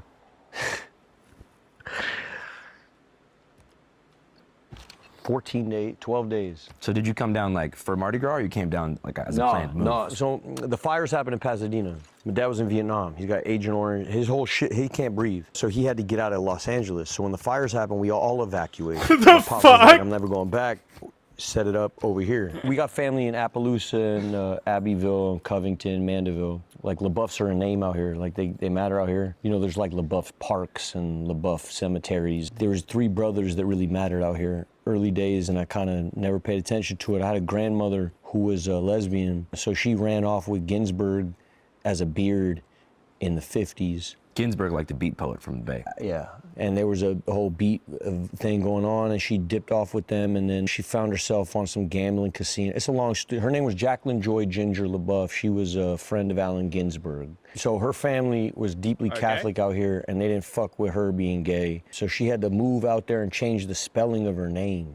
So LaBeouf out here is L-E-B-O-E-U-F, and my name is L-A-B-E-O-U-F, and that's because of her. She basically said, fuck you to the family out here, moved to Los Angeles, Venice, with Ginsberg. They had a beatnik poet fucking house down there in Santa Monica, and that's where my dad was conceived and born and all that. So the LaBeoufs, the L-A-B-E-O-U-Fs, the weird spelling, we all grew up in L.A. Like I have a half sister named Michelle. She lives in Utah, and she's married to a Honduran man, Dennis, good man. They got 2 beautiful kids who are going to be incredible. Anyway, blah blah blah. So it's 2 different families. You got the LaBeoufs for real, the Cajuns for real out here that I'm trying to get to know little by little. I haven't looked at you in a long time. Sorry, bro. It's okay, bro. You're deep in thought. Yeah. That's no good, though, huh? I need to look at you more. So let's start there. So what did you ask me even? I mean, most importantly, like, how did you get down to New Orleans in the first place? It was like I'm blown away. I'm speechless. This is. I think. What is happening? I think he's going through some stuff. You know what I mean? It sounds like it. But I tell you what. This is the Tiger Blood interview for him. You know what I mean? I tell you what. At least he's aware. Like, at least it's not unconscious. The edit here, where it cuts to the close-up of him saying family, is so good. Little? I haven't looked at you in a long time. Sorry, bro. It's okay, bro. You're deep in thought. Yeah. That's no good, though, huh? I need to look at you more. So let's start there. So what did you ask me even? I mean, most importantly, like, how did you get down to New Orleans in the first place? It was like a permanent move that you're Well, planning? family on both sides. So, you know what I mean? Heartbreak. Shit didn't work out. I had a dream I was trying to build in Pasadena. It didn't work out, you know, because of me. And then, so I moved out here and started trying to build something new out here, like a landing pod. It's like an outpost. You're in an outpost right now. This isn't a house yet. It's an outpost.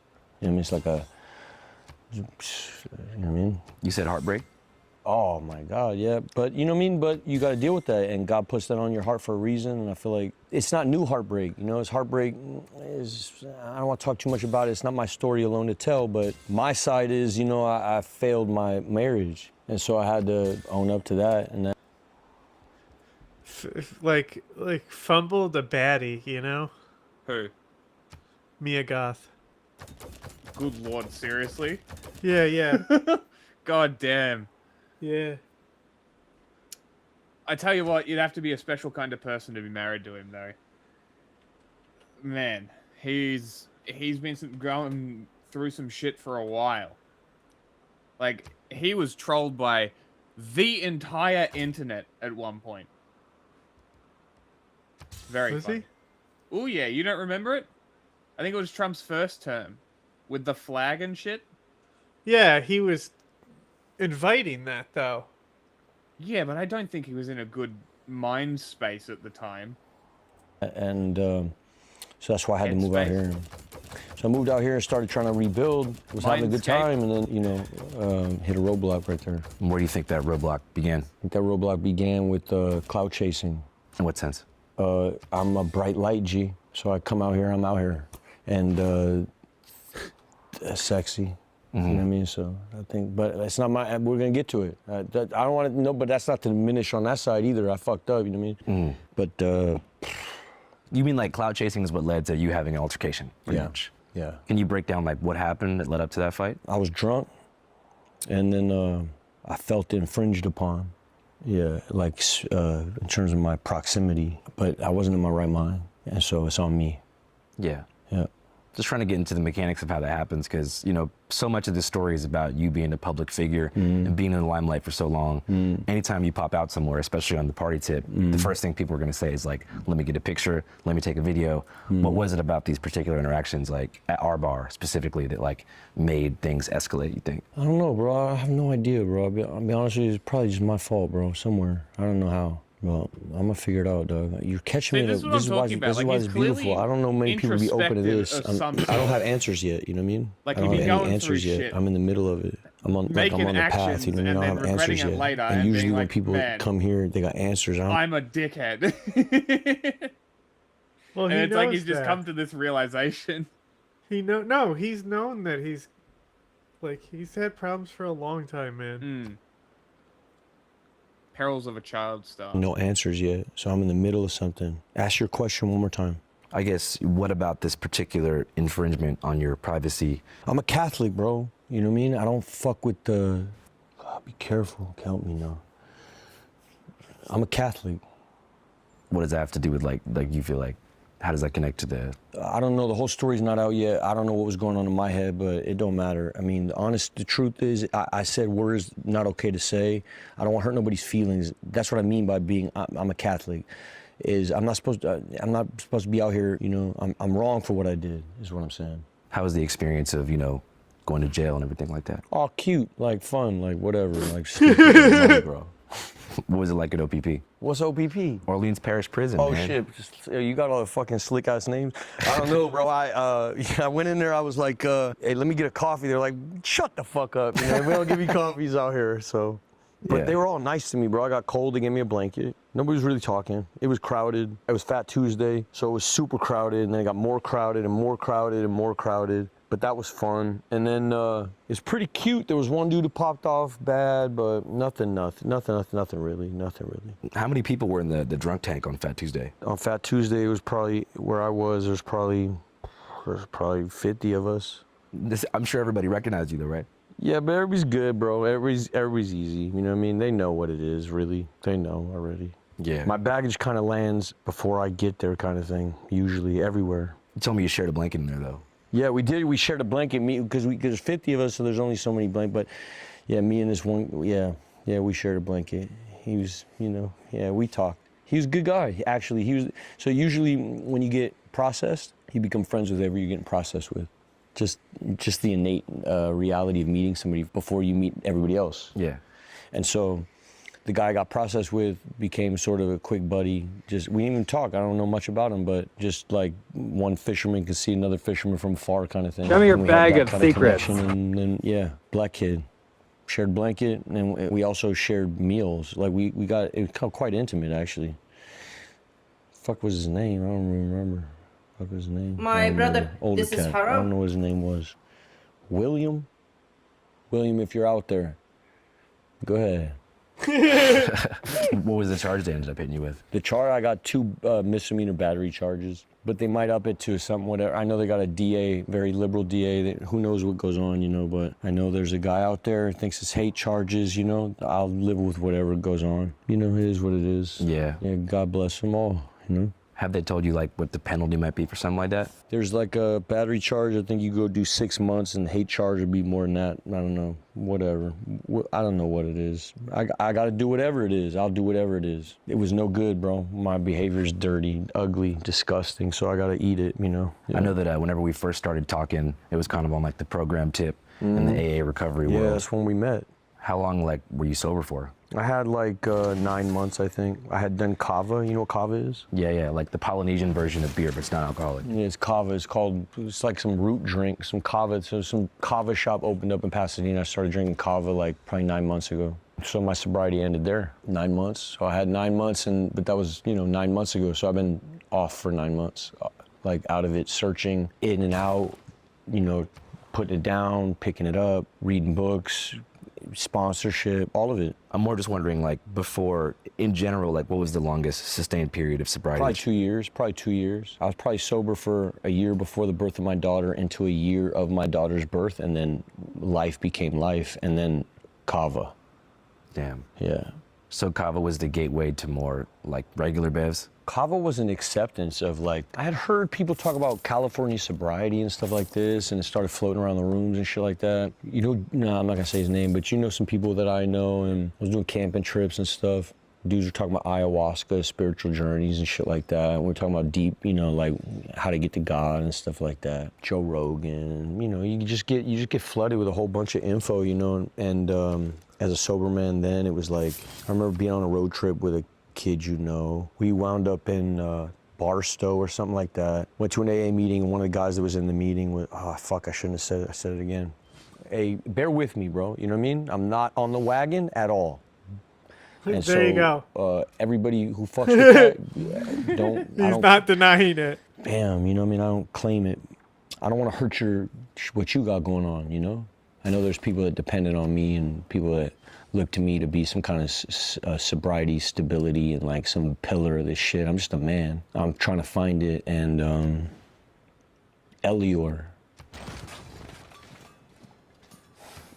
Hold on. What is happening? Yeah, man. So let's get no. It's not like that. So the shit that hurts in terms of me feeling free here now, in terms of my sobriety, is the guys that were under me that I was sponsoring, that depended on me, and their lives were in precarious spots that I was sponsoring, that I'm gonna deal with. You know what I mean? That shit hurts the worst. You know what I mean? If you ever been in this thing, you know what sponsorship is, and it's a big responsibility, and there's a lot to deal with, bro. A lot to deal with. I'm gonna be honest with you, man, and this is crazy stuff to say out loud, I guess, but I need to say it out loud, bro, I grew up in these rooms, So I've probably run a program since I'm 18 or something like that. Yeah. In and out. Longest I ever had, probably this 2-year clip, but it wasn't the best part of my life.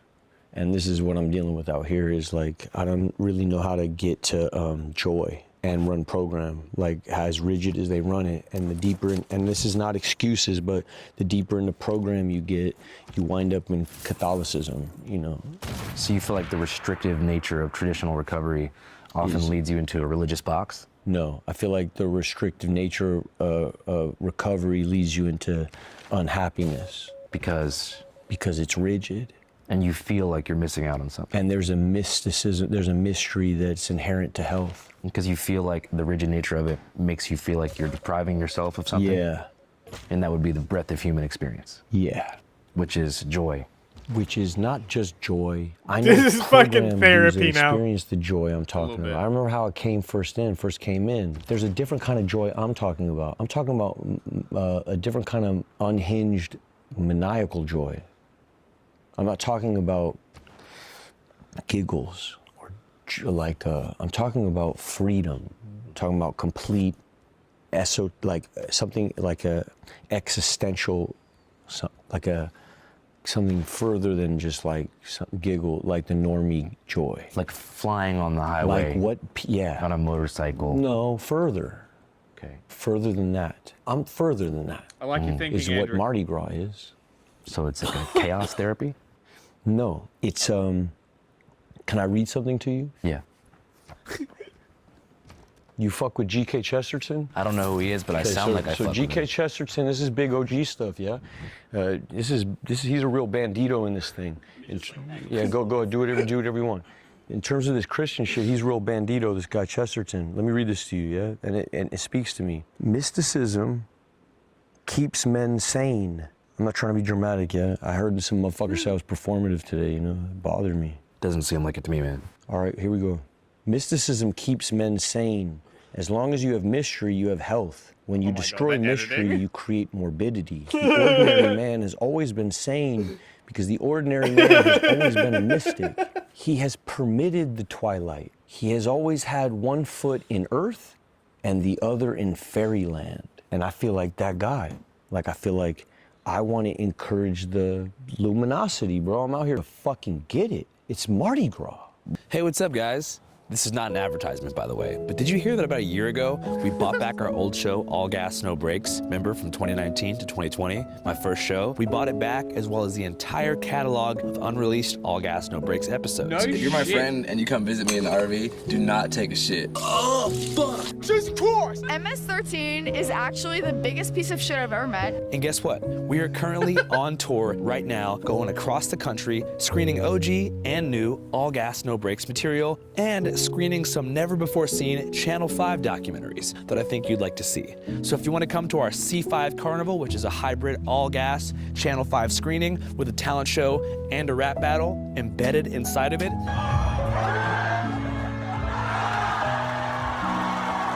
you should definitely buy a ticket right now at www.channel5.news. It's called the C5 Carnival. We're going to Boston tonight at the Chevalier Theater. We're going to Detroit tomorrow to Royal Oak Theater, which is, I think, in Warren or somewhere past 8 Mile, upstate. And then past that, we're going to so many different cities. If you live in Madison, Wisconsin, St. Paul, Minnesota, Salt Lake City, Utah again, Chicago, Illinois, Philadelphia, PA, Tacoma, Washington, Los Angeles, California, San Francisco, California, Portland, Oregon, Austin, Texas, Dallas, Texas, Denver, Colorado, Vancouver, BC, Atlanta, Georgia, El Paso, Texas, Phoenix, Arizona, San Diego, California, or Albuquerque, New Mexico, you too can see the return All Gas, No Brakes episodes and the new Channel 5 secret documentary. And also, maybe you can be in the talent show.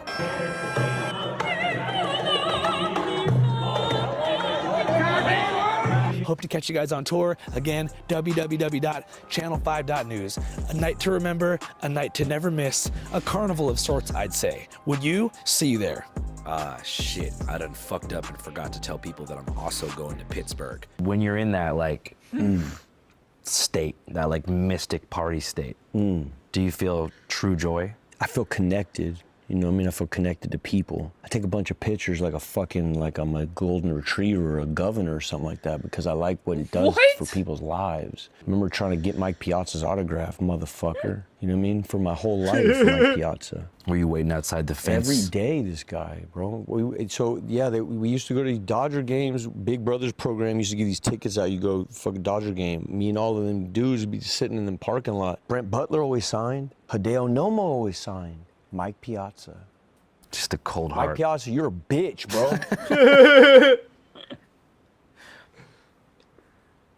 How many times do you think he rejected signing up? Every day, bro. I used to go out there 90 times probably. Rejected me 90 times. So what it did was, I'm gonna sign them all. So when I got on, it was like, yo, fuck Mike Piazza. So you don't turn down any pictures? Never, ever. Not unless I'm with my kid or I'm eating some food or I'm chasing some ass. Because you feel like you're helping people, validating Yeah, what did God do it for? Why did he do it? Why did he do this to me? You know what I mean? What is the purpose, bro? Like, why did he do this for you, Andrew? In terms of giving me In terms of, yeah, why did God do it, bro? What did he do? Why? All right, so shut up for a second. What are you good at, Andrew?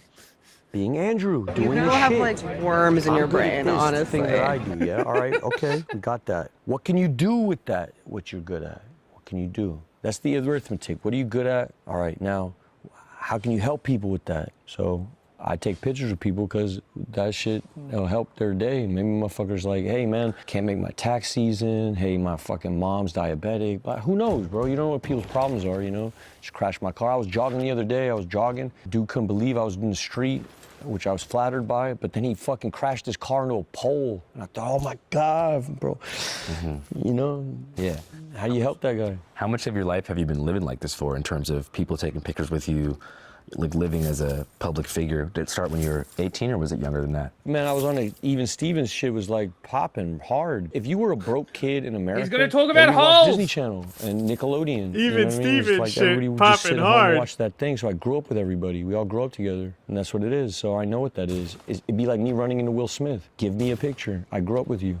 You owe it to me. You're my uncle. You That's know? how I feel about Will Smith too. He's my fucking uncle, bro. It doesn't matter what I don't give a shit. It's my fucking Uncle Will. Like everybody else in America, don't act like, you know, it's just what it is. So I'm in this weird category of, I have this familiarity with people, and yet I'm trying to do this artist thing, and yet, but it's deeper than that. 'Cause Holy it's like fuck. family. You meet people, they don't give a fuck about art. People just want to hug you because they're your cousin in a weird way. It kind of goes back to something you mentioned earlier, which is like, you know, there are people who like cross boundaries as a public figure, but then you also want to please people. Yeah. So how do you walk that line?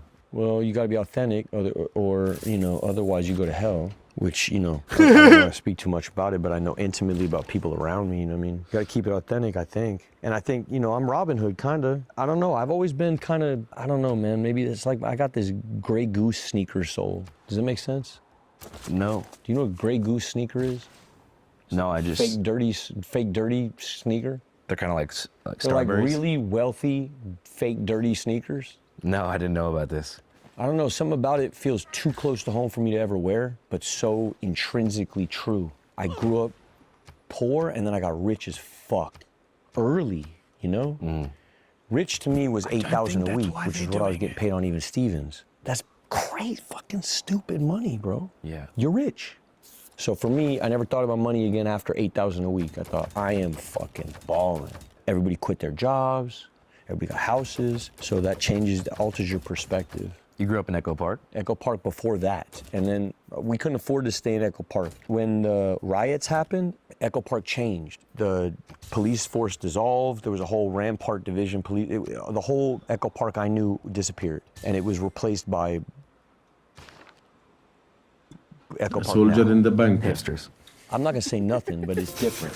And it lost whatever was there before. And there's pockets, but a lot of us moved to Boyle Heights. A lot of us moved to Bakersfield. A lot of us moved to Tahunga, Sunland, Reseda. If you had a little scratch, you made it to Burbank. You know, that was like Beverly Hills for the people that got pushed out of Echo Park. And so, so we went to Bakersfield first, and then my dad was in Tehachapi. He had to go to prison. That's why we were in Bakersfield. My dad went to Tehachapi for a while. My mom was selling fabric out of Bakersfield, made some scratch, moved us closer. We wound up in Sunland, Tahunga, and that's where I sort of grew up there, like from 9 to Who likes polls? getting on. I didn't 8 to 9. So it really was like a luck of the draw thing, or just talent randomly. No, I won the lottery. What the fuck is talent, Andrew? I won the lottery, fool. I completely won the lottery. Why does he keep Dude, I won getting the up? lottery. I won a scratch off. He's getting a drink. Strange. Bro. It's like that. I love that though. Like, what the fuck is talent? It is a good response. I do like it. Grew up there, like from 9 to getting on. I didn't 8 to 9. So it really was like a luck of the draw thing, or just talent randomly. No, I won the lottery. What the fuck is talent, Andrew? I won the lottery, fool. I completely won the lottery. Dude, I won the lottery. I won a scratch off. It's like that. It's like I won a scratch off lottery. There's no such thing as talent at all. Do you believe in talent? Yeah. Tell me.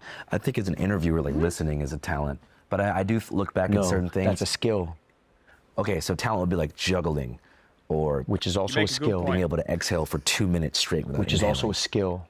So then, by that criteria, I guess there's no talents. Correct. There's only push-ups. So the Even Stevens thing just hit random. No, it didn't hit random. I was prepared for the moment. My dad was a hustler. He was taking me to comedy clubs all the time. I was talking shit to adults all the time.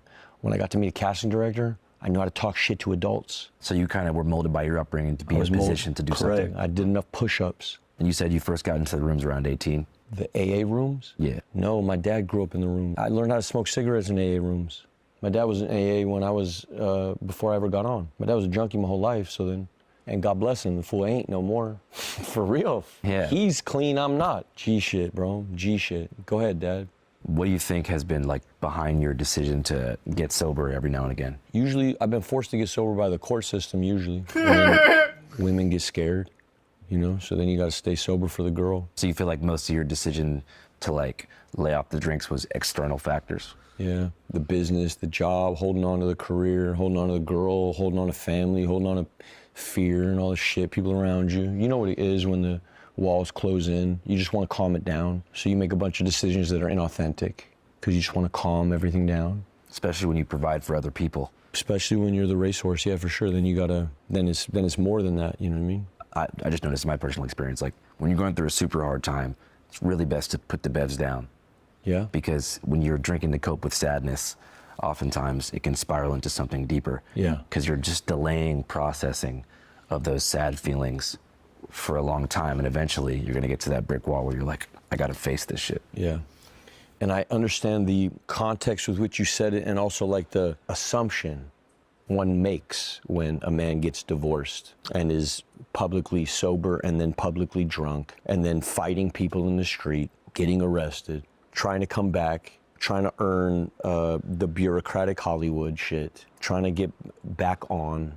All of these things that are just kind of things that don't really fucking matter, just kind of these floating things that are kind of, who gives a fuck about all this shit, you know what I mean? I guess it only matters if you care about it. Here's what I care about, my daughter. I care about my daughter, and I was in a situation with, I can't speak too much about it. We were deeply unhappy, bro. We had a lot of resentment. I made a lot of like mistakes early on. Watch out. Look at this ladybug. The bobs I made are a lot of coming for you. mistakes. Oh shit, a dead ladybug? What's that? No, she's alive. She's Good. still alive. She's been through a little bit here. I made a lot of mistakes early on before we tried to have baby. I had violated trust in a big way. And then we tried to use program, albeit one-sided, to try to fix it, and it was impossible. And we both became very unhappy. And it's not good to be unhappy around a baby. It's not good to be unhappy around kids. But yet it's important to be proximate. You must be around. And this became quite a weird Tetris. You understand? Yeah. The person you're with is pushing you to do program. No, sir. No. I loved program for a very long time. And yet, I am a big God boy, you know. I'm big, and I found God through program. So I don't know. I'm on a circuitous path. My path isn't over. I'm still in the middle of it, but I'm on the path. You know what I mean? I'm not just out here being debaucherous. I don't know if I'm drinking that to be cool on your Channel 5 fucking cool fucking let's get it type of shit, or if I'm drinking that because I like want something to drink right now, or if I want to be drunk. I don't know why I'm drinking that right now. I can't tell you why. And the truth is, I'm so fucking I don't give a fuck no more. You know, I'm just like, I'm just done with the self-analytical shit. It doesn't bring happiness. In terms of deep introspection about Bro, why. every time I think about me, I'm unhappy. Like thinking about yourself? I think it's true all around. I think it's just true. Every time a person thinks about themselves, they're unhappy. Oh, I know what you mean. The French are ungovernable. Yeah, just fucking self-reflection, all this navel gate, you're just gonna be unhappy. This helps me just like get out on town. Externalize. Bro, I just fucking fuck it all. I'm no longer no Shia LaBeouf celebrity, hold on to this thing, worry about the next job, none of that. I just go out and I go listen to music. Feels good right now. And I'm not hurting nobody. There's 2-3 people I hurt, I'm gonna deal with that. God bless you guys, that's my fault. I'm gonna deal with you, on me. But that's the amount of interactions I've had in Mardi Gras. Bro, I must have met 20,000 people. 20,000 good interactions and 3 bad interactions. I'm gonna sign up for it still. It's like playing blackjack at a casino. I see you making uncomfortable moves. No, I'm just moving forward. Okay, go. All right. No, but I'm thinking like, you know, you're going to jail for fighting when you're out drinking. Is that not a wake-up call of like, damn, dude, like... Nah, because it wasn't bro, I'm not a fighter, bro. These people are clout chasers. But I'm saying going to jail, like, have you thought like, damn, maybe if I wasn't drinking, that wouldn't happen? Like, I gotta Who gives chill. a fuck, though? It's another experience. Yeah. Jail will be another adventure. Yeah. What are you gonna do? That's cool. That's like the Hunter S. Thompson viewpoint. Who gives a fuck? Yeah, I'm with God, bro. I just move with God. God's gonna move me around. Yeah. And you feel like you found God through AA. Yeah. Whenever they talked about the higher power, I always put it as like my inner child, like my 8-year-old self, like full of curiosity, who never even thought I'd be at a bar until 6 in the morning. You know, it's like imagine him watching you doing what you're doing. Wait, is Andrew I also in call the same program? guy again at 7 in the morning. Yeah. You know, like that kid would be like, "What do you mean? You have a successful YouTube channel. You support your mom. Go get some sleep." And like that ended up sort of being like my big homie was my little self. But I know for some people, it can be like a God thing. I like that. Yeah. You think God's like a monotheistic singular deity? Do I? Yeah. Yeah, I believe in the Trinitarian church. Yeah, I'm a Catholic, full blown. Yeah. I got baptized Catholic. I just haven't really followed it much. I get it, and if I had probably come up like you, I'd probably shuck and jive too. You know what I mean? I didn't come up that way. I came up with my dad was in the Mongols. My mom was a hippie. We had no God in the house. We had a whole bunch of religious art. My mom loved art, so I had a whole bunch of Caravaggios and shit in the house. We loved art, but we never read the Bible or nothing like that. And then I got bar mitzvahed. I wasn't into that shit at all. Big internet lore is also that you're like down from a hood in LA. It's true. Can you elaborate? Harpies 13, my key holder's Conejo. It happened through a film. I was prepping a movie. I asked if I could. He told me what the requirements were. I said yes. We love each other, all of us. We are all, most of us fathers. Most of us are trying to live good lives. Most of us are God-led. Did you have to get like jumped in or anything? Nothing silly like that. No, come on. When I joined, it was sort of, I was 36, and it was like they had already done all the rowdy for so many years that I'm kind of the T-shirt salesman. And that was when you were filming for that role as Creeper, right? Yeah. Hell yeah. I always thought that this was Big Hazard, the hood that made PCP. No, that's Harpies. Yeah, I guess you wouldn't get jumped into a gang at 36 years old. I mean, yeah, we talked about it, but then he was like, this is ridiculous, you know? Yeah. So if you went to jail in California, you'd have to run Southsider. Yeah. But here at the Mardi Gras Drunk Tank, you just gotta run Shia LaBeouf.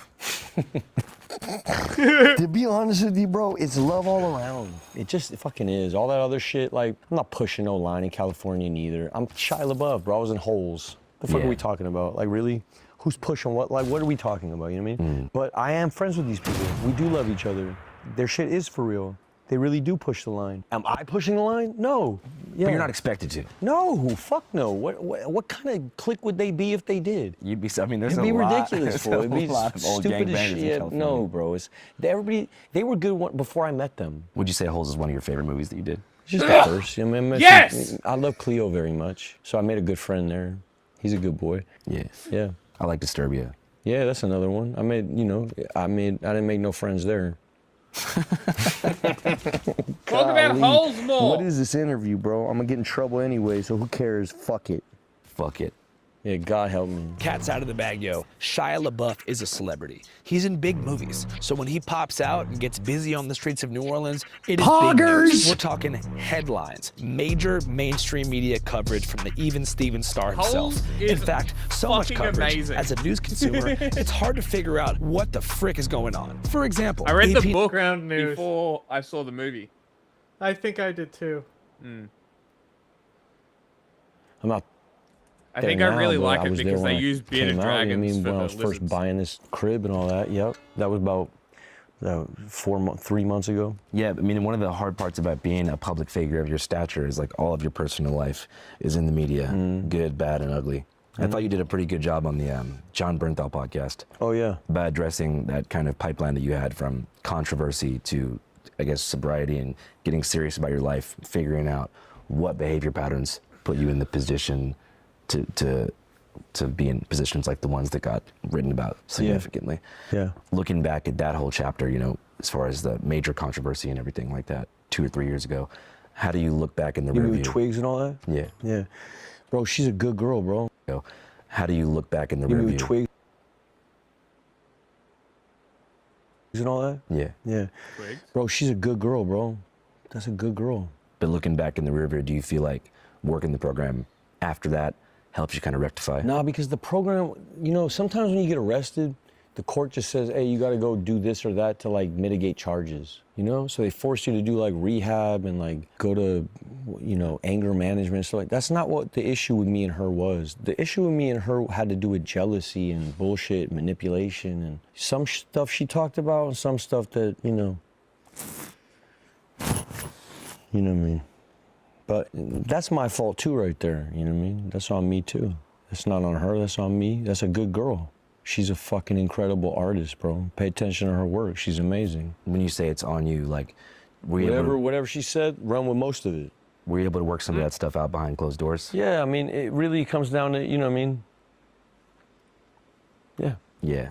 Because America is, like, a lot of times built on exile, you know, and, like, carceral methods of, like, when someone does something wrong, a lot of times the standard is, like, banish them from public life, banish them. How? That's just how, that's kind of the way I wish you could. Leave me the fuck alone. You mean put me in the banished spot. Let me party, dude. Let me go there. But I guess the idea is like, you know, you mentioned it earlier, like when you go to jail, you took responsibility for it. Yeah. So it's like when you mess up, when you're drunk and you do something wrong, you hurt somebody, what is the path to restitution? Is it like living, you know, in the proper way to minimize that in the future? Or is it like taking actionable steps behind closed doors to like rectify that shit? You gotta make amends. First thing you gotta do is you gotta say what you did. Then you gotta say how it's never gonna happen again. And then you gotta show and prove. What do you think's the best way to like show and prove after something like that? Something like which? Just anything, like going to jail, getting into like a fight. like which part? I guess we could go one by one. There you go. With the Twigs thing. Twigs thing, so one way you can never run into that again is you know, be straight up with people right away. When the relationship isn't working out, walk away. And then as far as the situation with like bar fights and shit, how would you minimize that in the future? With bar fights and shit, how you minimize that in the future? Boy, you got me. Don't drink. Wait a second. I got a better answer. Give me a second, bro. Okay, don't drink. I had a real, look how smart I was right here, bro. I look like a fucking scholar right here with this shit. Look at my fucking, look how I did it right here. Wait, look at the shape, fool. You do look pretty smart. Stop for a second. Let me think for a second. Look at the shape, though. I look like I'm thinking, huh? Look at I'm thinking hard as fuck, bro. Oh my God. I'm thinking so hard. What was the question? Well, it's like, the whole thing is like, you know, if you're gonna keep staying out, partying, having fun, probably gonna wanna like create almost a harm reduction strategy. Here's the truth. Here's the truth. On Mardi Gras, everybody's got motivations on Mardi Gras. Mardi Gras is Mardi Gras. God bless these dudes. I'm sorry it happened. Mardi Gras. They want to make it an extra thing. I understand. Go ahead, bro. Go ahead. Get it. Go. Well, I just think, right, like, if you're going to stay out and keep doing this. Look, here's my truth. I'm in the street all day. Yeah, I'm outside all day long before Mardi Gras. After Mardi Gras, I'm outside all day long. This city is love, bro. I get no fucking weirdo from no weird. There's not an ounce, not a smidgen of any weirdo out here with me walking around. Yeah. It's love, nonstop love. It's nonstop love from both sides. You feel like it's different than LA in that way? No, LA's love too. Bro, I'm like Will Smith. I'm like an uncle. He dog. just be saying Yeah, shit so at I this just move point. around. It's love everywhere. I don't get love. I get love pretty much everywhere. The minute I get into trouble is with a person who is after something. After what kind of thing? Like inciting a reaction? I am an opportunity sometimes to someone. That's not to minimize my behavior, but I get it. I'm bright as fuck when I walk around, and I get, listen, if you're like a Twigs fan or something like, I don't know, bro. I have no fucking idea, bro. It's not my business. It's not my business. Here's what I know. I can only deal with my side. My side is this. My behavior, bullshit. I gotta deal with that. Does that mean I gotta go to rehab again? I'm just not into it, bro. I don't think my answers are there. I don't. I genuinely don't. If I genuinely did, I'd go. I don't think I have a drinking problem. I think I have a different problem, and I'm gonna address it. And what's that problem? I think I have a small man complex. Some kind of Napoleonic. I think you should I also don't know stop what it drinking. is. I think it's something that has to do with anger and ego more so than my drinking. But that's where I'm at now on my journey, and I'm trying to navigate it. I'll figure it out. What kind of things set off that anger? What kind of things set off that anger? I mean, boy, I haven't experienced it for a while, but I'll be honest with you. Big gay people are scary to me. What do you mean? When I'm like standing by myself and 3 gay dudes are next to me touching my leg, I get scared. I'm sorry. If that's homophobic, then I'm that. Yeah. Does that happen a lot? No, it just happened one time. Recently? Oh my well, God. that's why I got arrested. Oh, okay. Yeah. So that's you were sort of being groped and surrounded. I'm not gonna say that because my lawyer said, "Oh fuck, dude." It's okay. It's okay. It's okay. We can No, break up. I am wrong for touching anyone ever, and that's the end of my statement on this whole shit. Sounds good. Cool. Moving back to like what kind of things would set off that Napoleon complex? Being challenged, my masculinity being challenged, somebody touch my girls, touch my kids. Sounds like you're pretty I'm insecure, good with bro. gay. Be gay over there though. Don't be gay in my lap. So you feel like when things that You're not you feel that comfortable with your you possess in a masculinity? way are challenged, like deal your with that? girl, your kid, if someone over gets in the way of what they want to do. Yeah, if somebody, there's personal space type Nobody's stuff. putting a you know, dick in your ass. It gets weird. Relax. It's Mardi Gras. That's why, bro. I was drunk and it's Mardi Gras. So all of Kiss your everything I'm homie. saying is nonsense. It's Mardi Gras, you know. But it sounds like this complex is maybe something that you noticed for a long time. I mean, maybe, bro. I mean, my dad was raped by his cousin, so he was in my ear all the time. I don't know, maybe I am. Who the fuck knows, bro? I'm open to whatever somebody wants to say. It didn't feel like that when it happened. Look, and this is the worst thing to say, and I'm not gonna say it. I never had no problem with gay people, never. I remember paying for people's like transition surgery when I was fucking around the internet heavy. I've never been adversarial towards it, you know what I mean? But I don't know, I'm open to whatever. If somebody's got more information on the subject, then, you know, let me know. I know I'm fucking deep off into the Bible. I know what the Bible says. About? Homosexuality. What does it say? Nah. That's what it says? Yeah. But wasn't that written a really long time ago? Bro, you can do whatever you want with the text. It's not my business. I'm a traditional Catholic, that's okay. I mean, what's the difference between a traditional Catholic and, let's say, a more progressive Christian? I really... Pretty sure that's not what it says. Pretty sure it just says. What does it say? Nah. Pretty sure it just says. It's fine, but people probably won't like it. This dude's kind of a piece of shit. I don't know about you. I think he needs to do more than quit drinking. Yeah, sure sounds like it. I really fuck with the Bible. You believe in hell and stuff? Yeah. Who do you think's down there? Who's down there? Martin Luther. The man who wrote the Protestant Martin Reformation. Luther's there. Yeah, he's He had gone. the special haircut. He's gone. That fool's gone. For denying the divinity of the Pope. There's a whole lot. We could talk about this. This will be the whole rest of the interview. That's I don't want to do that awesome. either. I'm not Mel Gibson. I'm not trying to be out here doing that either. God bless you. I love you too. I'm not that guy either. I'm not angry with my Christianity like that. I just really believe in what I believe in. I'm not trying to proselytize nobody. I'm not trying to hold no traditional Catholic line. I'm not some fucking weirdo like that, tight ass fucking.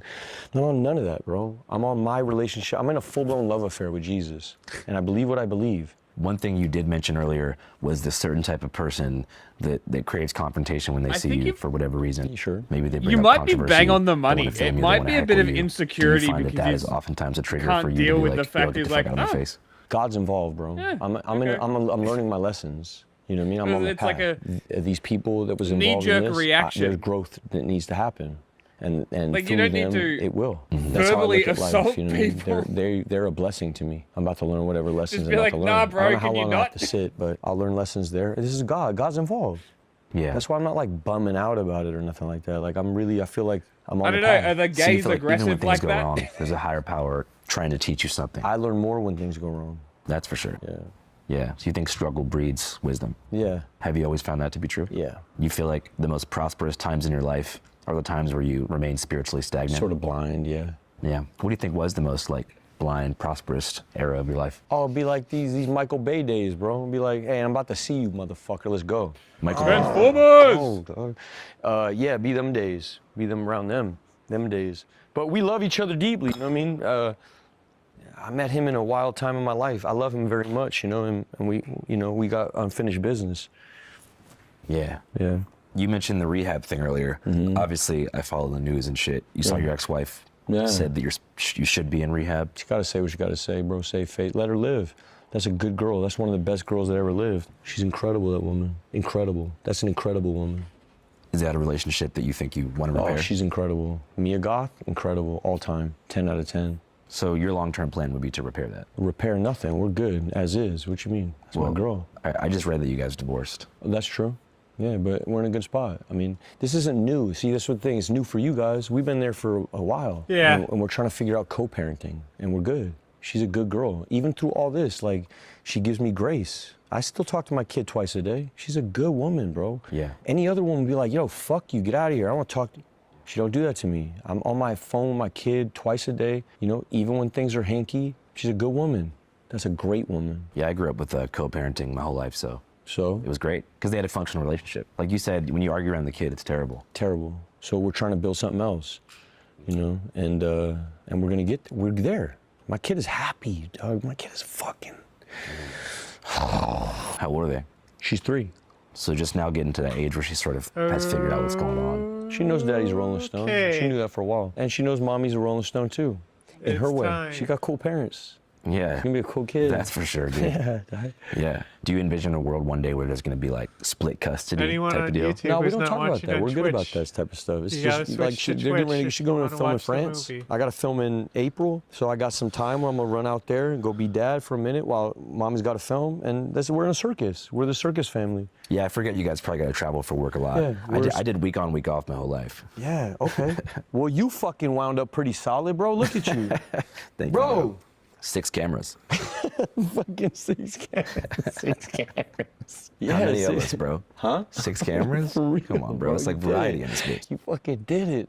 Yeah. Yeah. So. How did we do it before? Did we put? What are you talking We about? because we don't have the permissions like we had before. We put Bong Slut in their own room. Yeah, I think that's. And what then happened. joined that.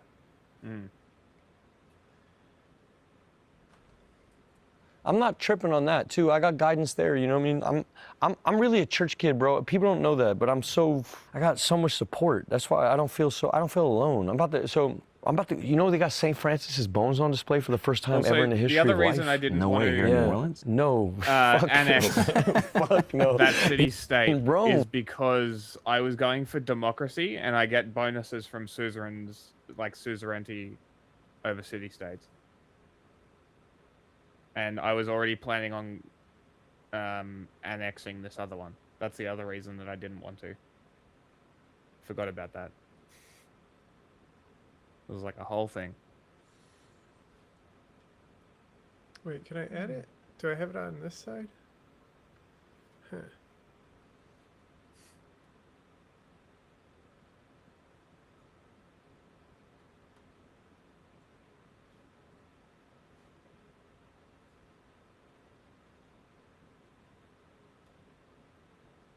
Okay. Here's the lobby link, Jack. Mm-hmm.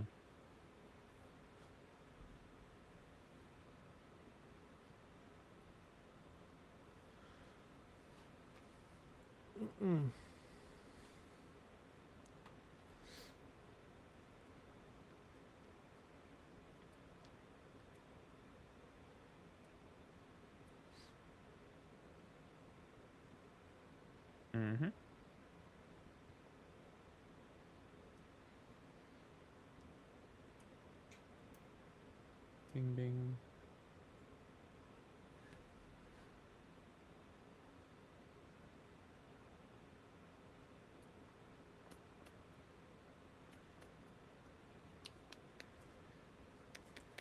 Oh, shit. Yeah, dude. All right. Yeah. I forgot you went from here. Yeah, fucking, he's playing Assisi. So my dad's about to get baptized on Sunday. If the court lets me go, I'm going to Assisi. Oh, so is the court like keeping you here? Yeah, I gotta stay. I'm on bond. Yeah, I'm on bond right now. Wait, so you're out on bail? I don't know what it is. They told me I'm on bond. Yeah, you're out on bail. Okay, then you said it. And then I gotta take my shotgun in there in the morning. Can't have a gun.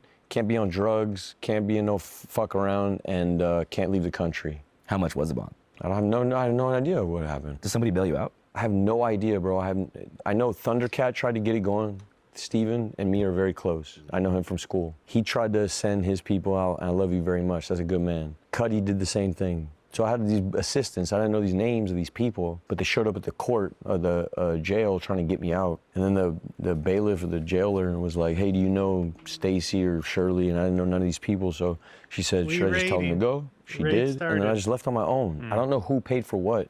I know that somebody told me there's like I'm not reading none of it, but Bro, there's a lot of clout chasing going on in this motherfucker, you know what I mean? Like people trying to take credit for Bro, getting let you him out of live, jail. bro. God bless him. Good people, good people. So you got out of jail, like not even knowing who paid the bond. You're No, I just don't like- know. I don't know what it is. No. And what'd you do when you were first fresh I went out? right back to the fucking French Quarter. It was about. Yeah, go ahead and stop this. The raid went, so go ahead and stop this Okay. stuff.